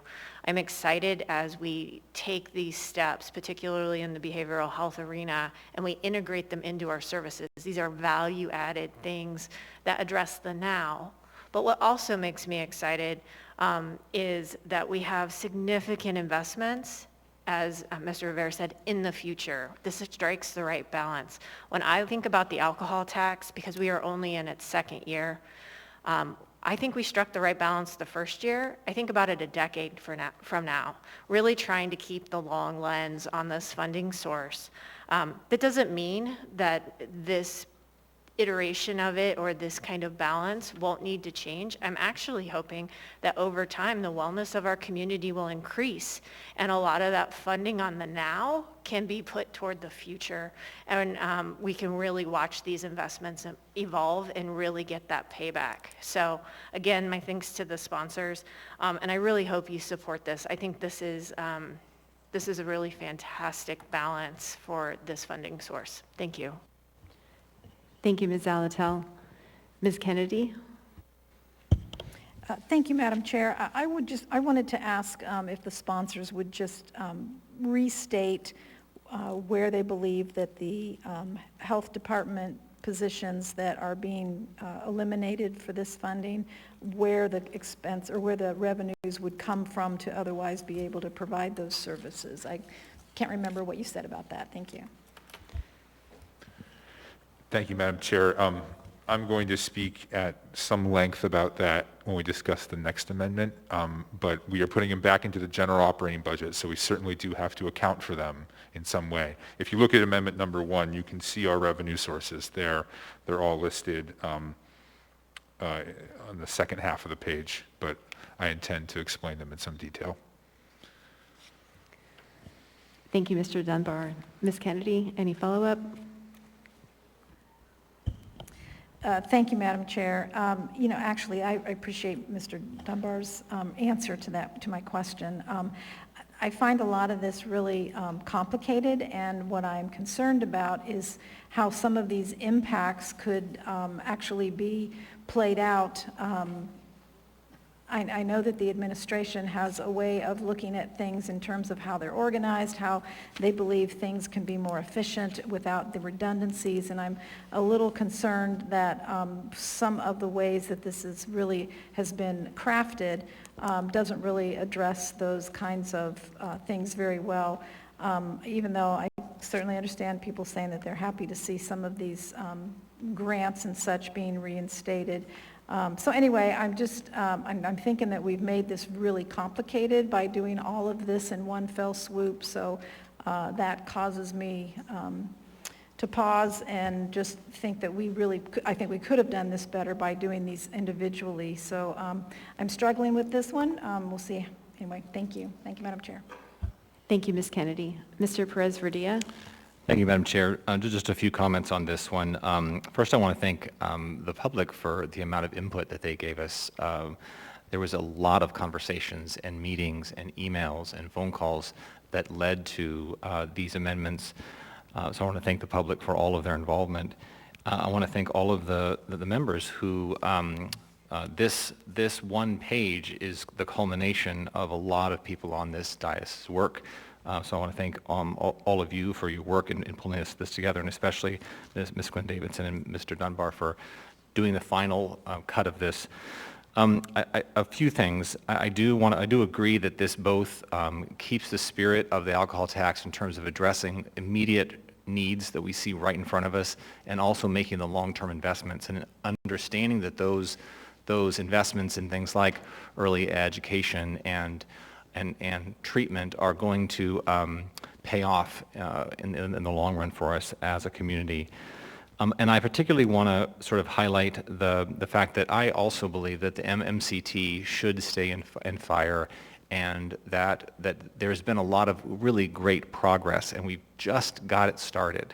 And so for us to not remove it, rethink it, put it in a new place and try to do something, we should leave it where it is, continue to do the good work that they're doing, and then imagine where it should be down the road. And I think that was the original plan. The original plan was that we would at some point contract this out and have a behavioral health organization and a community organization really work to build this as a part of the Crisis Now model. So I think it's really smart for us to leave it where it is, continue to fund it, and continue to build on the good work that has been done so far.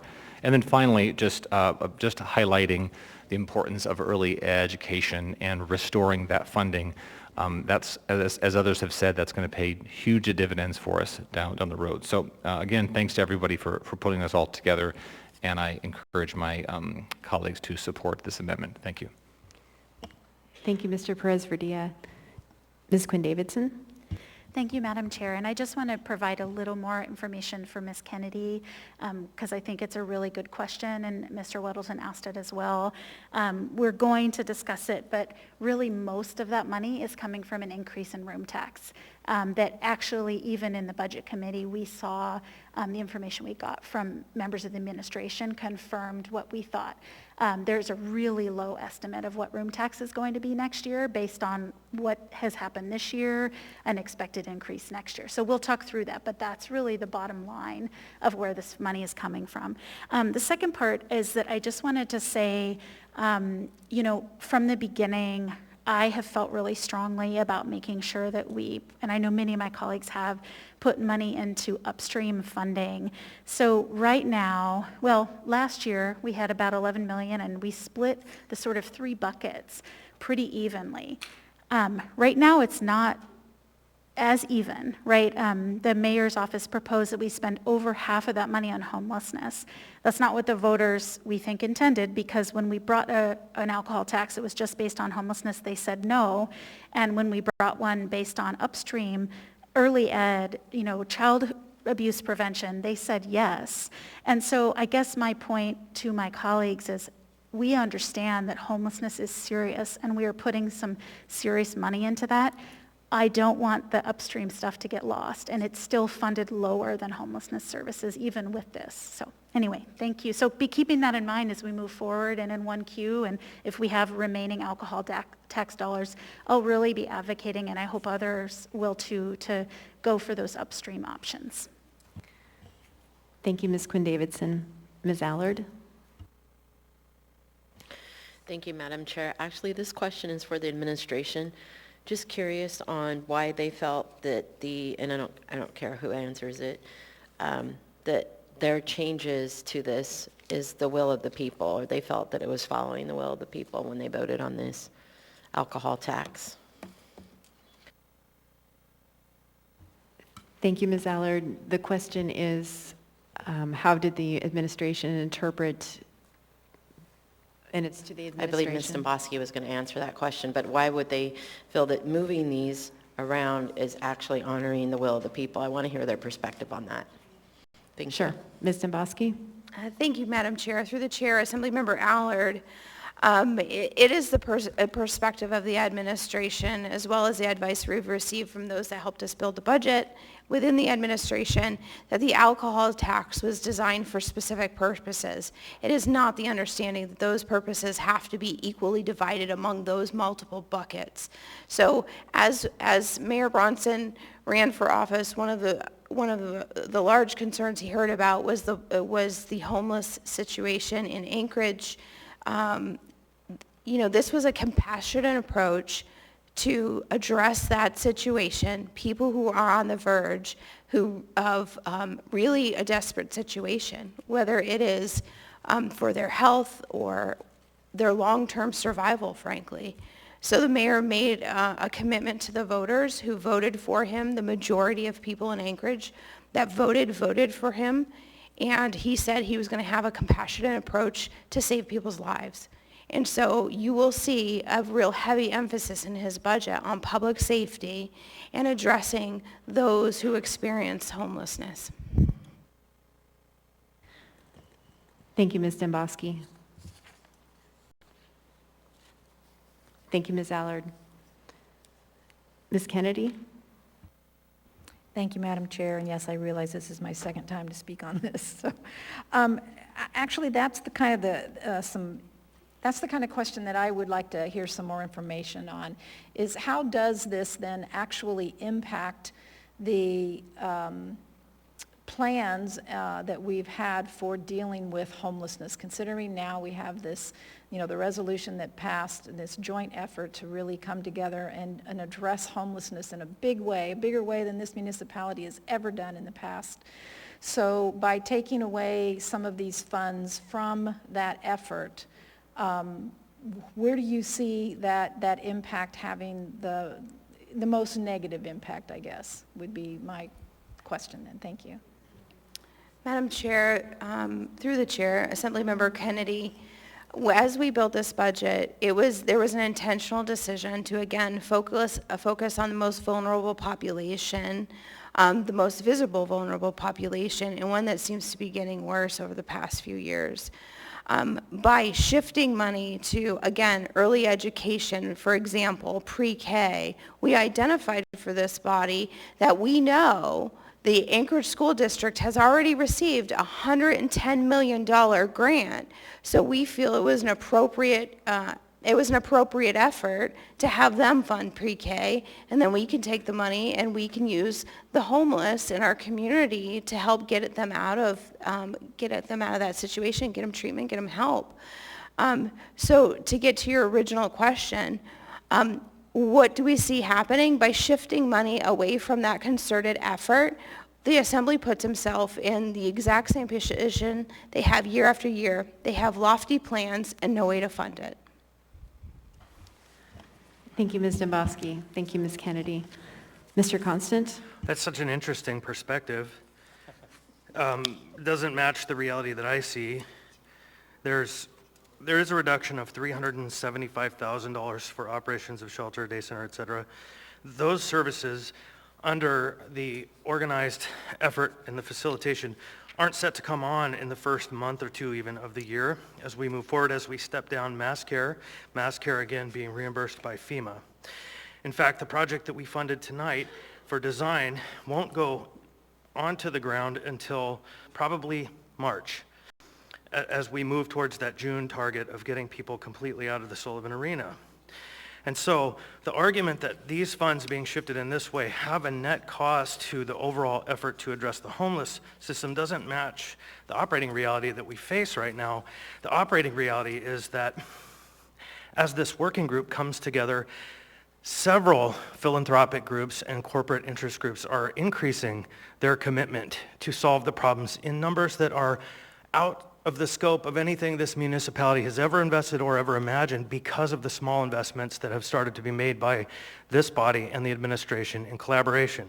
And so it isn't a fair argument, in my opinion, to be made that this budget and these amendments reduce funds available to homelessness. What it does is asserts funding for the other priorities. It redirects back to where we've already invested so much money in the fire department in the creation of the mobile crisis team. It doesn't make any sense to just flush all of that investment down the toilet to start over new. And so the argument that we are making some kind of a net reduction in the homeless approach is just, in my opinion, outside of the realms of reality. Thank you, Mr. Constant. Mr. Dunbar? Thank you, Madam Chair. I wanted to add something to that too. The way that we have structured the Appendix R, the alcohol tax appendix, is we have these sort of three different categories. And as Mr. Constant just pointed out, The only small reduction in that category that has to do with shelter or treatment is that $375. It's $375,000 you just mentioned. The $1 million shift is the health department employees that were brought online in 2020 for COVID-19 response. And then this administration has now categorized them as homelessness response. We didn't think that was appropriate. We put them back in the health department. Now, I will say, if the administration decides they do want to redirect the efforts of those health department employees, nothing in here prevents them from doing that. They could still do that. They could still respond to homelessness, but they will be funded with operating budget dollars, general government dollars, not alcohol tax dollars. So again, this does not make substantial cuts to the homelessness response portion of the alcohol tax in a practical reality, but it does increase the investments in the other buckets in Appendix R. Thank you. Thank you, Mr. Dunbar. Ms. Allard? Thank you, Madam Chair. I'd like to make a motion that the line G decreases by $375,000 and it will zero out line 5 from the revenue source. Well, line 6, sorry. Line 6 of the proposed amendment for $1 million for health department, I would like to decrease it again $375,000, which would zero out line 5 on revenue source. Second.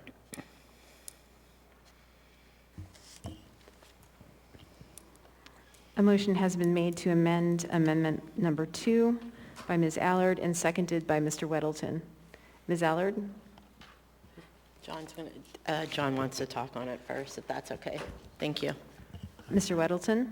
I could tell Ms. Allard was chomping at the bit, so I coached her on it. But, you know, I appreciate what Mr. Constant said. I know that we will have, you know, FEMA money presumably for, you know, half the year. But, you know, we are, as Ms. Domboski said, we are making a real solid commitment towards the homelessness. And we're making headway. And we've got a lot in this budget for it from the alcohol tax, which we should. And I think this 500,000 or 375 that it is now can seem like a small percent, but I want to affirm our commitment to this. And Mr. Constant had mentioned that the other providers who are coming on board, because we are on board, and I don't want to diminish that a bit. And I was really happy to see this with alcohol tax, that so much was put towards homelessness. And when we first did the alcohol tax, my view was we should focus primarily on that downstream stuff, because that's the stuff that governments neglect, and we'll be so happy we did that 15 years from now. But right now, for the short term, we need to get this homeless stuff going, and I don't want to be short a dime. And, you know, once we do, after a couple of years, we'll get other funding sources lined up. It won't be so much of a burden on any of our taxes, and we can go back and flow back and hopefully put most of this to downstream help, as we're doing now. So I like having a lot towards the homelessness right now, and if it's a little extra, that's good, because we've been way short for the history of Anchorage. Thank you. Thank you, Mr. Weddleton. Would either you or Ms. Allard restate the amendment one more time so we can get it correctly in the record? Sure. So line 6, a proposed amendment for $1 million. We want to reduce it to 300 By 365. Decrease it by 375. Decrease it by 375, and it would zero out revenue source of line 5.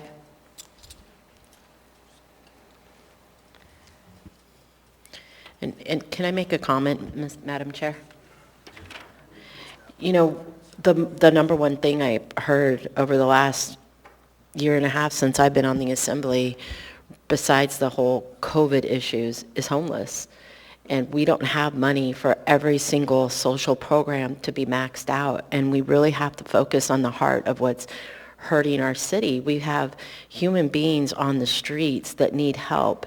And this is the right thing to do to keep our homeless going forward, as far as putting them in homes, getting them back to where they need to be, or helping them with the hand up. But if we keep reducing in every other, or increasing in other areas, you have to take from somewhere. So I've heard it over and over, homeless, homeless, homeless. So let's stay focused and do what we need to do. Thank you, Madam Chair. Thank you, Ms. Allard. Ms. Kennedy? Thank you, Madam Chair. I'll support this. I think it's a bit of a compromise, but I want to just remind this body that, much like Ms. Domboski said, the Anchorage School District has $111 million that they haven't even begun to discuss how they're going to use. They also have additional funding from the municipality that we actually appropriated to them because their budget was based on a number of students that actually didn't show up. So there was additional funding, if you will, to the district, even though there was a number of students that basically they're not, that doesn't get counted into their formula because the school district lost those students. So anyway, they haven't even really begun their budget process either, and they'll be doing that here relatively soon. I believe their first budget hearings will start in January. So I think we can give them also the benefit of contributing more in that way too, because that's certainly in their purview, that's certainly in their wheelhouse. I think $375,000 helps to protect some of our operational costs, obviously, for the shelter and day centers and treatment centers, and allows us that flexibility to move forward in providing those services. But also, there's still $625,000 more than what was initially in the budget to go toward more early education grants. So I certainly understand, the community hoping that there's going to be more money there, but again, $111 million to figure out how to disperse in all kinds of educational ways could certainly be used, and I think we need to give the school board an opportunity to see what they can do with that funding and to work toward this effort of providing more early education within the school district. So I would hope that this would be supported. Thank you, Madam Chair. Thank you, Ms. Kennedy. Ms. Zalatel?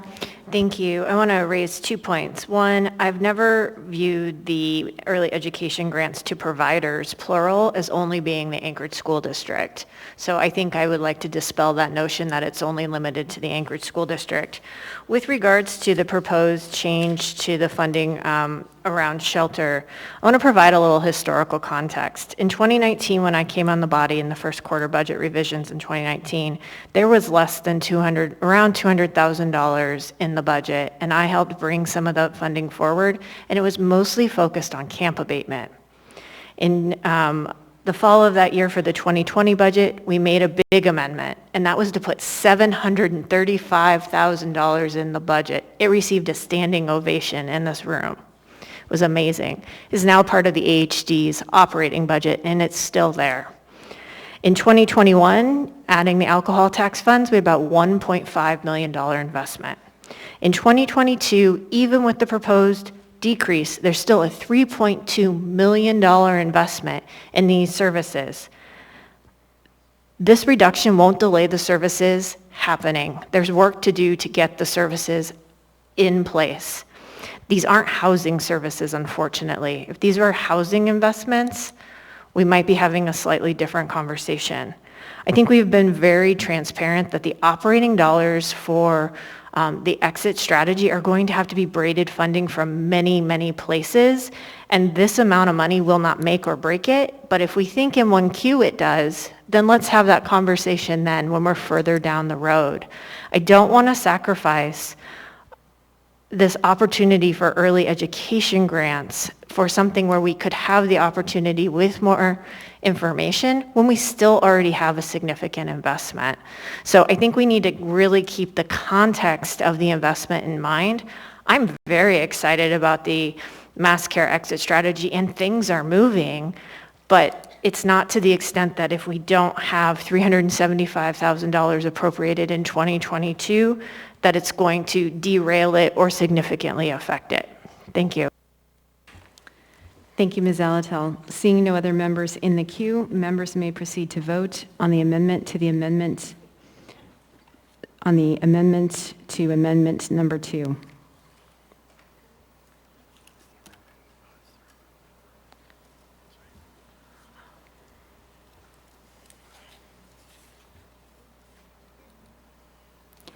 The amendment to the amendment fails 3-8. We now have Amendment number 2, as amended before us.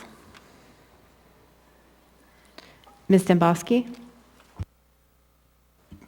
Actually, CFO Travis Frisk, through the chair, I've heard on several occasions tonight and recently by Mr. Constant that we are going to be reimbursed by FEMA at 100%, and I would like to ask the question of where is that information being provided to you, or by who is providing you that information? Because that's not coming from my department. So I'm just curious, where is that coming from?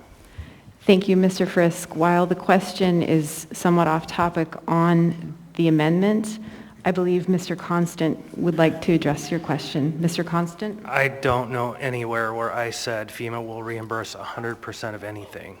And so if I did, that was an utter misstatement, but I cannot recall having ever said that. What I have said is we need to get FEMA to reimburse us what they will. And we need to get on that now, because the hole in the budget that I see, the report that I heard from, reported from, because I haven't had an opportunity to see the questions asked or the details presented or their actual findings, the bond rating agencies, was that we have a FEMA problem. And so I reiterate that issue. That isn't really germane to the topic at hand, but I have not said 100% FEMA reimbursement. Thank you, Mr. Constant. Thank you, Mr. Frisk. And to the members, I expect we will have a work session regarding the presentation to the bond agencies, and we also do have a work session scheduled regarding FEMA reimbursement. Seeing no other members in the queue, members may proceed to vote on amendment number 2 as amended.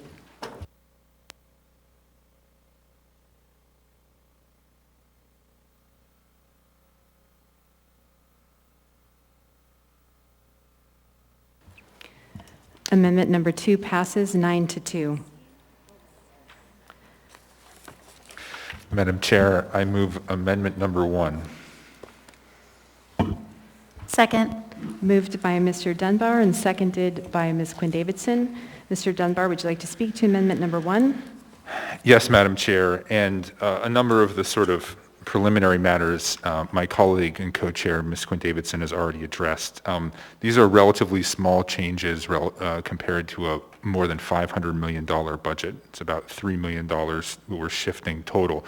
But they are significant, and they relate to programs where we have heard loudly from the public that they want us to restore them.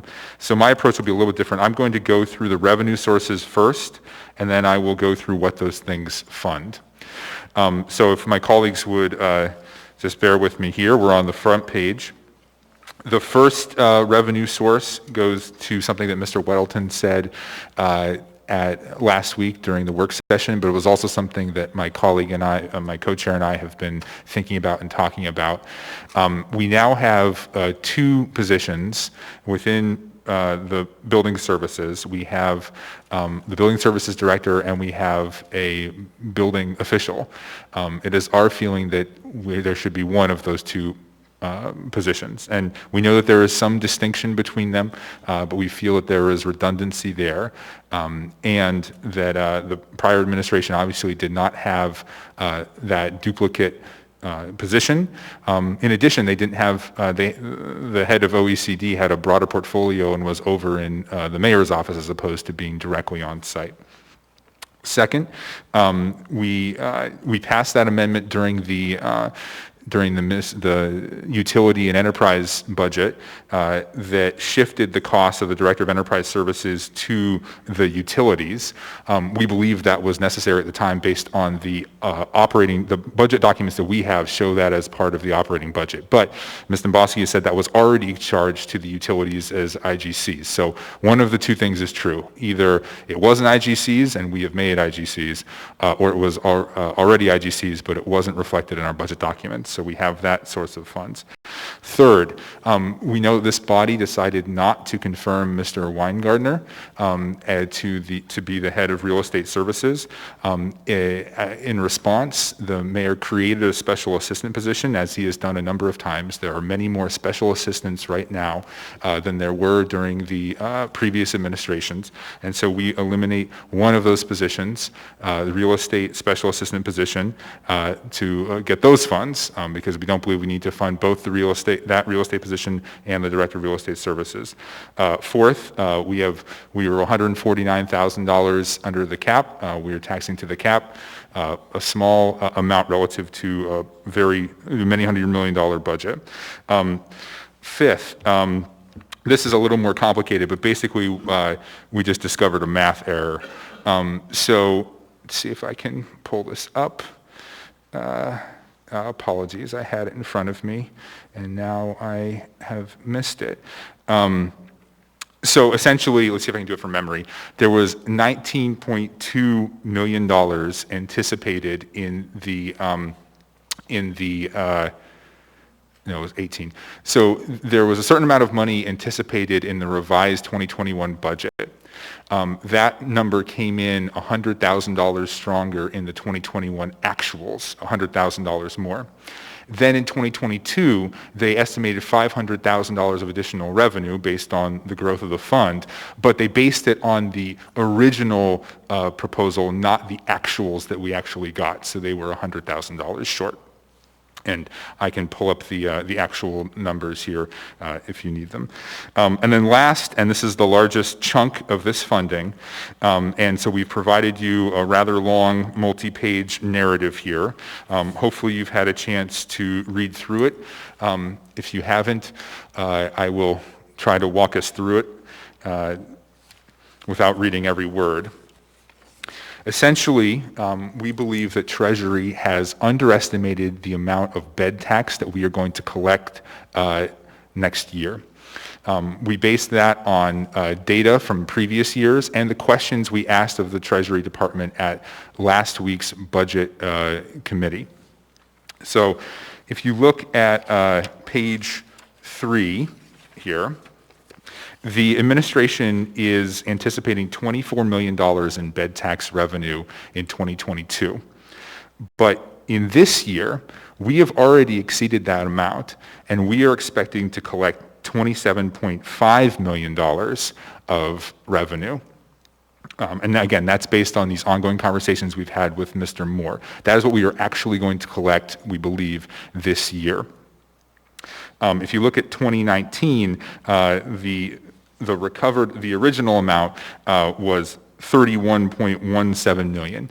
So we anticipate that next year, based on increased vaccination, based on better antiviral medication, based on what we already see is going to anticipate be a busy holiday season, and based on the fact that Visit Anchorage has sent out more tourism packets and seen increased bookings for this year than they've ever seen before, we anticipate that it is reasonable to anticipate that the visitor industry will recover to slightly below where it was in 2019.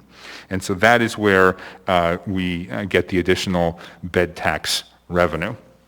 Okay, so now returning to the first page here. With that additional revenue that we have generated at the bottom of that page, we are able to restore the inspectors that were cut out of building services, which we believe are critical for public safety. We are able to pay for the health department employees that Ms. Kennedy has noted. We shifted over from the alcohol tax. We are able to restore the mayor's community grant funding to where it was last year. And that grant funding goes to things like Trailside, like Covenant House, like Youth Court, for example. All of those organizations have applied and received grant funding in the past. It also increases contractual and professional services for the assembly branch, and that was based on amendments offered by the chair. She might want to speak more to that. And it, crucially, it restores funding for the student resource officers at the school district. These are actual APD officers that right now have no funding source. We are able to fund these positions for 5 months to get us to the end of the school year. We can revisit this question in first quarter. I know that there are feelings in the administration that the school district should pay for this, and there are feelings on this body that we should have a broader conversation about the SROs. Is the feeling of myself and my co-chair that we should fund this for 5 months to get us to the end of the school year. And so with that, I would urge approval of this amendment. Thank you.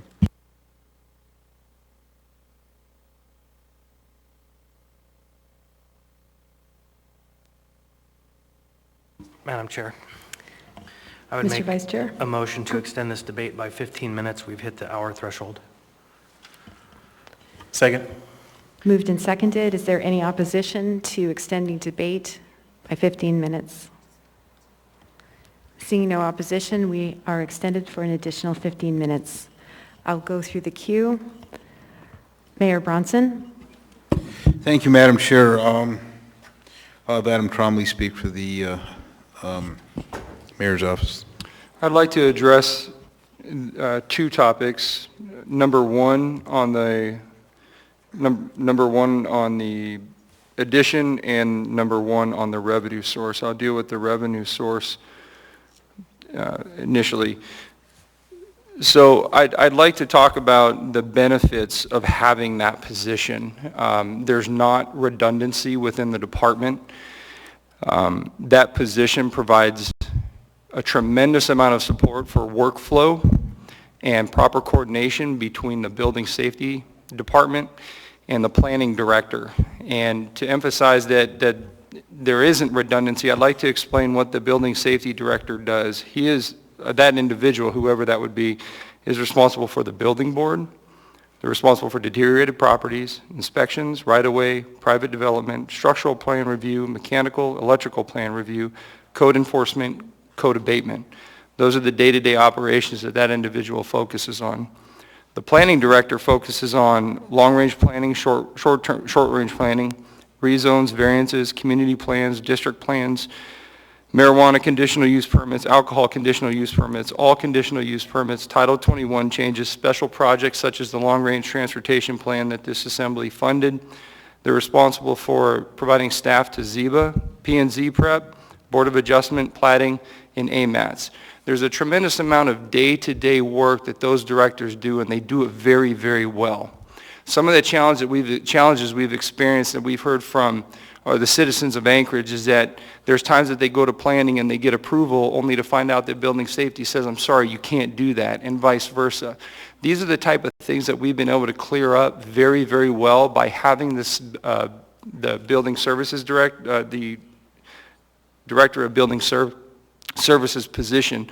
On top of that, what I'm hoping that this body can look at in that position is to please view him, or that position, the same thing what Lance Wilbur is for Public Works.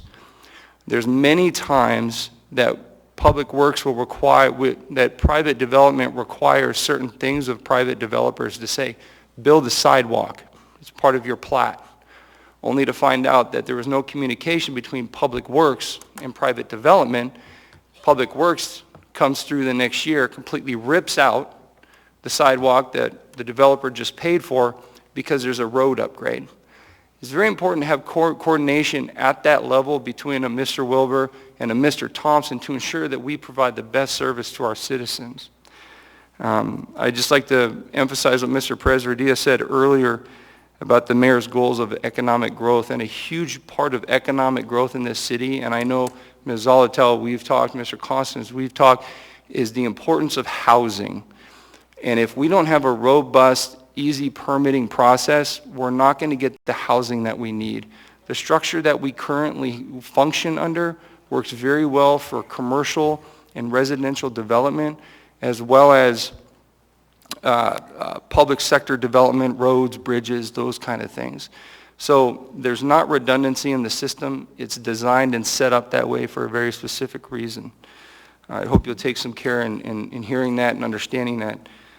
For the inspectors, This was a very tough decision for us to make in our department to let go of these inspectors. There's a couple of challenges we have with this. I think it's easy to remedy. Number one is the funding source. I saw a later amendment, and maybe it will be addressed. 3 of the positions cannot be funded with bed tax. They're funded out of Fund 181. And I'm just for the public, because I know all of you understand how Fund 181 functions, is that it was designed, the money from permits go in, and certain positions are paid out of that fund. We are $12 million in the hole on Fund 181, and we're losing $1 million a year. And the reason that is because several years ago we had a building evaluation of around $800 million, and we were adequately staffed. But the valuation has dropped to about $450 million, but we still have the same amount of staff. So we've cut it in half. We can't continue to go in the red every year on that 181 fund. So we have to meet the demand, and again, that's the purpose of the fund, is that as more money goes in, we're able to hire to meet the demand.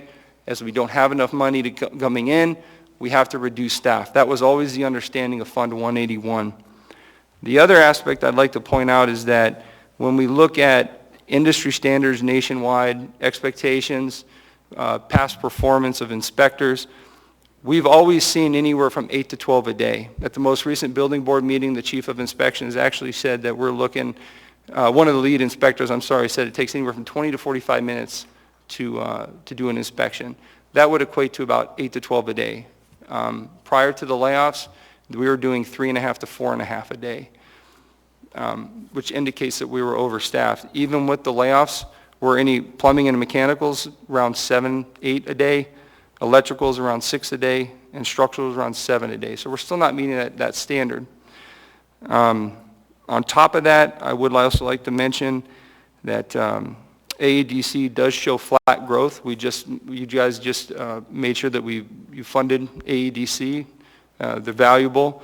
They indicated in July or August, I can't remember when they had their meeting, that we're looking at flat growth going into the future. And again, I just want to emphasize the mayor's goals, which I know are your goals for housing, and these all flow in together. We have to find a way to make sure that we stop the bleeding in Fund 181.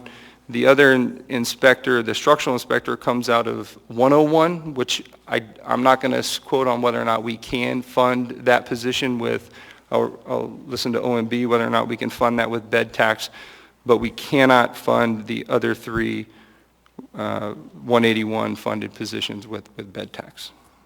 And I'll go back over to Ms. Domboski. Thank you for your time. Thank you, Mr. Trombley. Madam Chair, can I give the other part of the perspective of the mayor's office on these cuts? Go ahead, Ms. Domboski. Thank you. So I just want to go back and address a couple of things that Mr. Dunbar commented on. First, as we look at this budget, we are seeing history in the making when it comes to this. There's been a long-standing tradition that the Assembly doesn't cut the mayor's office staff, and the mayor's office generally doesn't veto Assembly appropriations for their budget and their staff. This administration has been very supportive of the administration or of the Assembly as they've asked for new positions, Claire Ross's position, etc. But we see in this amendment, the Assembly is targeting 2 employees of the administration, Ron Thompson, and specifically, as Mr. Dunbar mentioned, Jim Weingartner. I think it's clear that this budget, this amendment, is clearly an attack on the executive branch's ability to operate. Ms. Domboski, I ask that you refrain from speaking to motive and speak to the merits of the amendment, please. So I want to go back to the facts, and the facts are Jim Weingartner's position isn't new. He's a special admin assistant. This administration has 9 staff members in the mayor's office, the same that was budgeted in previous mayor's offices. So this is a cut to the mayor's office. It is a direct affront to the ability of the executive branch to do their job. At the same time, the Assembly is increasing their contractual services by $230,000.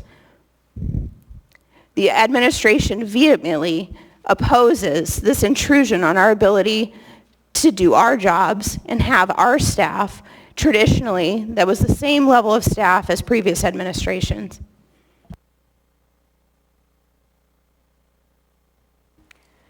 Thank you, Ms. Dembowski. Mr. Weddleton? Thanks. So, I guess I'd like to start with a few amendments. I'll start with one. I guess just because it's a hot topic right now, because Ms. Dembowski spoke to it. I would like to amend revenue source number 3, keep the dollar amount the same. The department would be Real Estate Services, or Real Estate Department, RED. And it would be eliminate the Real Estate Director.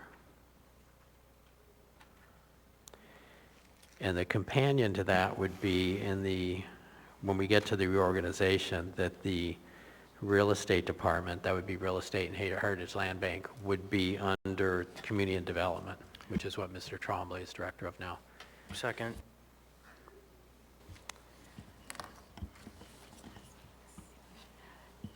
Mr. Weddleton, would you repeat the amendment one more time? Sure, it's revenue source number 3. Dollar amount stays the same. Department would be Real Estate Department, and that would be Real Estate and HLB. And it would be eliminate the Real Estate Director. And I believe the dollar amount is the same. Second. I think I had a second with. Yes, actually, Mr. Constant had seconded. Mr. Weddleton, would you like to speak to your amendment?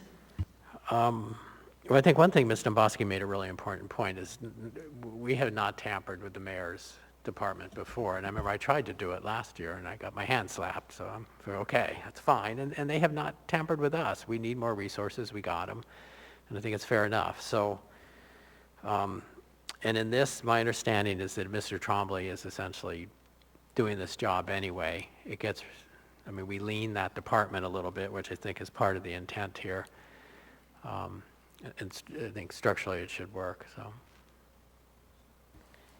Thank you, Mr. Weddleton. I'll go through the queue if members want to speak on this amendment. First, Ms. Allard on the amendment to the amendment. Or do you want to stay in the queue when we get back? Okay, I'll come back. Yes, please. Ms. Zalatel on the amendment to the amendment. Yes, please. Thank you, Madam Chair. So I understand what Mr. Weddleton's trying to do, but I think if we wanted to lean on Mr. Trombley and his position, I would be much more in favor of doing that through what's already proposed here, which is the elimination of the Director of Building Services. I think that coordination he spoke to should be leaned on that Director of Community Development. I'm also concerned that if we don't have a Director of Real Estate who, does that job. We had that previously, and it was combined with the HLB director. So could you talk a little bit about how that would play out?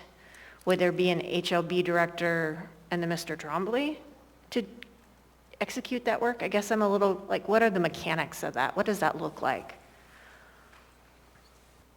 I suppose we could hire an HLB director if one were needed.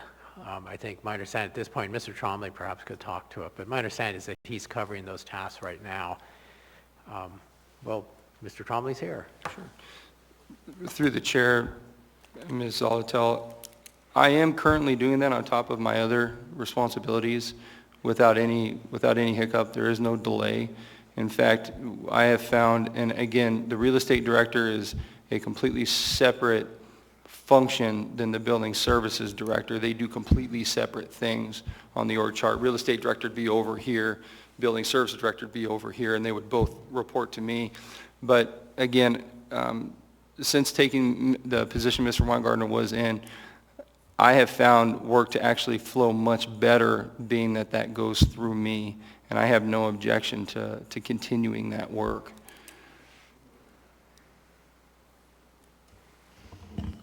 I'm doing all the signings, I'm meeting with all the proper individuals. I have three phenomenal staff that do the day-to-day work. Shelley, Tiffany, and John, they do phenomenal job. So I would have no problem with that amendment. Thank you, Mr. Trombley. Ms. Zalatel, did you want to stay in the queue for the main motion? Mr. Constant, on the amendment to the amendment? Yeah, it was just stated that it's an unprecedented move into another branch's budget, but I want to establish another fact for the record, that when the Assembly branch sent its budget to be incorporated into the municipal budget for the calendar year of 22, we actually received a $300,000 cut from our proposed budget by the executive. Well, okay, let me restate that. We proposed our own budget, which is our authority and right to do as a separate and equal branch of government. We sent it to the Office and Management Budget, Office of Finance, and incorporated into the budget was a $300,000 plus or minus cut to our proposed budget.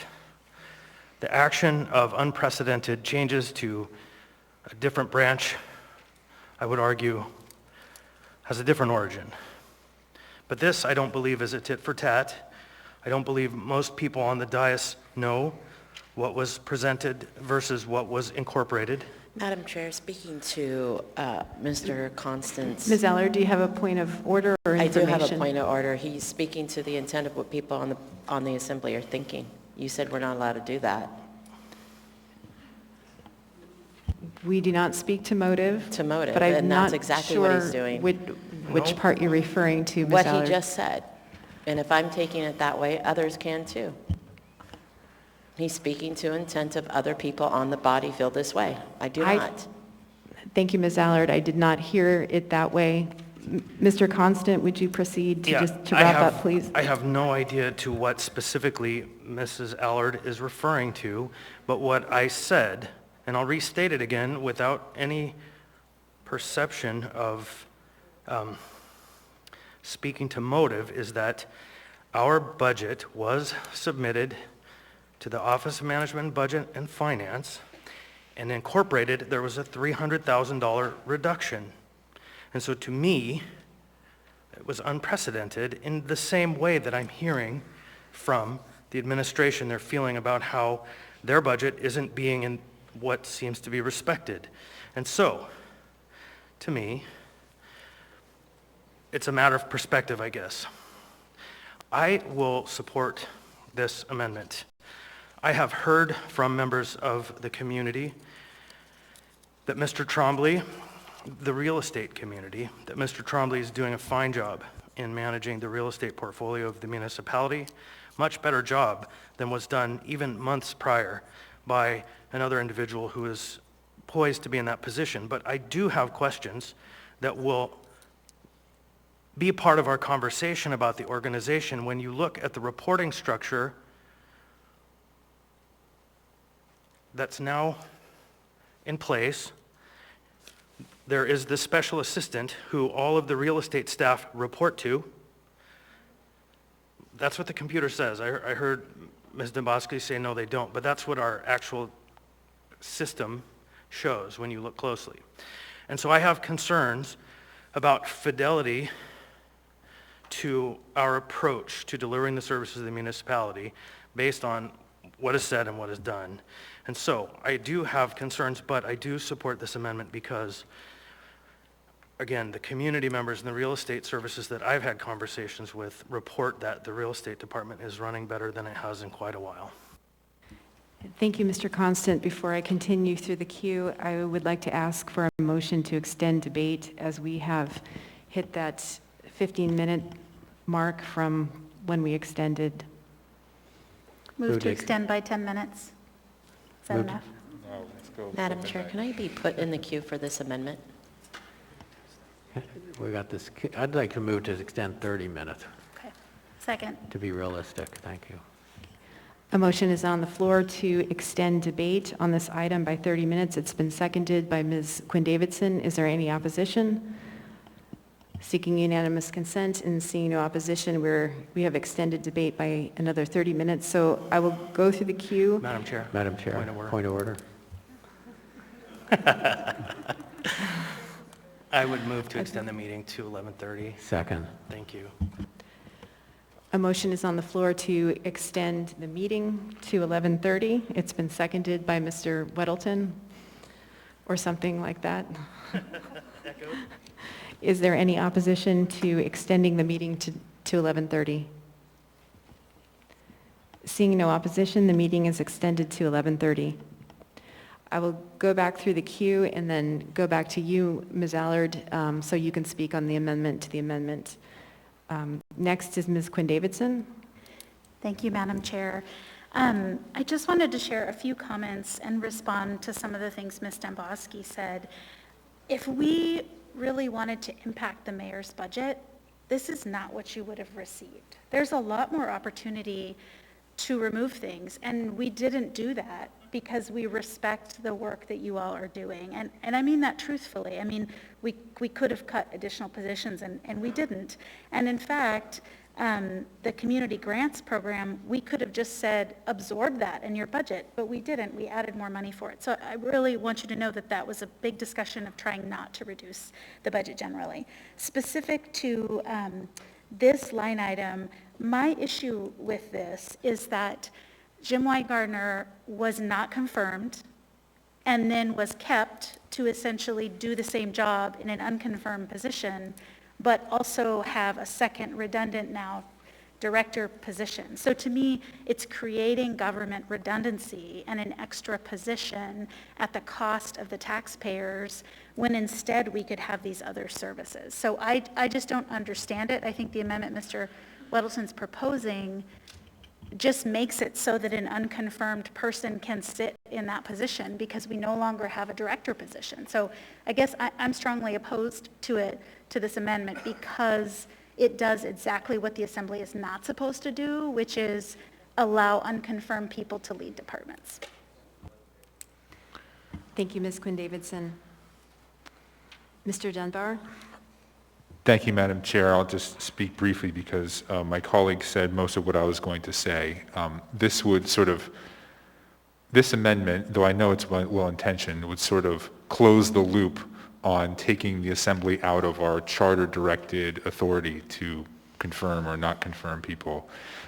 What's unprecedented is the way that special assistants have been used by this administration. So it's true that the number of people in the mayor's office has stayed about the same, but they've created a number of other political appointees and then put them in departments as special assistants. So we don't see Mr. Weingartner, for example, as part of the mayor's office. He is serving in this real estate function, but he is redundant to the real estate director position, which also exists. So that is what is unprecedented. We've seen a significant expansion in a number of middle management positions created through political appointments and then put into departments by the mayor's office using special assistants. And so 2 of those would be resolved by this budget. And that is, we think, a relatively small cost relative to the things that we could do with them. And again, with this specific amendment, I think it's problematic because of the history of how we got here. Thank you, Madam Chair. Thank you, Mr. Dunbar. So I'm leaving everyone in the queue for now. We'll just go back through it when we get back to the amendment. But I'm going to go to folks who have not yet spoken on the amendment to the amendment. I'll go to Ms. Allard and then to Ms. Demboski and then to Mr. Weddleton. Ms. Allard? Thank you, Madam Chair. It's super concerning because I have never seen a legislative branch fight so hard against an executive branch to make sure they don't have the ability to run their shop. The thing that concerns me is that we are accusing the administration. Let me rephrase that. I believe that there might be some individuals accusing the administration of breaking the law when they're actually not. Madam Chair, point of order. So what they're doing Ms. Allard, is... a point of order has been raised. Go ahead, Ms. Quinn Davidson. Ms. Allard is saying that members are accusing them of breaking the law. I never said the word members.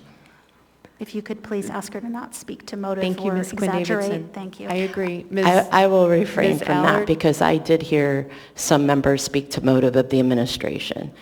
So I find it appalling that anybody, anywhere, would assume that the administration is illegally breaking the law because they have a special assistant. We're not talking robots. These are human beings working. They're doing good for our city. And we're trying to say they don't matter, they don't count. If an administration in any level, anywhere, moves an individual to perform and do their duties somewhere else, the administration has that right to do so. So I find that the administration is coming to us saying they want to perform the duties, they want to make sure our city is ran properly, and here individuals are trying to stop that from happening. And I'm just going to finalize, and you're going to say whatever you're going to say. Absolutely, this is a vengeance on that administration. Ms. Allard, that comment is out of order. It was also ungrammatical. We'll go now to Ms. Demboski. Thank you. I am from Chugach, so my grammar may not be so good, but I do know facts. So thank you. I'm going to attempt to follow Ms. Allard and correct a couple of things. While I have great respect for so many assembly members that are sitting over on the other side of the dais, I want to be very clear. It is absolutely categorically false that Jim Weingartner is running the real estate department. In no way, shape, or form. Zero. His office is in the mayor's office. He is doing consulting, advising. He is doing a lot of special projects, what a special assistant does in the mayor's office for a lot of projects, partnering with ACDA and doing other things. He is in no way, shape, or form at any time directing any of the day-to-day operations or the staff of the real estate department. So where this false narrative came from, I don't know, but I am here to tell you, I see the man every day. His door is 2 doors down from mine. It is not true. The second issue that I'd like to address, Mr. Constant, I have confirmed with Marilyn, OMB director, acting director. We have no idea what you're talking about a $300,000 cut to the assembly budget. Now, we are unaware of any change, and the direction, frankly, from the mayor's office is don't touch the assembly's budget. Whatever they need, we'll support. The only change here, and I have the budget documents in front of me, is a typical customary, not carried forward to 2022, is a mayoral runoff.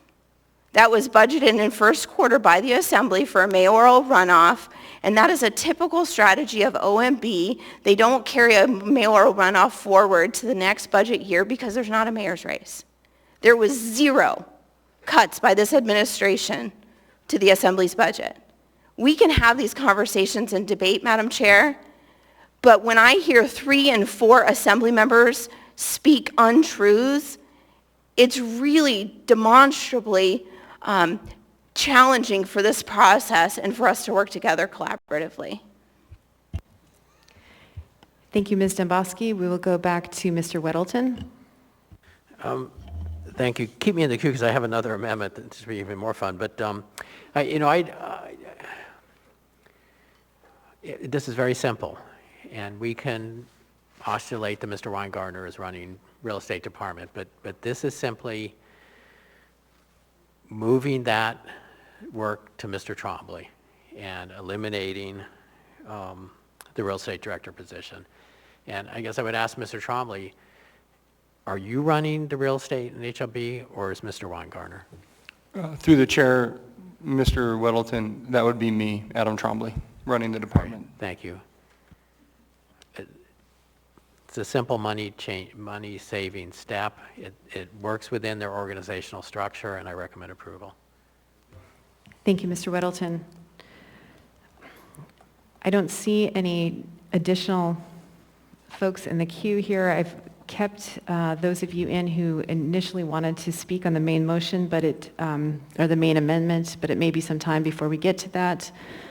Seeing no other members in the queue on the amendment to the amendment, members may proceed to vote.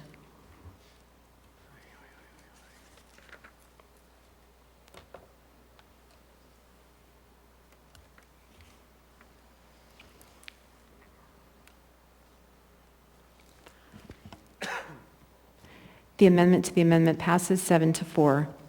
We now have amendment number 1 as amended before us. Mr. Weddleton?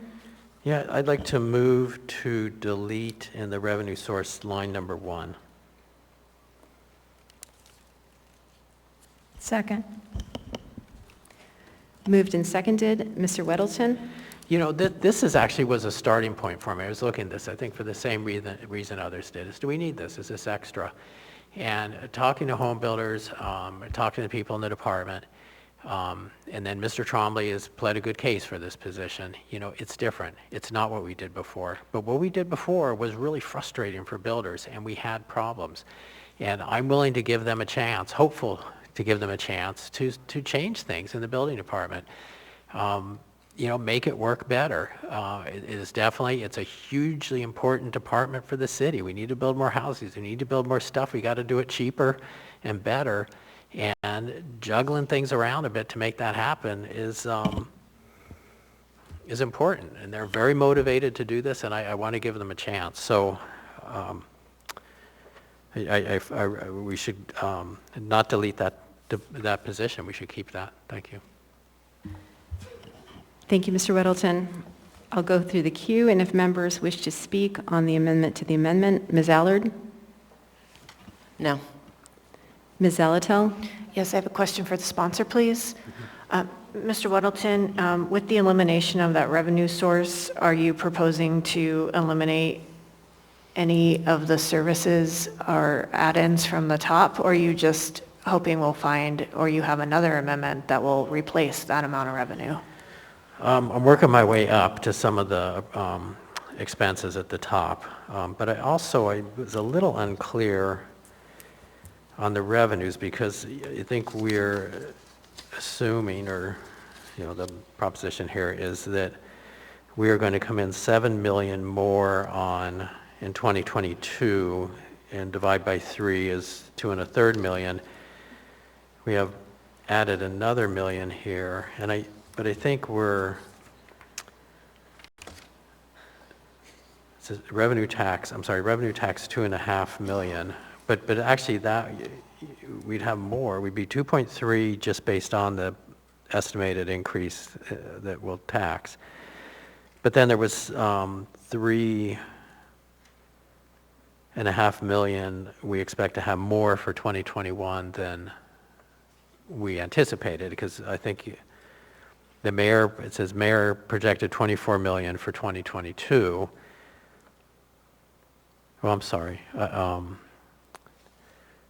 We had, for 2021, our estimate was how much? I thought we were going to come in high, and a third of that was another $1 million. I'm sorry, I don't see the numbers. We will. At the bottom of page 3, $27.5 million is what we're going to end up with this year. Right. Our actuals. Okay, and what was the expected in the budget? 24. So that's $3.5 million. 21, I think. Okay, so that's substantially more. 24.5, sorry. $6 million more than anticipated, so a third of that's $2 million, but I don't see that factored into your increased revenue here. May I ask a follow-up, Madam Chair? Go ahead, Ms. Zalatel. Thank you. I appreciate that answer, Mr. Weddleton. I guess it's a question, or you can address, I guess I'm going to say it as a comment. The concern I have with relying solely on room tax is if those other positions we're trying to add in need to come from a particular fund, and we cannot use room tax to close that gap. This is a significant portion, I believe, of the same fund source as those inspectors, which is an important aspect to me, but I see where you're headed with it now. Thank you. Thank you, Ms. Zalatel. Mr. Constant, on the amendment to the amendment? Or main motion? Okay. Mr. Dunbar on the amendment to the amendment? Yeah, I oppose the amendment to the amendment. I believe that our goals, which we do share, I agree, of increasing construction in this city can be served as they have been in the past with one individual. And perhaps it is the current individual. He might become the building official rather than the building services department head. And so, again, especially considering we don't know which of the top line numbers we're going to reduce, I would urge opposition to this amendment. Thank you, Madam Chair. Thank you, Mr. Dunbar. Ms. Quinn Davidson on the amendment to the amendment. Just quickly, since Ms. Salatel brought it up, and I think it's somewhat related, we can pay for the inspectors. We can pay for anything out of 101 that's area-wide. So I think that that's incorrect, that we can't pay for inspectors using the 101 funds. Thank you, Ms. Quinn Davidson. Ms. Kennedy on the amendment to the amendment. Thank you, Madam Chair. I don't want to see us eliminate the Director of Building Services, particularly the individual who's filling that place right now, because the expertise has just been incredibly valuable to the building community, and they're quite pleased and excited about potentially how they can build more efficiently at a cheaper cost, basically provide more housing that's affordable. And they have these conversations all the time. I was just talking to them maybe 2 weeks ago. And, there are just really grave concerns about what's happening with the construction industry, yet they're, like I said, they're pretty excited about some of the ideas and thoughts that are being generated from the Director of Building Services. So I don't want to lose that position. And the other thing I want to remind this body of is that, our construction percentages of construction projects is down considerably from what it was last year. And we can all get it, but I get the weekly update of the construction projects that are permitted every week. And they consistently run between 80 to 85% of what last year's numbers were. So that in itself kind of tells you that we're just in a place where we don't need as many people in that department as we have in the past. So I think it's probably doable to actually take that 202,000 and just deduct that from the line 1, the building services 634,000. So that's potentially an idea there. But anyway, this is to a certain extent, this is an industry that they're trying to keep in business. Certainly there are other components to the challenges that they face, and that has to do with keeping people employed. It has to do with the supply chain. It has to do with the increase in costs at every level, including transportation.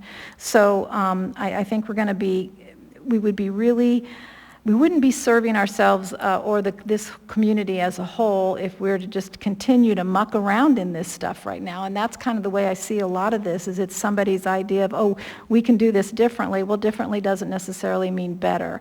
And so I'm just, really not very happy with how some of these things are being shifted, because I don't think they really serve us in the way that some people might think it is. So I will support this particular amendment to the amendment, and I do think that we can figure out how to basically fix the rest of this amendment as well in terms of the other expenditures on this. So thank you. Thank you, Ms. Kennedy. Mr. Perez-Verdia on the amendment to the amendment.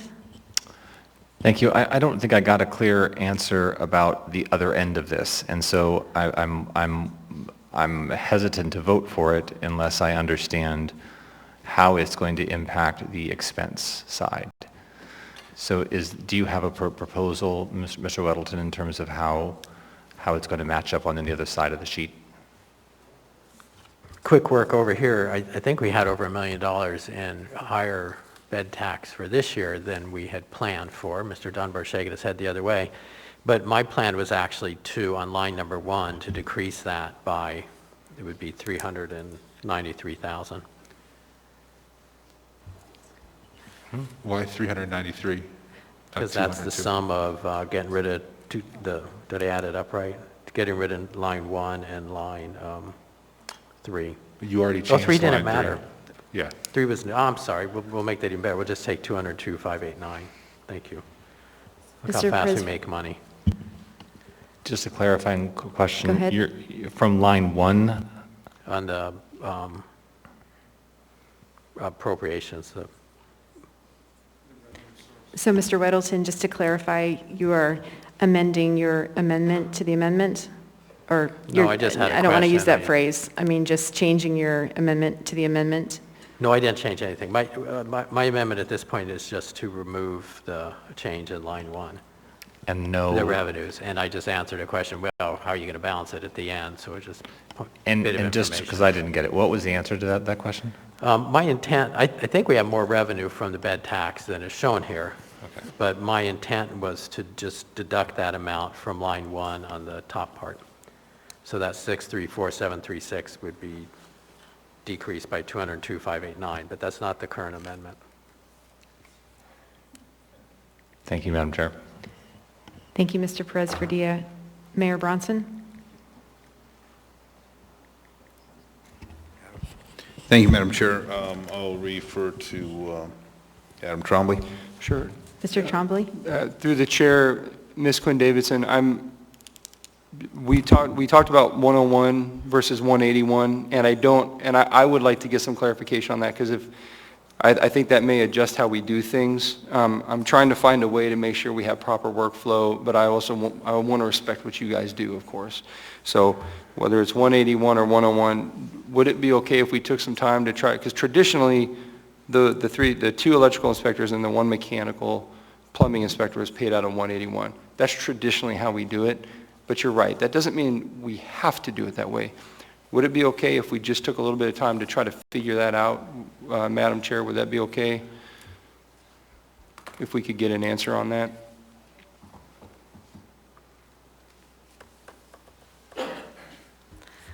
My apologies, Mr. Trombley. Oh, no, that's fine. I was hoping we could get just a little bit of time. Ms. Quinn Davidson, I think there's some confusion, said that we could pay for all those inspector positions out of 101 and not 181. And I would agree that traditionally 3 inspectors came out of 181, but just because we do it traditionally doesn't mean it has to be done that way. So I was hoping to talk to OMB and just get a little bit more clarification on how those positions are funded, because I think that will affect the building services director and how we can work with the numbers to keep that position, if that's okay with you. Oh, sure, and I had followed the first part. I wasn't sure what the question was. That's fine if you want to... Just take 5 minutes, it'll be okay. All right, thank you.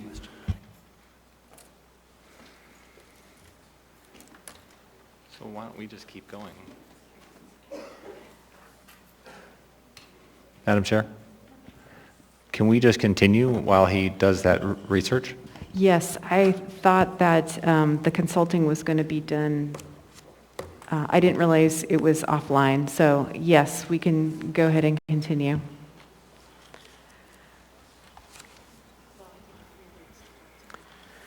Although I don't see anyone else in the queue for the amendment to the amendment. Ms. Quinn Davidson?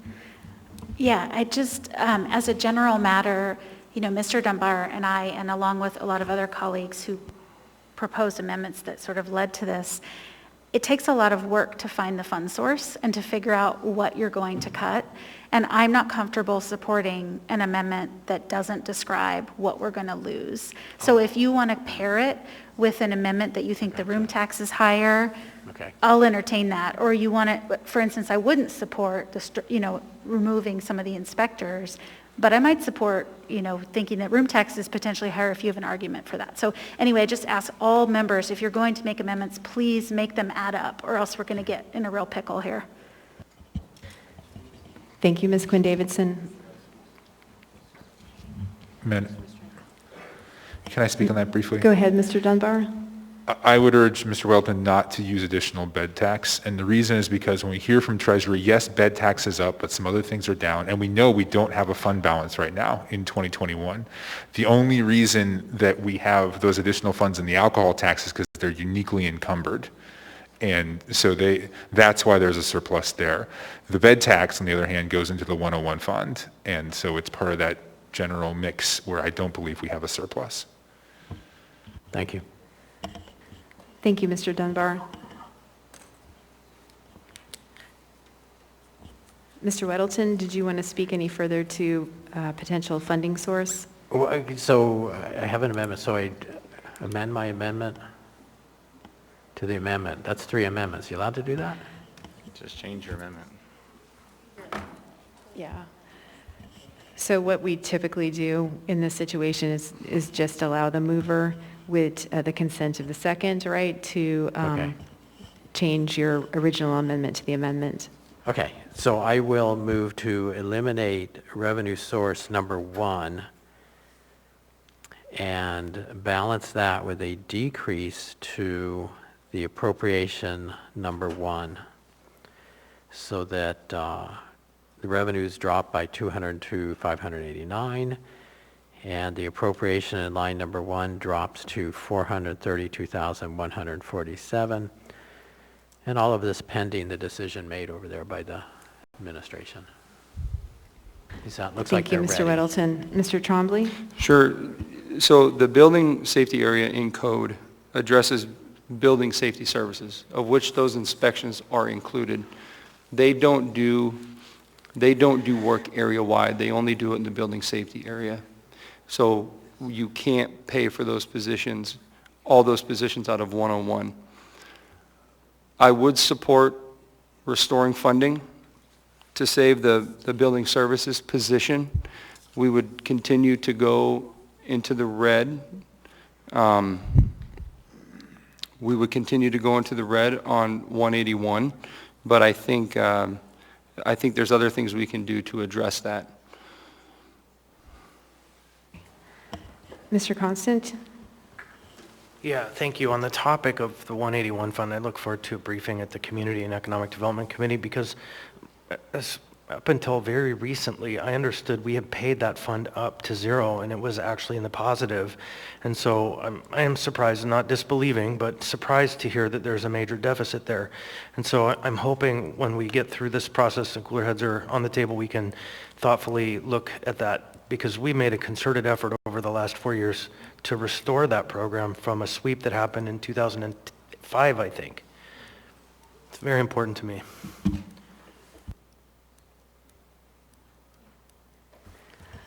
So, Mr. Weddleton? Well, I guess that leaves a question for Mr. Trombley. So I had just amended my amendment so that it lowered revenue, or the appropriation on number 1, but you're telling me I don't do that, just draw down Fund 181.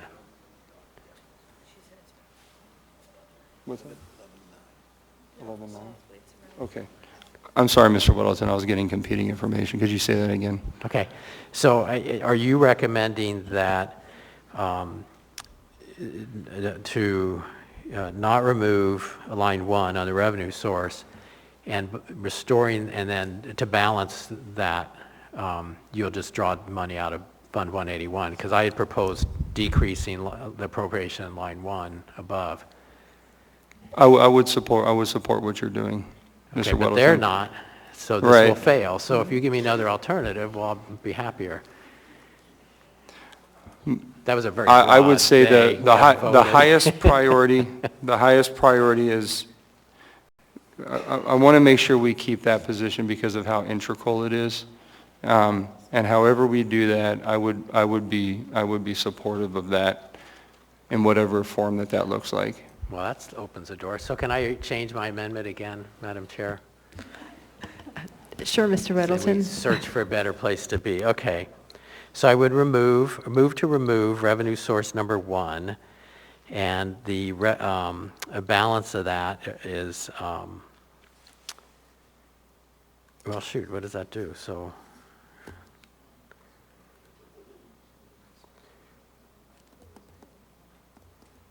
Well, ultimately, so I guess remove that, and then the balancing is to use 181 funds for number one of that amount. 202,589 would be 101 Building Safety Services area funds.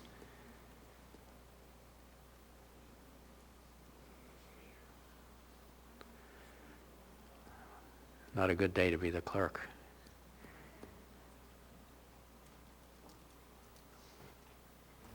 Mr. Weddleton, I'm just going to see that I have that correctly. So you want to amend to delete revenue source line number 1 and balance that by using 181 funds to replenish the same amount in the appropriation number 1.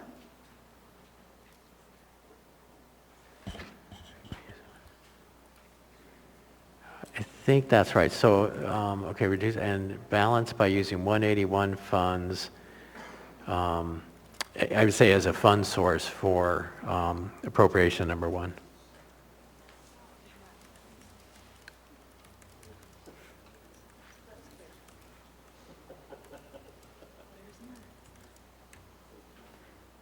Thank you, Mr. Weddleton. It'll show up right in front of you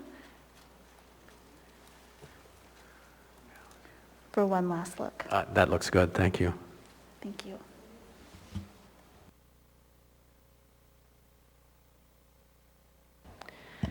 So I had left everyone in the queue because folks had originally put themselves in on the main motion. So it's a little bit confusing right now if there's anyone who would like to speak. Ms. Quinn-Davidson? Yeah, thank you, Madam Chair. So I guess a couple questions for the administration, and I appreciate Mr. Trombley trying to brainstorm and find solutions.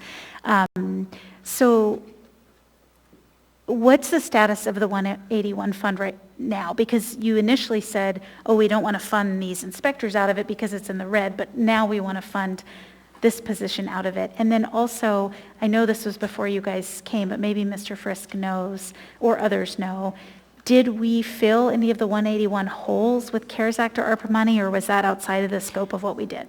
Thanks. Through the chair, Ms. Quinn-Davidson, we're still researching that, and we'll be able to get you an answer. I was just letting you know the situation is why we proposed certain amendments and why just the things for you guys to think about when it came to reinstating the funding or reinstating positions. I was just making you aware of these things. It's a revolving fund. It is on paper. What I don't know how negative it is, or if it is negative. That's something I heard it was negative, but we'll get you that answer. My point is that we can find a way to get it all done. We can save the position, fund these. I was just making you aware of the situation that we're looking at to give you the necessary information to make a decision. Can I follow up just quickly? So you plan to figure out the 181 balance really yes, soon? Yes, ma'am, I do. Okay. Yes, ma'am. Thanks, Mr. Trombley. Yes, ma'am. Thank you, Ms. Quinn-Davidson. We have exceeded our time for debate. Could I get another motion to extend debate and then maybe follow it up with a motion to extend the meeting? Mr. Dunbar? I move to extend debate by 15 minutes. I think that's all we can right now. Can we go 45 minutes and then extend the meeting? Okay, I move to extend debate by 45 minutes. Second.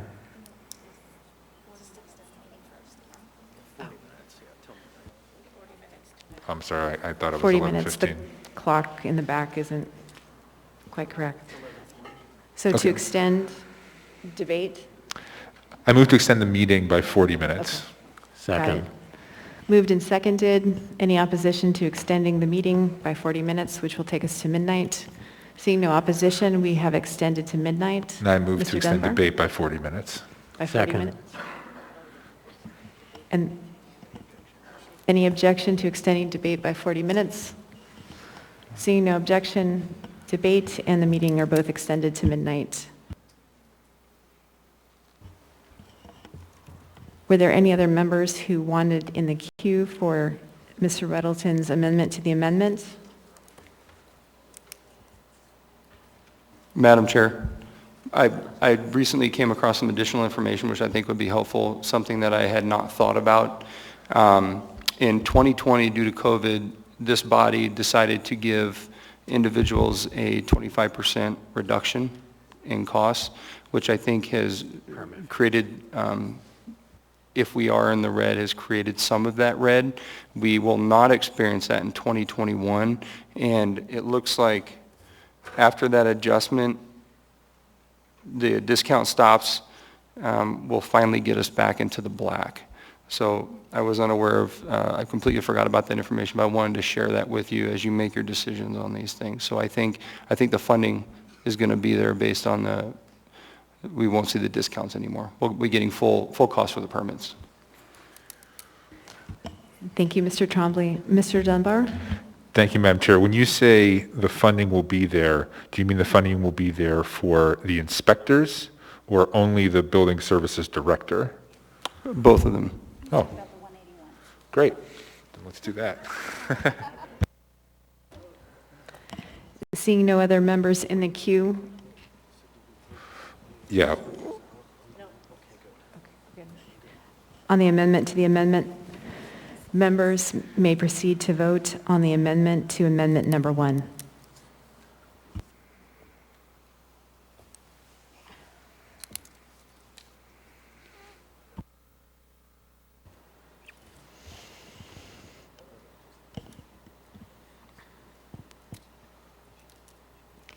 The amendment to the amendment passes 11-0. We now have the main amendment before us. I will go through the queue, starting with Ms. Zalatel. Thank you, Madam Chair. On this amendment, again, I want to thank the sponsors for doing the hard work of finding or putting our amendments together in a way that we can look at them wholesale and finding ways to find give and take. I think the administration for continuing that iterative process.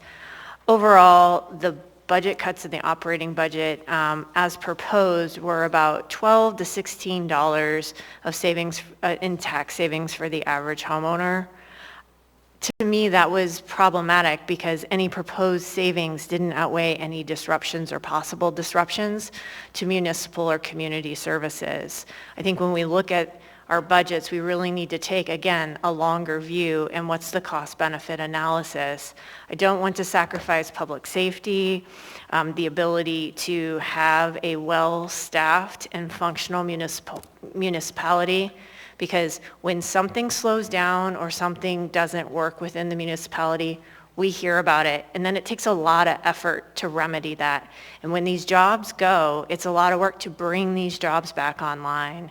So again, I thank the amendment sponsors and my colleagues for looking through this budget and finding ways to really strike a balance. And I just want to do a quick recognition to everyone who came out and advocated for restoration of the Mayor Community Grants program. We heard from a few of them in testimony, but there were it was a group of about 20 plus organizations and artists who really came together to figure out how they could effectively advocate and talk to us about the value that amount of money puts back into the community and how it's leveraged. And I found that really compelling. Thank you. Thank you, Ms. Zalatel. Mr. Weddleton on amendment number 1 as amended. I appreciate you guys working on this to consolidate it. That was really excellent. Thank you. Even though I tried to beat it up, it was good work. Thank you, Mr. Weddleton. Ms. Quinn-Davidson?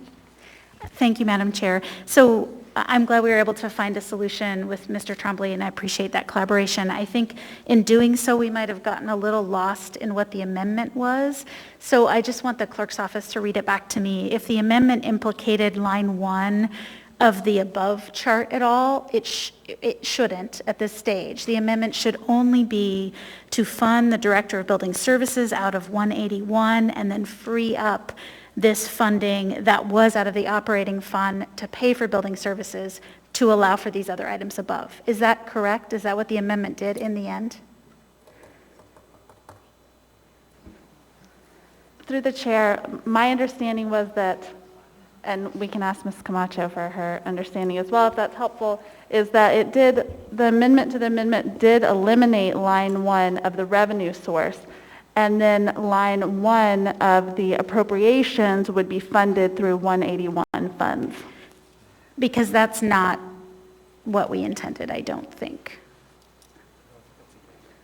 Mr. Weddleton confirmed that was the wording on his amendment. Well, I guess while I have the mic, let me say what I think we meant to do, and then Mr. Weddleton, Mr. Weddleton or Mr. Trombley or someone else can correct me if I'm wrong. So I thought what we meant to do was just leave the 634, 736 for the inspectors alone, as is, and then on the bottom portion, instead of taking that 202,589 from the operating budget, keep that to fund the above inspectors and everything else. Instead, pay for that out of 181. Correct? You know, I think that's essentially where it would end up when the accountants get a hold of it. I mean, by making the amendment that we delete line 1 and now you want to balance it, then by kind of the way it was phrased was, and that dollar amount would be used out of, then 181 funds of that amount would go towards line 1 for the appropriation. But it ends up essentially where you described. You're really paying for this position out of 181 funds. So. Okay, great. As long as we're not messing with the 634, 736, and it's clear that our intent is to restore those positions. Okay, thank you all. Thank you, Ms. Quinn-Davidson. Ms. Kennedy? I didn't remember having myself in the queue, but I'll take advantage of it. Thank you, Madam Chair. You know what, I want to talk a little bit about where we're trying to fund the student resource officers, because I do think that, you know, having served for 3 terms on the Anchorage School Board, there were times, you know, historically where we shared that cost. And that kind of gave everybody a little bit of responsibility. And so I think that that's important to kind of maintain that. Obviously, the school district has to actually want the program. And I think they haven't even had those budget discussions yet, because like I said, they won't be doing that till January. So I'd like to amend the amount in item number 4 to basically be, and somebody will have to correct me because I'm not sure if my numbers are correct on this, but I want to restore half of the cost of the police department so that then half of it would be funded by the Anchorage School District. And that, of course, would then reduce the needed amounts in the revenue sources, and I would suggest that we put that toward what revenue is taken from taxing to the cap. But if we're trying to restore that program with $1.3 million, then I'm kind of taking basically 2/3 of that, so I rounded that off to about $830,000. So I don't know if that brings it back up to basically a 50% funding level. I'm not sure who might even be able to answer that question, but I'd like to see if we could do that to, like I said, make this a 50-50 venture. And as the school district begins to look at their budget, they can decide how they're going to help fund it, and we can do this jointly. And if it turns out they just absolutely cannot, but they really are interested in keeping the program, then we look at first quarter budget revisions for the additional funds, because they don't need these funds till next year. Remember, their budget runs July 1st through June 30th. So they're not even looking at when they would need to fund this for several more months yet. I guess I'm sorry, I'm rattling and I need a second, but.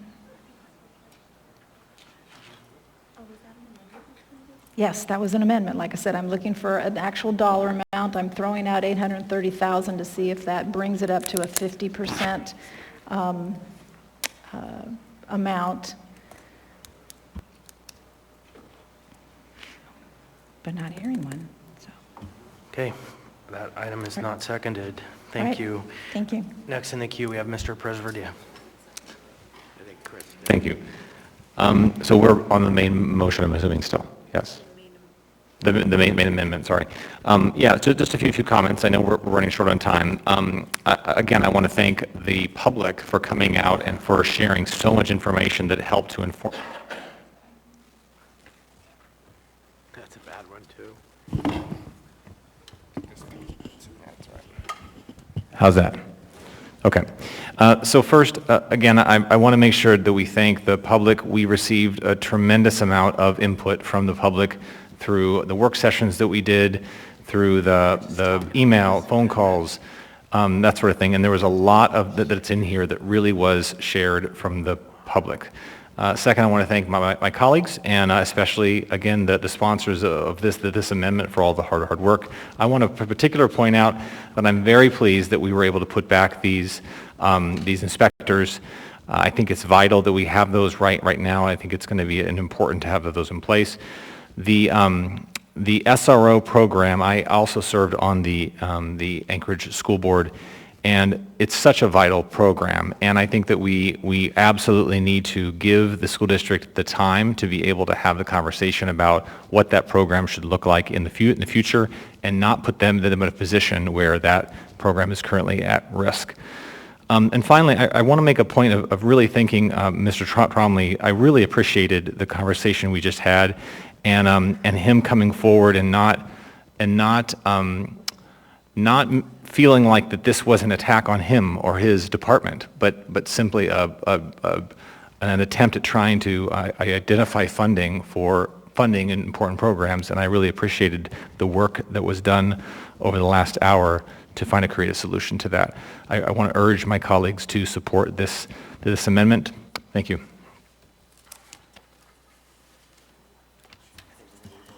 Thank you, Mr. Perez-Verdia. Seeing no other members in the queue, members may proceed to vote on amendment number 1 as amended. Point of order. Was Mr. Weddleton? Ms. Kennedy working on an amendment? Or was it? It wasn't seconded? Oh, it wasn't, okay.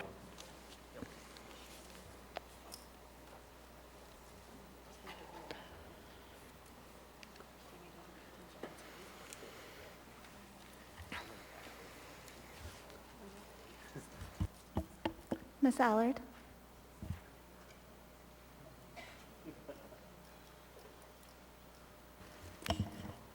Amendment number 1 passes 11-0.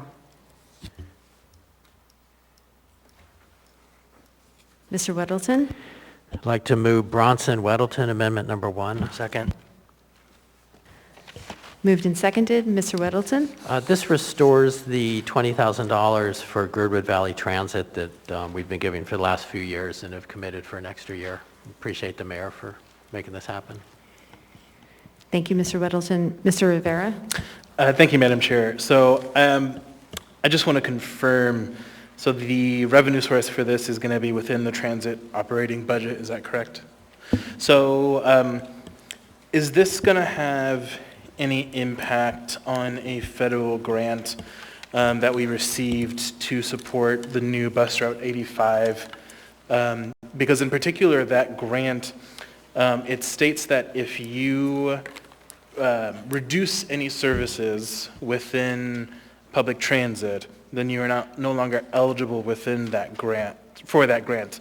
So I just want to make sure if we're taking this $20,000 from within the transit operating budget, that it isn't having any operating impacts. Through the chair, Assemblymember Rivera, no, this will not. So previously, this money was used in previous years for Girdwood Valley Transit.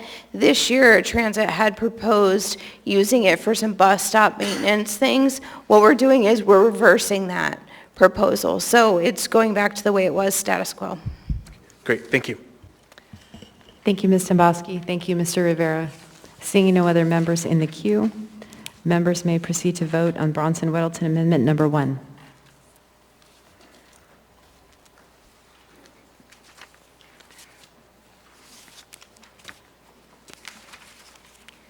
The amendment passes 11-0. Mr. Weddleton? Move amendment number 11. Second. The France Weddleton. Mr. Weddleton, go ahead. This is to fully fund the agreement with Girdwood EMS of adding $125,000, and the source is area-wide EMS. Thank you, Mr. Weddleton.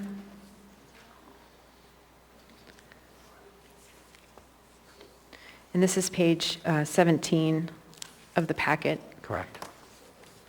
Seeing no other members in the queue, members may proceed to vote on amendment number 11.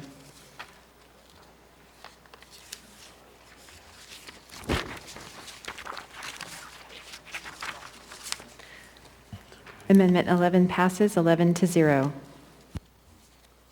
Oh, put me in there. Madam Chair, I can't request to speak. Mr. Weddleton? There we go. Okay. Maybe I timed out. It won't let me do it anymore. I'd move amendment number, Allard and Weddleton amendment number 15. Second. Moved and seconded. Mr. Weddleton? This is $50,000 as a direct grant to the Anchorage Youth Court, and it taps into the mayor's office. And perhaps he'd want to address that.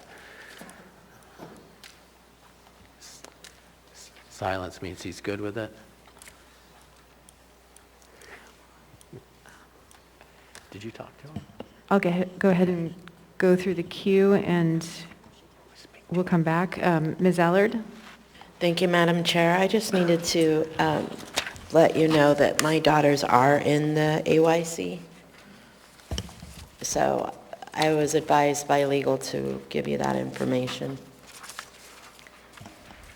Thank you, Ms. Allard.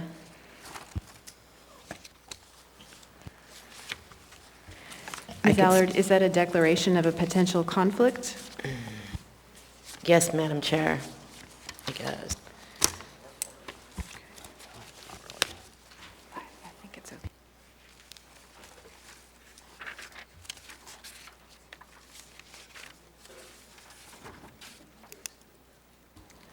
Thank you, Ms. Allard. I will go through the questions to determine if Ms. Allard has a substantial financial or private interest in this amendment that is before the Assembly. Ms. Allard, is the financial or private interest a substantial part of the matter under consideration? No. Does the financial or private interest vary directly and substantially with the outcome of the official action? No. Is the financial or private interest immediate and known or conjectural and dependent on factors beyond the official action? No. Is the financial or private interest significant monetarily? No. Is the financial or private interest a type which is generally possessed by the public or a large class of persons to which the elected official or household member belongs? No.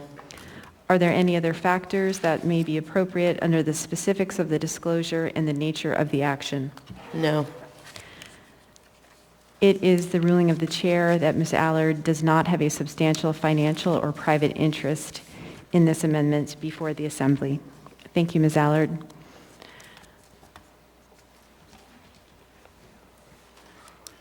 Mr. Dunbar?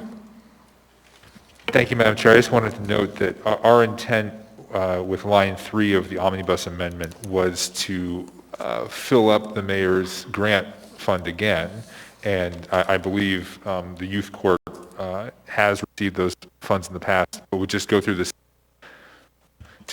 same application process as any. Sorry. Go through the same application process as any nonprofit grantee. So that was our intent in with the omnibus amendment. And I'll say the distinction between this and the alcohol tax directed grant towards the Awake shelter was they had a really unique VOCA situation that really isn't mirrored here. Youth Court's a great organization, but they aren't, I don't believe, in any appreciably different situation than, Covenant House or any of the other nonprofits that typically apply for this grant. Thank you, Madam Chair. Thank you, Mr. Dunbar. Mr. Perez-Verdia? Thank you, Madam Chair. I am opposed to this amendment. I'm a huge fan of Youth Court and want them to continue. But as was said previously, the community grants funding was restored, and I would encourage, if this fails, them to apply like they've done in the past and for the mayor's office to fund them. I also understand that this is a lower amount than what they have typically received. And so I'm not going to support this because, and the last reason is because I do think that all nonprofits should go through the competitive process, and I think we need to respect that. Thank you, Madam Chair. Thank you, Mr. Perez-Vardilla. Mr. Rivera? Thank you, Madam Chair. Like others, I am a big supporter of this organization. I actually used to serve on the board of directors of the Anchorage Youth Court. And, given the action that we took on the previous amendment to restore the funds, I will not be supporting this amendment. I think in the end, the mayor's community grant is something that the mayor's office gets to choose how to divide that. Sometimes the youth court gets more, sometimes they get less. But I think our job was done with the last amendment. I think this amendment just goes a little bit too far. Thanks. Thank you, Mr. Rivera. I will go to Ms. Zemboski, and Ms. Zemboski, I don't know if you're in the queue to address Mr. Weddleton's question. Thank you, Madam Chair. I was in the queue to ask a question, just a clarifying question to either of the sponsors. Is the intent of this amendment to be funded through the mayor's community grant, or is it, I thought it was going to come from property taxes, or is it the intent, the way it's written, this would come from the mayor's budget?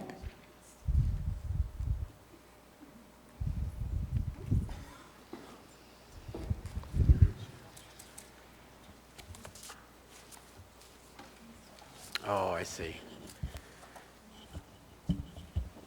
There may have been miscommunication somewhere. I think it is written in a hopeful way that the mayor would be generous with his community grants and look fondly on the Anchorage Youth Court. Mr. Weddleton, we always look fondly on the Anchorage Youth Court, but it would be helpful to the administration to have some clarifying language on funding source. The way we interpret it is this would have to come from the mayor's budget. Can I respond to that, Madam Chair? Sure. There is some miscommunication, and the reason why I'm saying that is because when I spoke to, I have it in an email, and I think this was conveyed incorrectly from me to Desiree. So if they want to go ahead and put it in the community grant, the assembly body, that's fine by me. We could just vote this down and move on.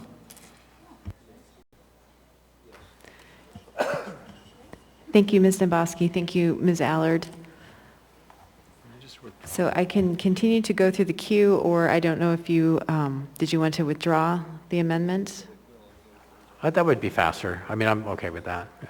We can Okay. withdraw that amendment. So the mover and the second withdraw amendment number 15. And then, Mr. Constant, were you in the queue for amendment number 15? Or on the main motion? Well, I have one last amendment to offer, I hope, but I can wait.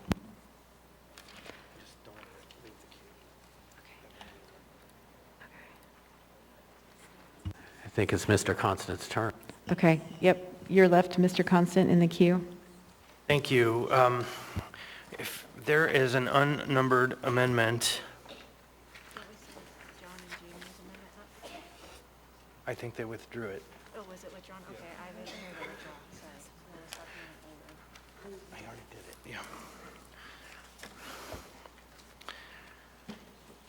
yeah. So we are in a unique and interesting position because the timing of the reorganization ordinance essentially, by the way it was set, falls after this budget that's before us.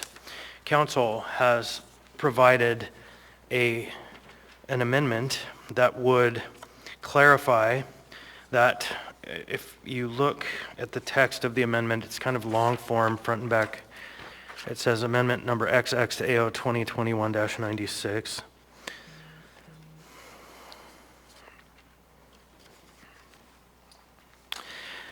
I'm essentially going to move this amendment that provides clarifying language that except that the executive reorganization anticipated in the budget and proposed in AO 2021-14 is not by this ordinance approved. After assembly action on AO 2021-114, the mayor or his designee such as OMB shall no later than December 30th, 2021 submit to the clerk's office assembly budget analyst a revised copy of the 2022 General Government Operating Budget that conforms to the executive organization adopted in AO 2021-114. The Assembly's Program and Budget Analyst shall submit an informational memorandum to the Assembly summarizing the conforming changes by the Mayor. Page 1, beginning at line 24, adding new language, Section 2, the direct cost amount set forth in the 2022 fiscal year for the following operating departments, major divisions, and/or agencies, expenses and reserves are hereby appropriated for the 2022 fiscal year. Can I get a second, please? Second. Thank you. So as I started this, we're just in an interesting position because we don't have the reorganization. We have a budget that is approving an organization, but we need the other item to be passed. So this authorizes a conforming process between OMB and the clerk's staff to ensure that the documents are aligned by the time the new calendar year and budget year begin. I urge your support. Thank you, Mr. Constant, and I'll just note I've confirmed with the clerk that the error on page 2 can just be simply corrected to read AO 2021-114. And who was the second? Perez Verdia. Mr. Perez Verdia seconded. Mr. Weddleton? Thanks. I just want to clarify the timeline. So we expect on December 7th to address the reorganization, likely approve it, maybe modified here or there, and then it goes to administration. So I guess from the administration side, so, you know, I guess we don't really have any choice here, but if we approve a reorganization on the 7th, this gives you 23 days to have it all lined up. Is that okay? Through the chair, Mr. Weddleton, yes, we have put the pedal to the metal to get the reorganization done in record speed, I think, for most administrations. But we do think we can get it, the budget uploaded, and between HR, OIT, and OMB, they should be able to update SAP and get it all good to go by the first of the year. Okay, could I follow up? Okay, so on that note, in our process here with the budget, we've essentially implied some reorganization. Will you come forward with an S version of the reorg that matches that? You're specifically referring to the real estate director position? Correct. We could do that. All right, thank you. Thank you, Mr. Weddleton. Thank you, Ms. Domboski. Seeing no other members in the queue, members may proceed to vote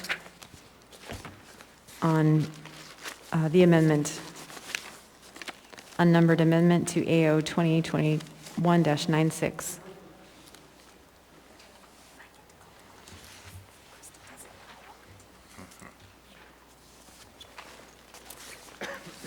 The amendment passes 11-0. We now have the main motion to approve AO 2021-96 before us as amended. Seeing no other members in the queue, members may proceed to vote.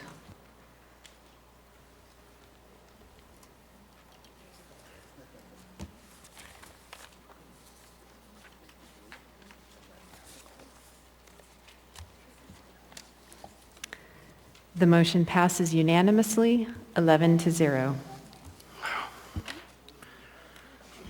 We should.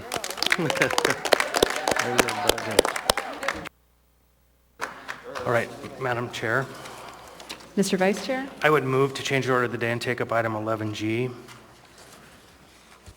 And if we can get to them as much as we can, of 15A, B, and C. 11G, thank you, moved and seconded. I have, that's the motion to reconsider. That's the appointment to the Municipal Airport Advisory Commission. And the clerk had advised me that we need to take the vote to reconsider this question, otherwise the opportunity is lost. And so I would ask the body to vote yes on the reconsideration, and then we can allow the administration to clarify what needs to be clarified on the item as we move forward. Thank you, Mr. Constant. Who was the second? Ms. Elatel.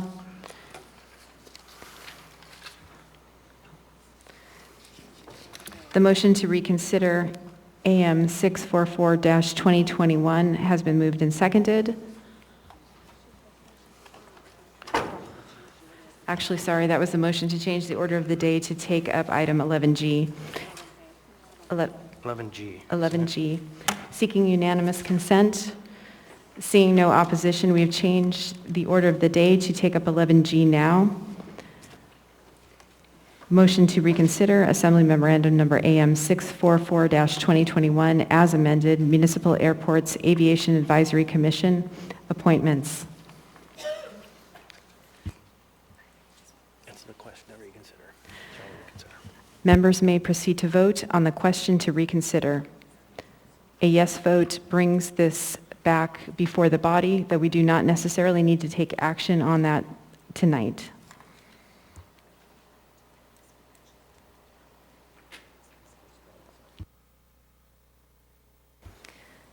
The motion to reconsider passes 11-0. Madam Chair, Mr. Constant? I move to postpone this item to the meeting of December 7th.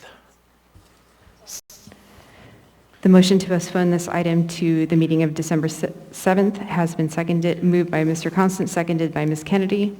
Mr. Constant? Thank you. The purpose of this is to get some more clarification on the role of the Alaska Airmen's Association in the appointment process, and we just haven't had a chance to get to the fine details yet, so looking forward to sorting that out.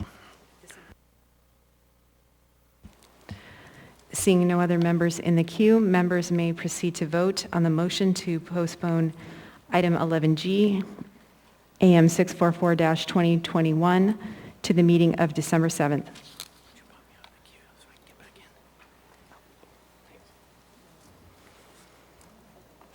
The motion to postpone passes 10-1.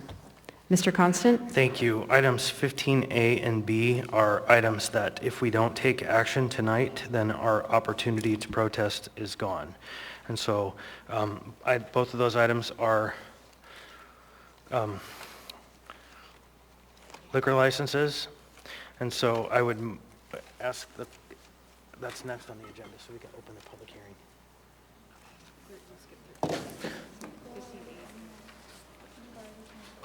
Yeah, we've already changed the order, so it's 15A. So we'll take 15A. We now have before us item 15A, resolution number AR 2021-379, a resolution of the Anchorage Municipal Assembly stating its conditional protest regarding the transfer of ownership and location of beverage dispensary liquor license Waive number reading.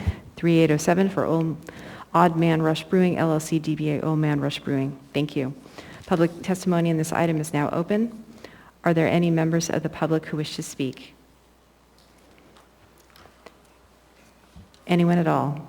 Seeing and hearing no one, public testimony on this item is now closed. What is the will of the body? Move to approve. Second. Moved and seconded. Is there any discussion?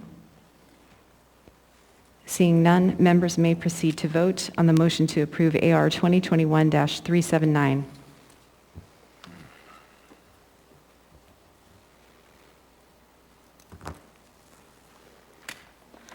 The motion passes 11-0. We now have before us item 15B, resolution number AR 2021-380, a resolution of the Anchorage Municipal Assembly stating its conditional protest regarding a new beverage dispensary tourism liquor license number 5994 and restaurant designation permit for Alaska Hotel Group, 239 West 4th Avenue, LPDBA Aviator. Waive reading. Aviator. Thank you. Public testimony in this item is now open. Are there any members of the public who wish to speak? Anyone at all? Seeing and hearing no one, public testimony is now closed. What is the will of the body? Move to approve. Second. Moved and seconded. Is there any discussion? Seeing no one in the queue, members may proceed to vote to approve AR 2021-380.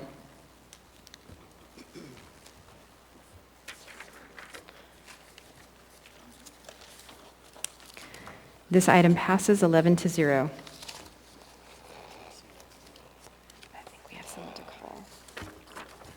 We now have before us item 15C, resolution number AR 2021-386, a resolution of the Anchorage Municipal Assembly approving an alcohol special land use permit for recreational site use and license number 5982 for Youth Exploring Adventure, Inc., DBA Hilltop Ski Area. Waive reading. Thank you.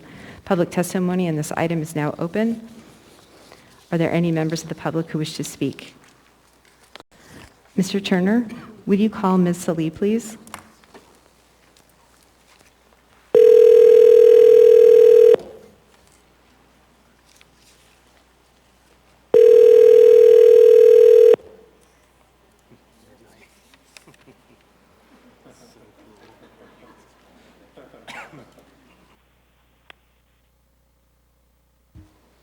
Ms. Salee? Yes. Hi, this is Suzanne LaFrance with the Anchorage Assembly. Apologies for the late call. You are on for public testimony for item 15C, alcohol special land use permit for Hilltop Ski Area. If you state your name for the record, you'll have 3 minutes. Thank you. Yes, this is Diane Salee.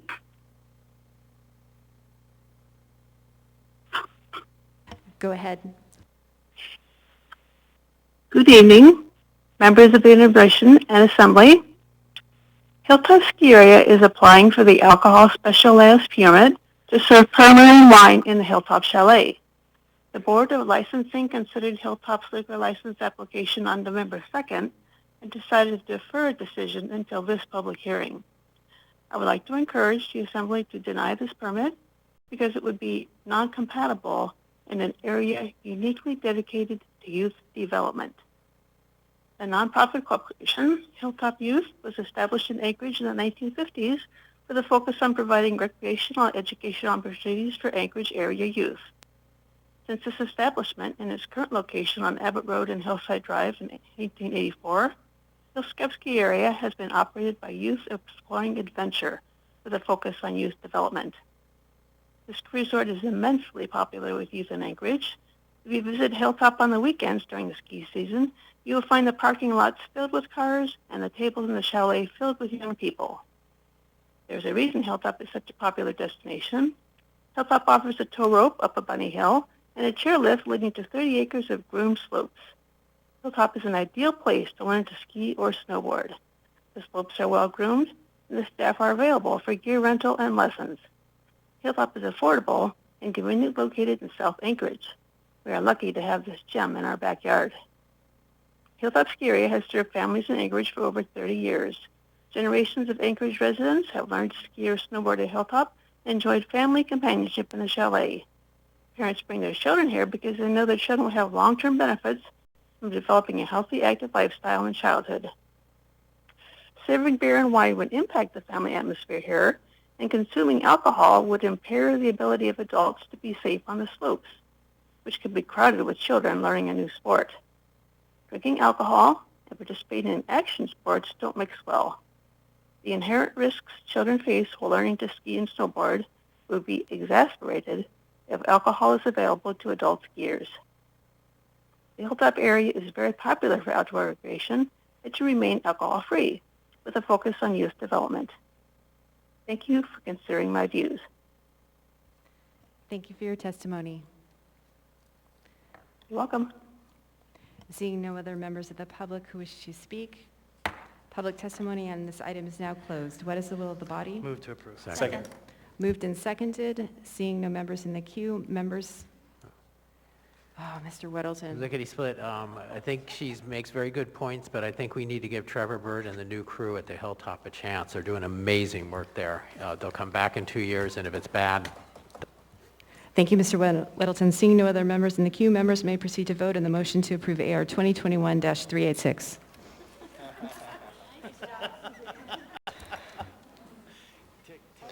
The motion passes 11-0.